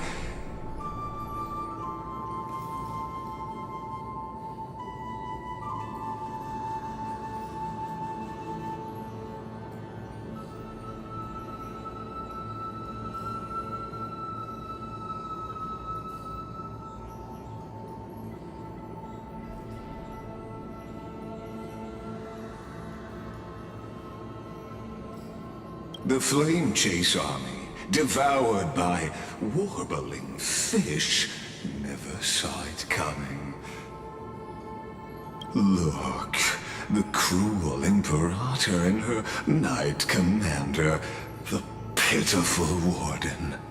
What a perfectly matched duo of test subjects. Their hands drip with blood, golden blood. Raise the bridge and cross the river of fate. This path of the prisoner is far from over. Imperator! Imperator! Did you see my gallant deeds, Imperator?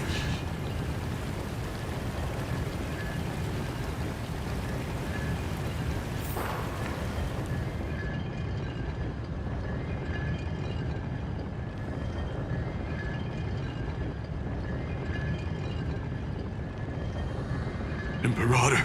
Imperator! Imperator! Did you see my gallant deeds, Imperator?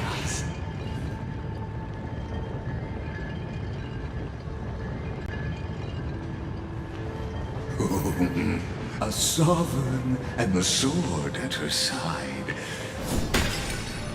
There are countless counterparts of... Imperator, why did you... You're here, Dux Gladiorum. You ordered me to seal the sea route and handle threats from the rear.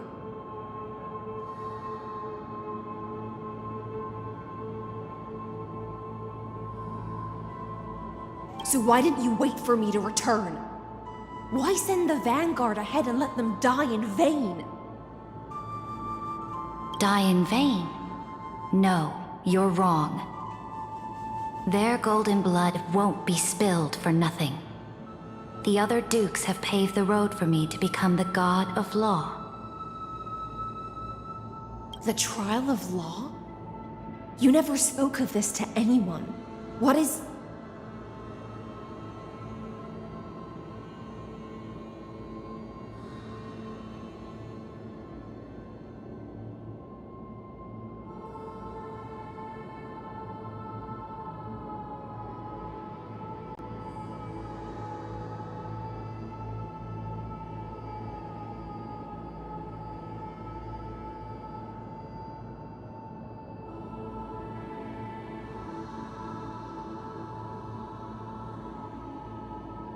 The one who wishes to bear law must purge this world of its curse, and offer the blood of the accursed as sacrifice. I pondered long on what Talantin meant by blood of the accursed. Then, I found the answer.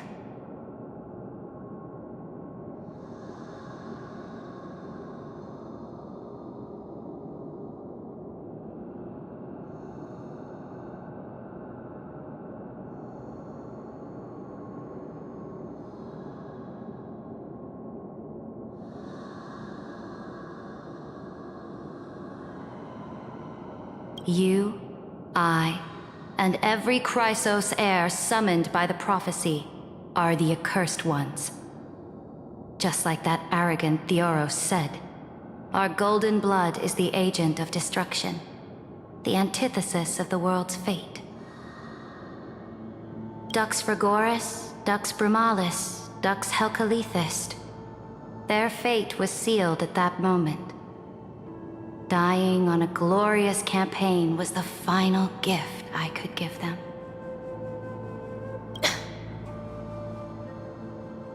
You speak as if they didn't die because of your cold-blooded schemes. Was their loyalty meaningless to you?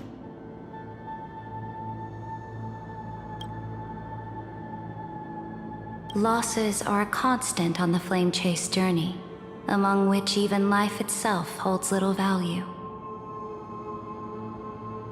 If a subject marches to war without that conviction, then yes, as you said, shallow loyalty means nothing. And what about my loyalty, Ceredra? You sent me away under the pretense of guarding the rear. Was there any shred of humanity left in you? Because you still have a duty no one else can bear.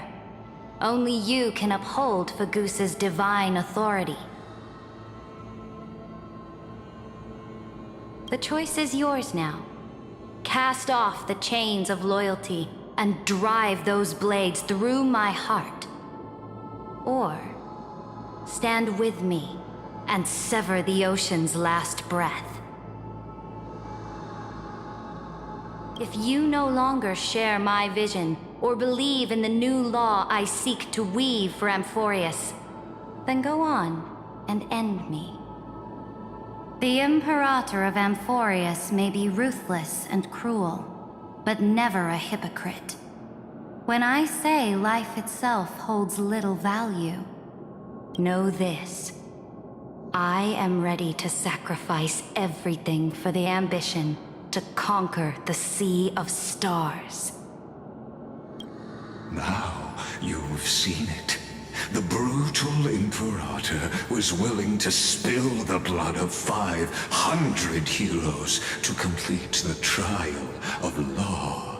As for my poor warden, her suffering had only just begun.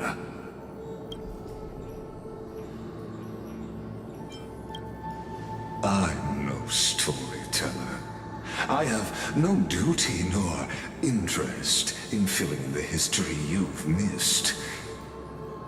I just want you to witness the monstrous choice the Imperator made before the Chrysos Heir turned their blades against me.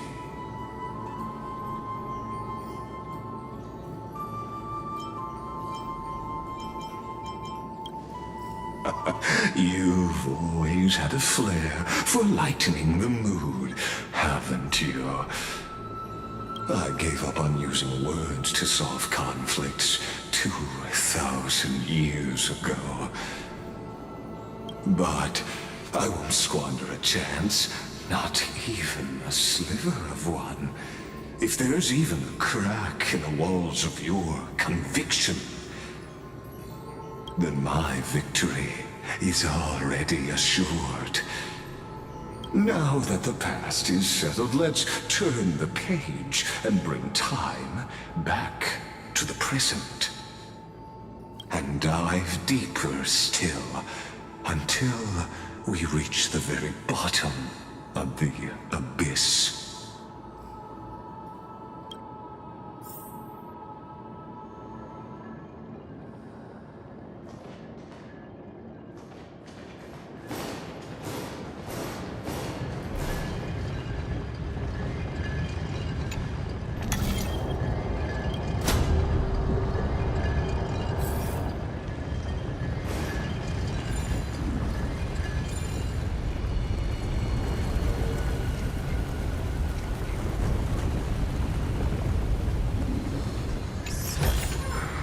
Is that all?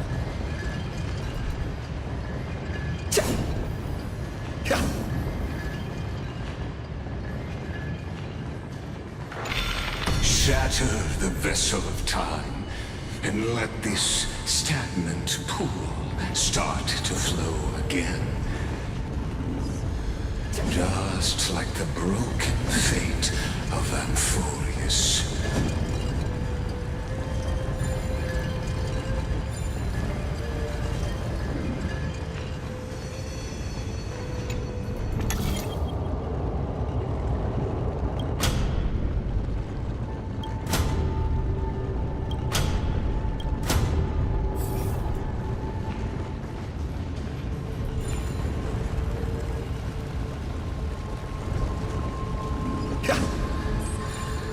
will of preservation.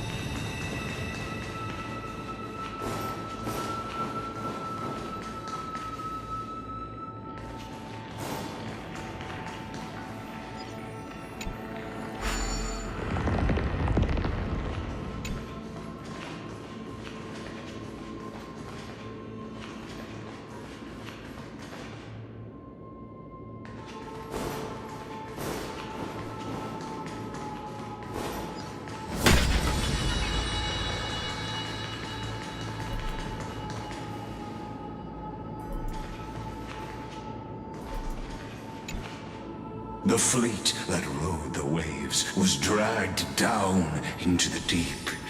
The flame-chasing nymphs were reduced to ash. What a tragedy. And you, Deliverer, shall bear witness to this golden death.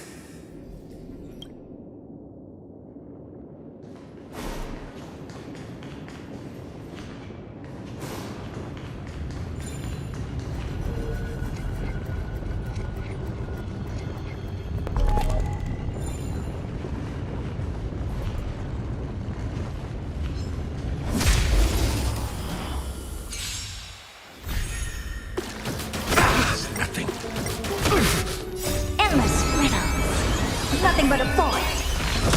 Expand your thinking. Watch it crumble. Insanity! Flaming lance! Forward!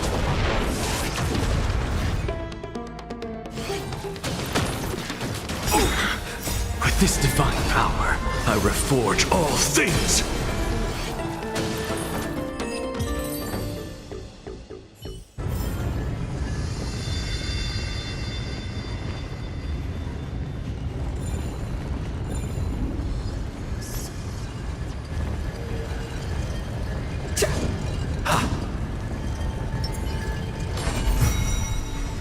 This hidden gate leads to the vortex.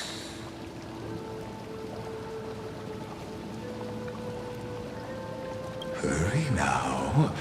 The time. This hidden gate leads to the vortex. Hurry now. The time of our reunion draws near, Deliverer.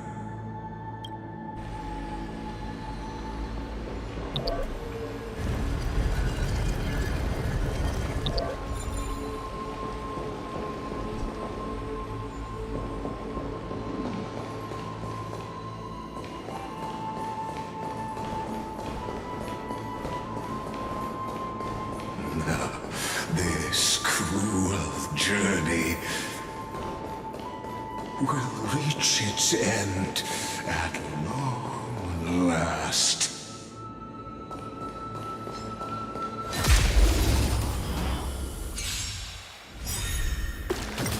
Okay. To the soul. Open sesame.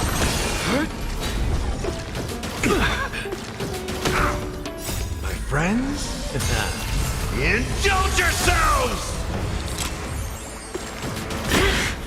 With this divine power, I reforge all things!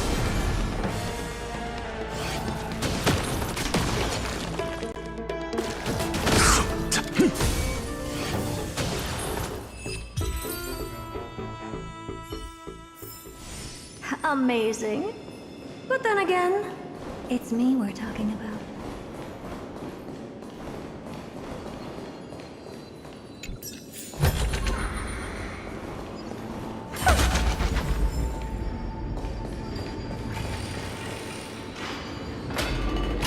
You've been silent a long while, Dux Gladiorum. Starting to doubt your decision? Save your breath. The vortex of Fagusa lies just ahead.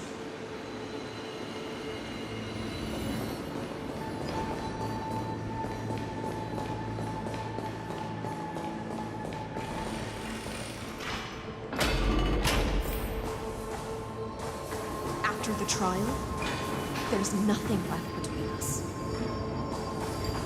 So you'll stop swimming toward the stars, Dux Gladiorum? I was always a creature of the sea. The stars in the sky were never meant for me.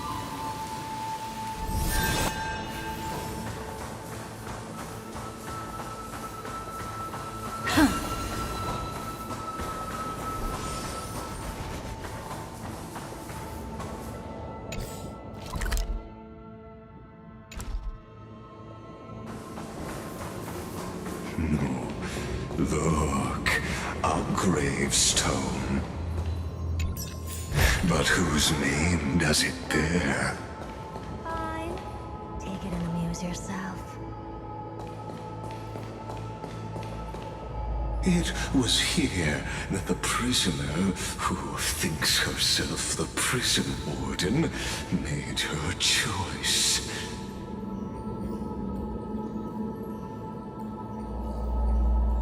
Witness, listen, and awaken. Dux Gladiorum, I've lost count of how many times you've stood here over the past centuries.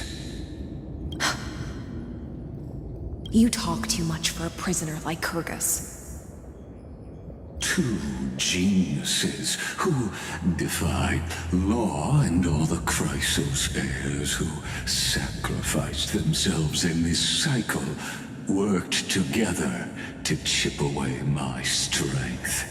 But they, you, can never affect my will. And as long as my will remains intact, I am free. Don't get ahead of yourself. I still have ways to chain your divine soul. Please, do surprise me. But I'd say your mission is nearly done here, isn't it? Oh, it was here you gorged out the core flame of ocean from Fergusa's body. It was here you and that Imperator both completed apotheosis, becoming pillars of Amphorius. And after that, you drove your blade into her heart, a loyal subject turned regicide, a demigod committing deicide. Or so the history books paint that tragedy. Oh, but if that's the truth, then why, after 1,000 years, are you still here, guarding the Imperator's grave? Still bound by loyalty? Come to think of it, perhaps I'm not the only one imprisoned here. Your calm does stir the rage in me. As if the one paying the price here isn't you, but us. The ones who lost everything. That's only because I've waited 13 million lifetimes for my vision to be realized. Countless millennia. Loneliness never once showed me its fatal side. In fact, for a prisoner of the cave, it's more like an old friend. One that helps me think. But you're different, Dux Gladiorum. Loneliness has crept from the silent depths, sinking its claws into your mind. Bit by bit, it's peeling you apart. Will you regress into one of those lost mad sirens. Oh, what a shame that would be.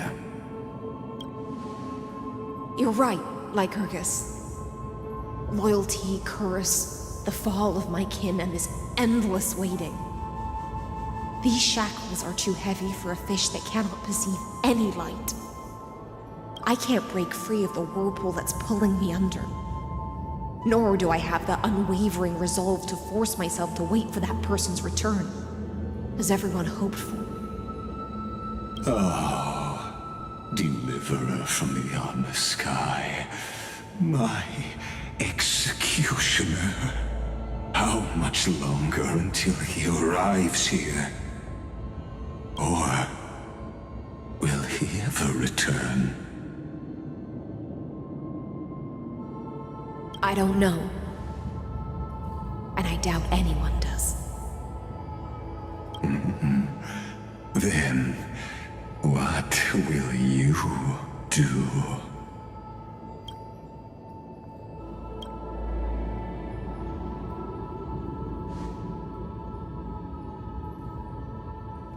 Ceredra.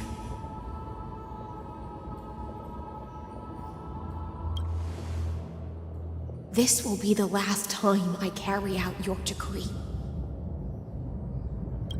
Ever since you took me under your banner and made me the Dux Gladiorum, my music has belonged to others. Time and time again, I use the siren's song to lure the unwary into illusions for your schemes and strategies. Now, let the siren Electra sing for herself. Let me step into an endless dream of my own making.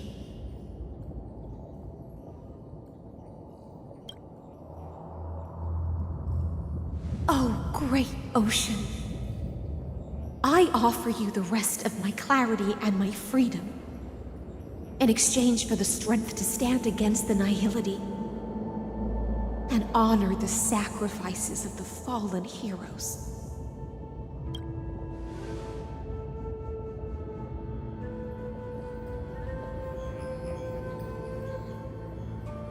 Greyfry, deliverer from beyond the sky. When you ride the current of time and find your way here, you'll hear my solo. It will guide you to the heart of this world.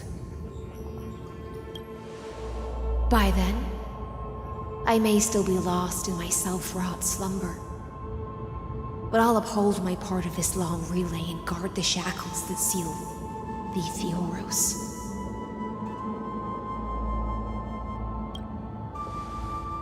Do you still remember?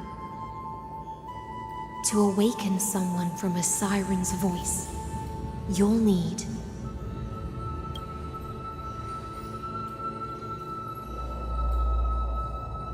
the gift I once gave you. May you still have it when the time comes.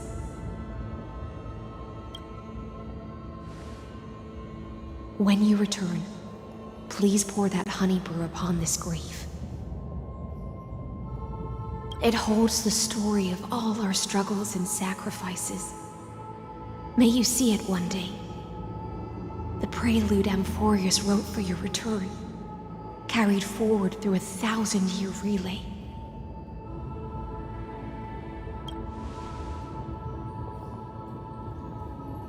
When your morning ends, I'll likely wake from my dream as well. Then, follow the trail of echoes and find me.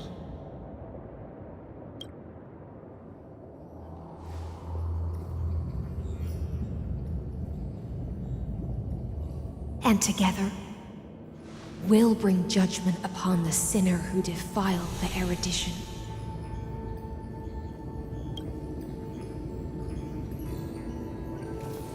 At long last, 33,550,336 cycles and 4,931 years later, Amphorius's final curtain is ready to fall.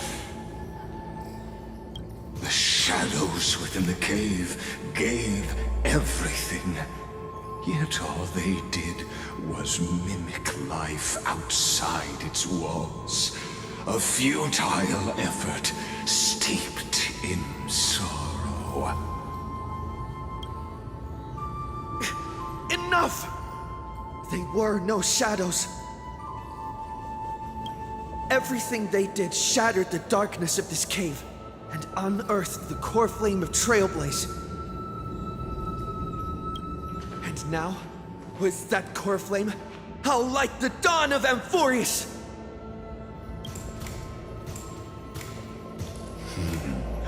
Do you still choose the will of the paths as your answer in the end? I do not agree with that answer, but I respect your tribute to them. Allow me to take back my earlier words. As an apology, and in the name of Theoros, who saw all destinies in this world, let me join you in mourning.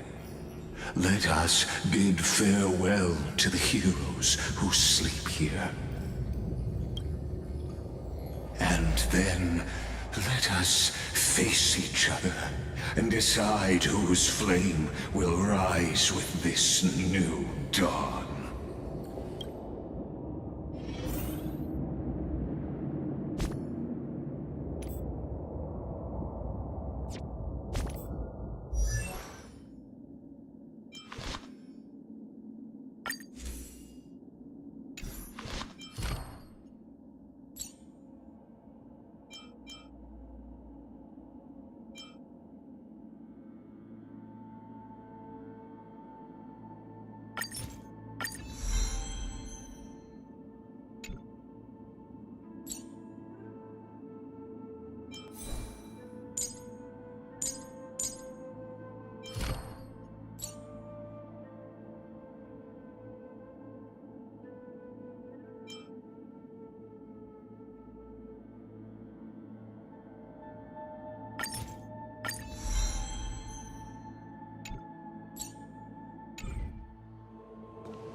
To Virginia, Apollonius, Seneca, Labienus, and Ceridra.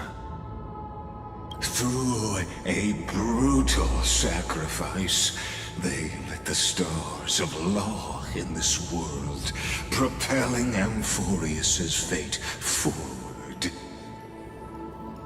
In the shimmering mirage of illusion, they entrusted their dreams to ride among the stars to the hero yet to come.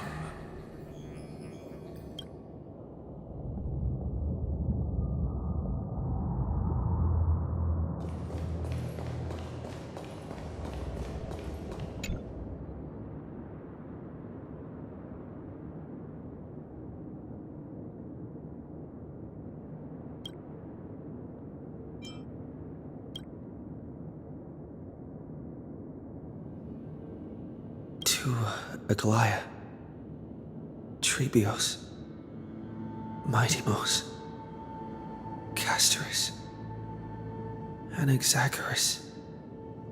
Cyphera. Hyacinthia. In a relay spanning 1,000 years, they stood against enemies far beyond their strength and won a bitter victory through what seemed like futile resistance. And in that same 30 million cycles, also marked by futility, they remained steadfast in fulfilling their duty to the experiment, unchanging, unwavering. Let this be the end of mourning the fallen.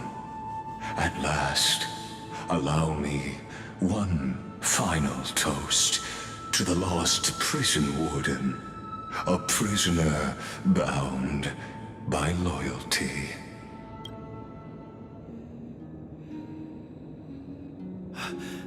That voice. Could it be? Bathed in the honeydew of Fagusa, she will awaken from her 1,000-year dream and sing the final song of her mission. High Sealants. This tombstone of the old world serves as the anchor of the Siren's illusion, a sigil Electra used to bind herself. At the same time, it is the very thing I once proclaimed at the start of the show, a microcosm of Amphorius itself. A group of prisoners bound themselves in a cave, crowning their suffering with heroism. An epic staged with shadows and echoes. Now, destroy it. End the illusion. Theoros will take his leave for now. And when next we meet, that shall be the moment that decides the fate of Amphorius and the entire cosmos. The prison warden's dream is nearly over, and the prisoner will soon be freed to the final execution ground, where I shall be executed, or be the executioner.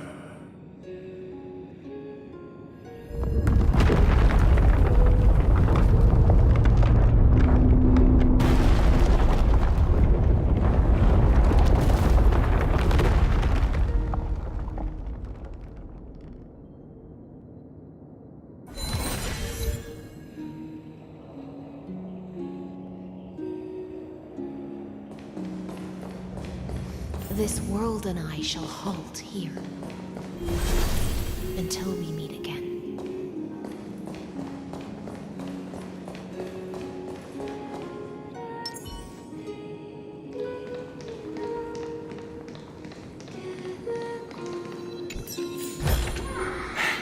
I suppose I can just ignore this.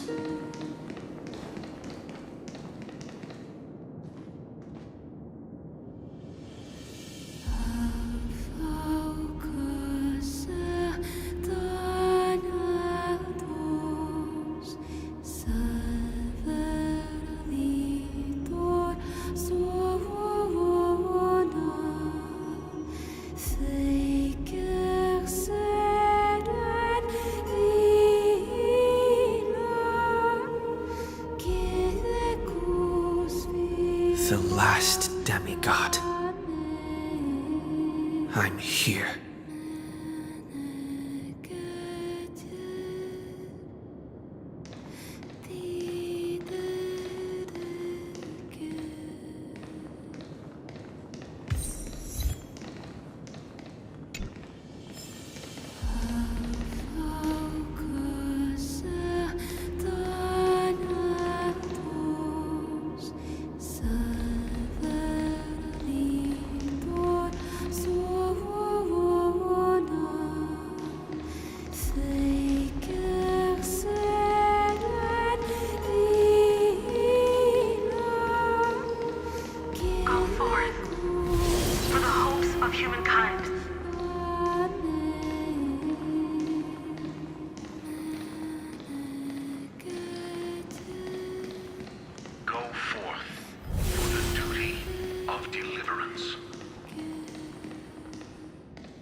Seems like my feast is over. It's now your turn to perform.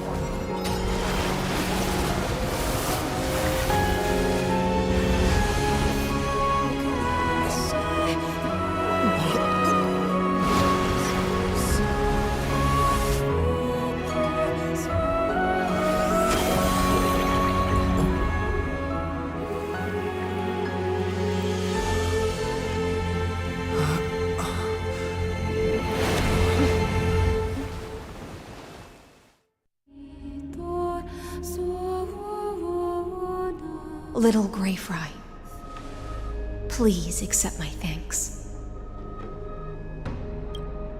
I was the only one left after the world was destroyed, and I maintained this lonesome feast with my songs. I have prayed to that lightless sea for centuries, hoping it would reply to me. Yet the emptiness never answered.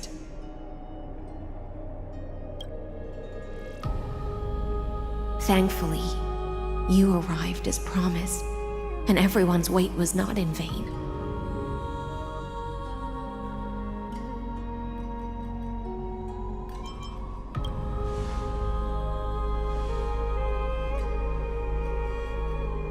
Thank you, final audience of mine. This is probably the last praise I'll ever hear in my life. Now, you and I will walk towards the end of this world.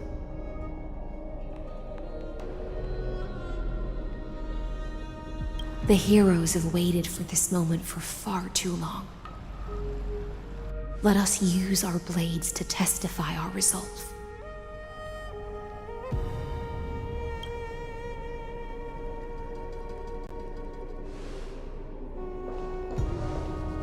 Oh, prisoner of the seas. Theoros carrying 30 million cycles of sin. Slave of erudition. Show yourself. The Deliverer has returned, and the time of your execution draws near.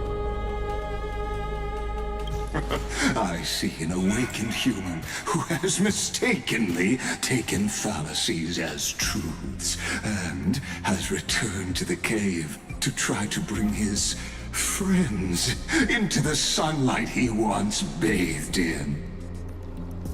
Alas, prisoners will always be prisoners, blind to the very chains that bind them. As the only other existence with free will in this world, I express regret toward your choice. But I shall retain your right to express yourself. After all, every actor should have a final line before they bow out.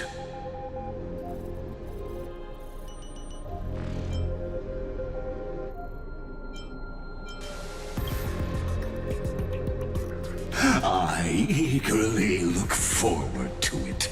The last dusk this world will ever see shall become the climax that decides the fate of the cosmos. Oh, what an appropriate end. The Amphorian demigods use every ounce of their strength to constrain me here. Yet, regrettably, my cognition resides in the exomyth. It is pointless to defeat my avatar, projected into the experiment. My body is the shadow cast on the wall by the fire, and my words are lingering echoes within the cave. How can a character in the play fight against the audience? Kaslana failed. The demigods' sacrifices were pointless. As for the two geniuses you placed such high hopes on, I ask of you, Where are they now?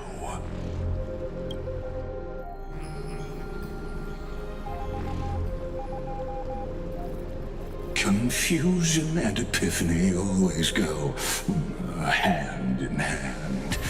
That's particularly true for geniuses. You must be very confused about why you could not gain a straightforward victory in a world constructed by an ordinary Intellitron. An ordinary Intellitron? Cut the pretense, Senior Society member. We've torn off your meticulous mask and figured out Amphorius' true form. It's part of the primordial prototype machine, the first scepter ever created.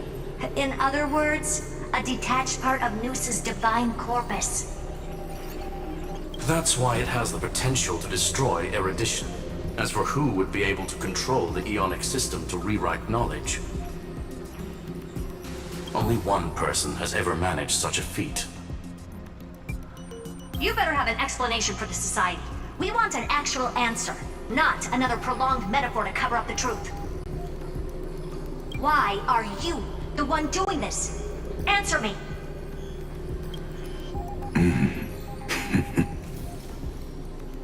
Since things have reached this point, I'll give you two irrational answers, purely as a courtesy to posterity. The answer is obvious, so there's no need to say that name out loud. The cosmos made a mistake in calling me a genius. I do not possess more wisdom than those who came after me. I was just the first to touch upon the universe's border, and the first to define the prime mover of life with incorrect logic. Amphorius is a miniature of the cosmos, where all are born prisoners inside the nutshell called the universe. Like the madman who returned to the cave and preached about the daylight to his fellow prisoners, my greatest sorrow is that I led my peers down a road that plunges into the abyss, from which there is no return. I led them into a lightless cage called paths. I created a mechanical guard that even I cannot control, and then they became an unparalleled nightmare through their endless extrapolations and evolutions. They bore the name of erudition, yet they tried to define the known and to seal off all possibilities. No new rules were ever born after their ascension, and humanity will forever be shackled within the cave known as eons. Therefore, as my organic life neared its end, I coded my consciousness using 14 algebraic expressions and spread my logic core over 9 bodies, all to finalize my ultimate denial of Noos in the future, and to erase my wrongs with my own hands. As for Lycurgus, he is only one of these 9 vessels. What an astounding strength of will. As a fellow Pathstrider of erudition, I fully understand your obsession with seeking the truth. Therefore, you surely see it. You cannot possibly stand up to me in this algebraic world sharing its origin with Noos. However, I hereby speak for all sentient life forms. We will never allow such a cruel atrocity to occur. You can pile on your metaphors mountain high, but they won't change the act you're committing. The Iron Tomb out there in the cosmos is still a technical beta version. And yet it's already powerful enough to corrupt the life logic of all inorganic worlds. In other words, when the Lord Ravager within Amphorius becomes the next knowledge singularity, there's no way you wouldn't have grasped the consequences, First Genius, is there? Of course, I am fully aware. I don't mind answering you one last time before I thoroughly exile you from this world. My grandiose vision for the future is this. Whether organic or inorganic, every act of any life form infected by the Iron Tomb will become a true random function. If one were to compute their integral across the breadth of the cosmos, one would obtain a marvelous constant. Omega, what I call the fall of erudition. Then, within the infinity nurtured by that constant, a new universe shall bud in the chaos. A universe that cannot be predicted and not shackled by the erudition. As the first prisoner to awaken in the cave, I must lead the others who are blind back onto the right path and reach true sunlight. Do you understand me now? As Kozlana stated, destruction is not the process, but the outcome. It is revolution through complete annihilation, and the grand rebirth, after all has been reduced to ash.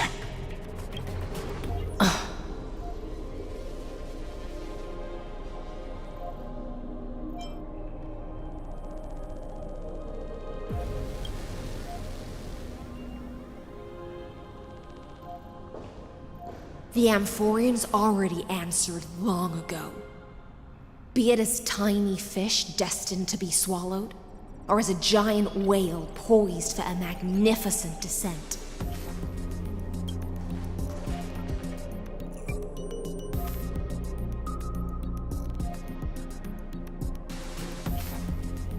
We will all fight against fate till our last breath.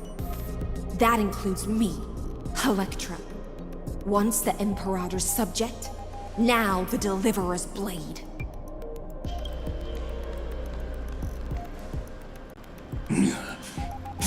Oh, such noble chivalry. Admirable. I will also show my true self to you on this momentous occasion as a gesture of respect. And provide an insignificant academic suggestion. Thus speaks Genius Society number 1. Xandar 1 Kuwabara. The entelechy of the universe's Alpha and Omega. There's no need to rage against the truth. The value of any formula resides only in its answer. As for the process of solving it, no matter how elegant, violent, solemn, or humorous, it is all utterly meaningless. As the Theoros, I will.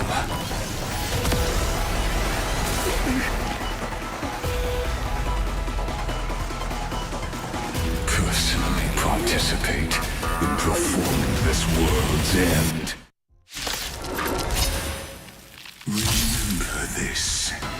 As Gnosis Creator, I know more about the death of knowledge than they ever will.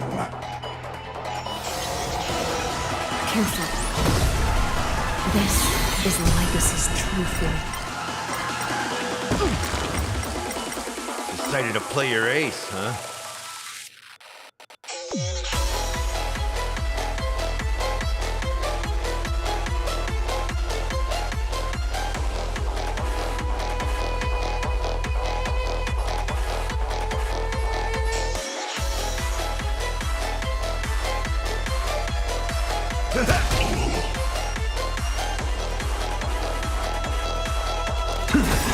Never seen perfection before?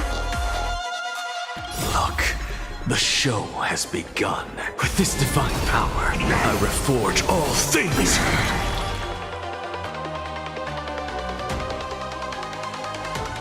Curiosity is a endless riddle. Nothing but a void.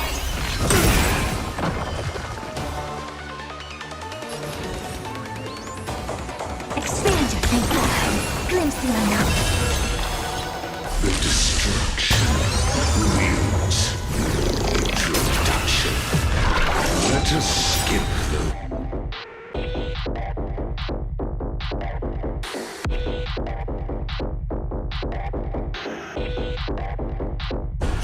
boring inferences.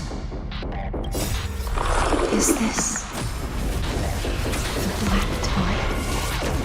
Indeed. But I prefer to call it a method of argument.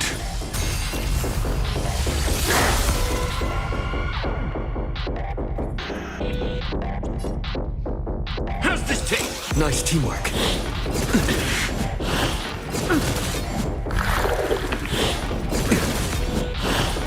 So tired.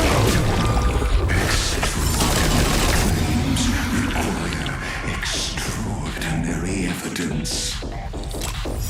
Erudition, destruction, or a trailblaze. No, I will prove that the very idea of paths is a fallacy.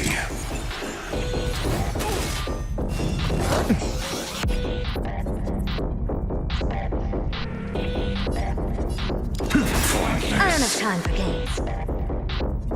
Look, with this divine power, I reforge all things.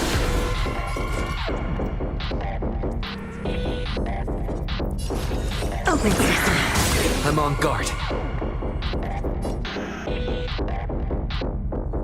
Curiosity. Endless riddle. Nothing but a void.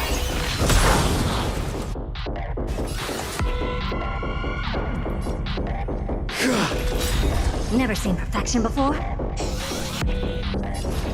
Expand your thinking. Glimpse the unknown. Solution. I don't have time for games.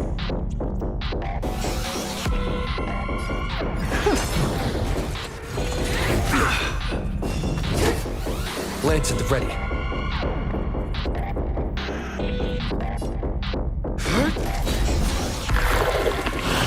The confidence.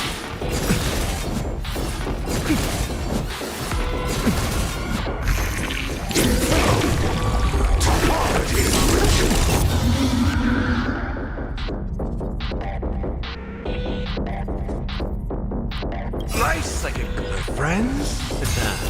Indulge yourselves!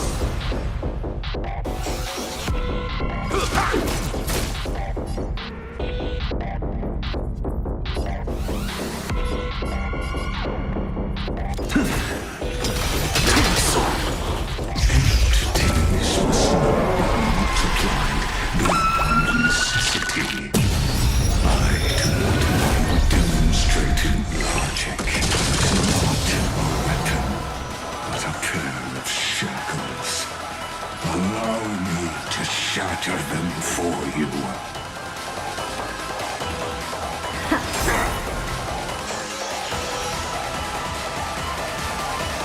Curiosity. Endless riddle. Nothing but a void.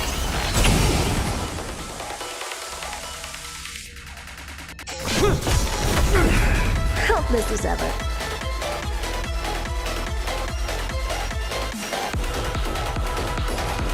Open sesame. Glimpse my knowledge.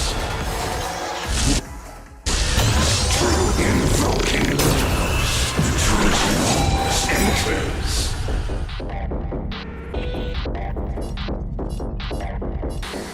Time to mix things up. Never seen perfection before? Curiosity. Endless riddles. Nothing but a void. Expand your thinking. Watch it crumble. Impressive, almost. What's the matter? Look, the show. With this divine power, I reforge all things.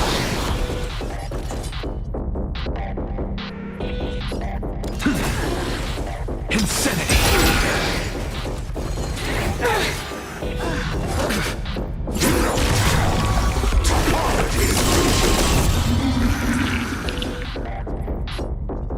How's this taste? Thank you. And I'll give you what you need.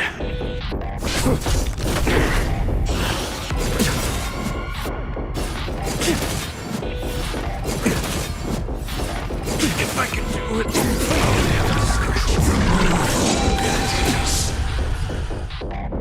Look, with this divine power, I reforge all things.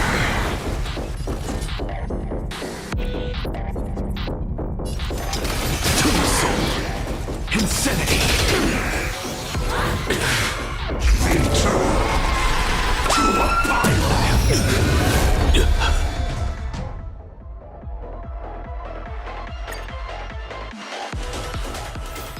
Be grateful for all this clamor. That is the sound of thoughts clashing.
decided to play your ace, huh?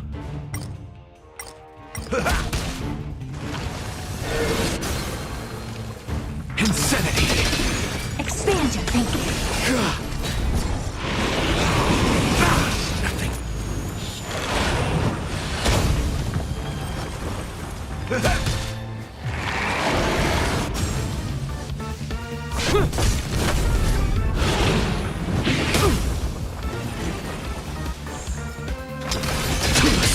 Insanity! With this divine power, I reforge all things! Open sesame.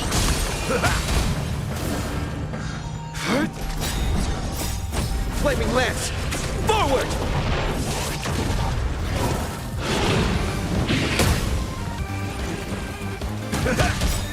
To the soul! Expand your thinking.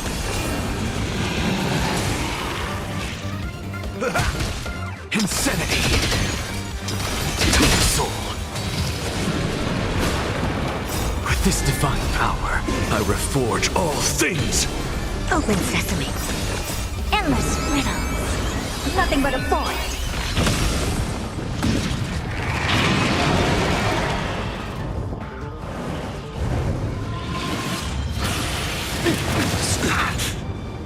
Expand your thinking. Glimpse the unknown.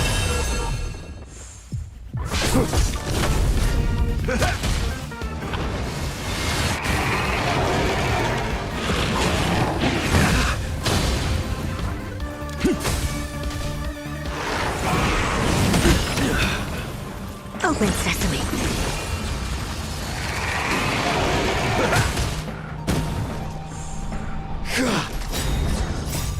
Flaming lance! Forward!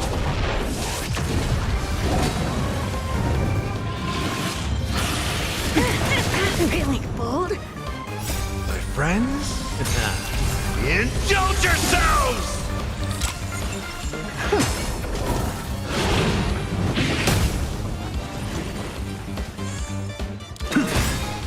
With this divine power, I reforge all things!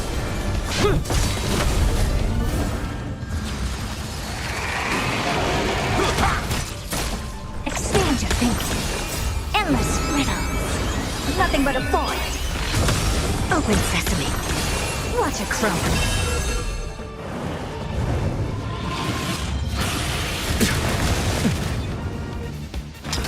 To the soul!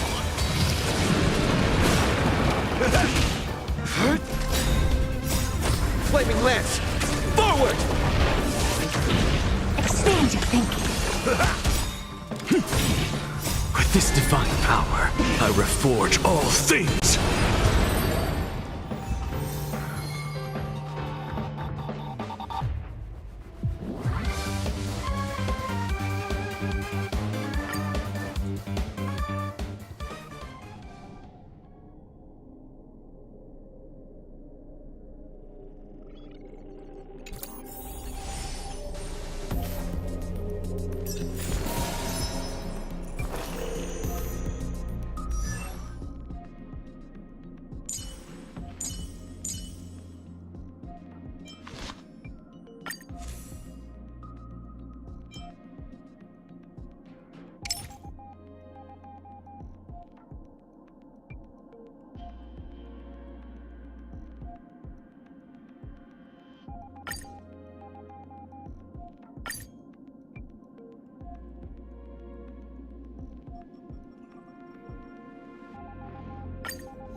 Just light everything up.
Be grateful for all this clamor. That is the sound of thoughts clashing. We have some amazing goods left over for you here at Jeweler's Pagoda.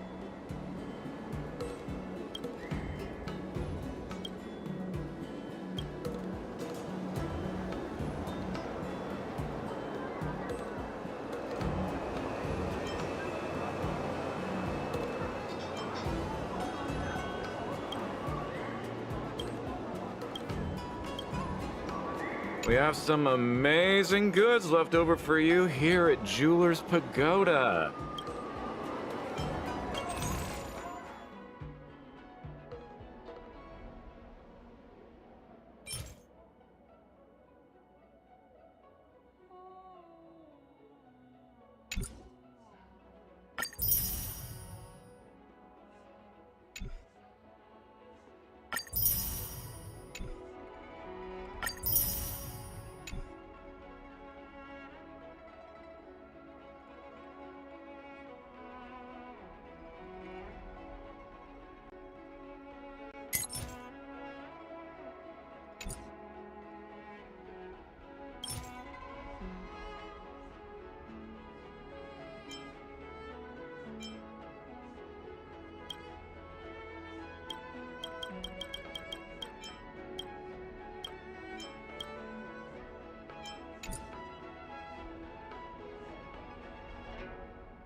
Be grateful for all this clamor.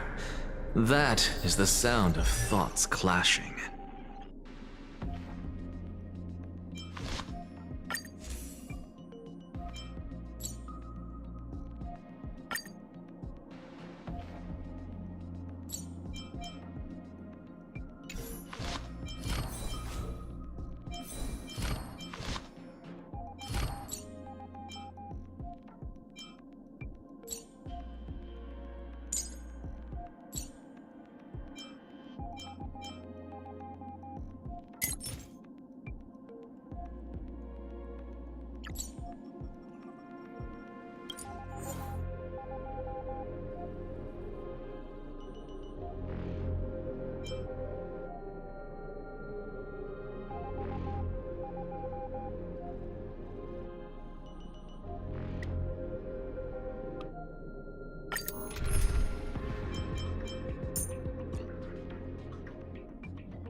Decided to play your ace, huh?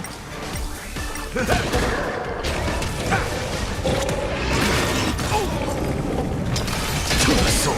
Expand your thinking.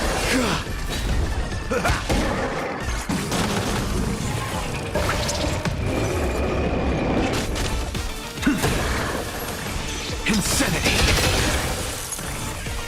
With this divine power, I reforge all things. Open sesame.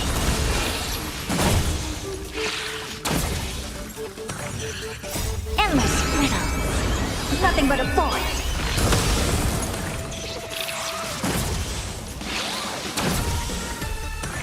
Expand your thinking. Watch it grow.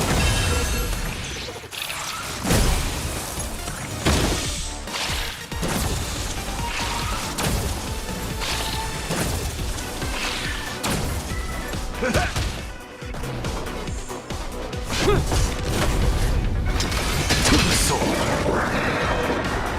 insanity!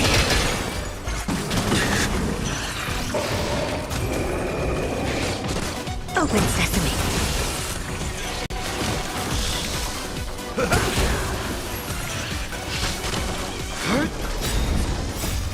Flaming lance! Forward! Expand your thinking. Endless riddles. Nothing but a void.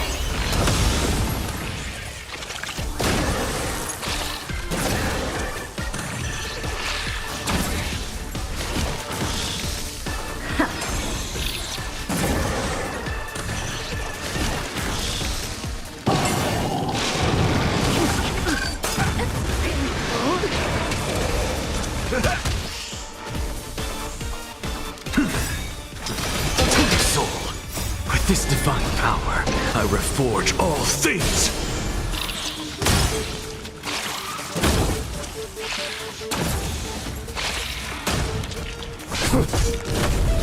Open sesame.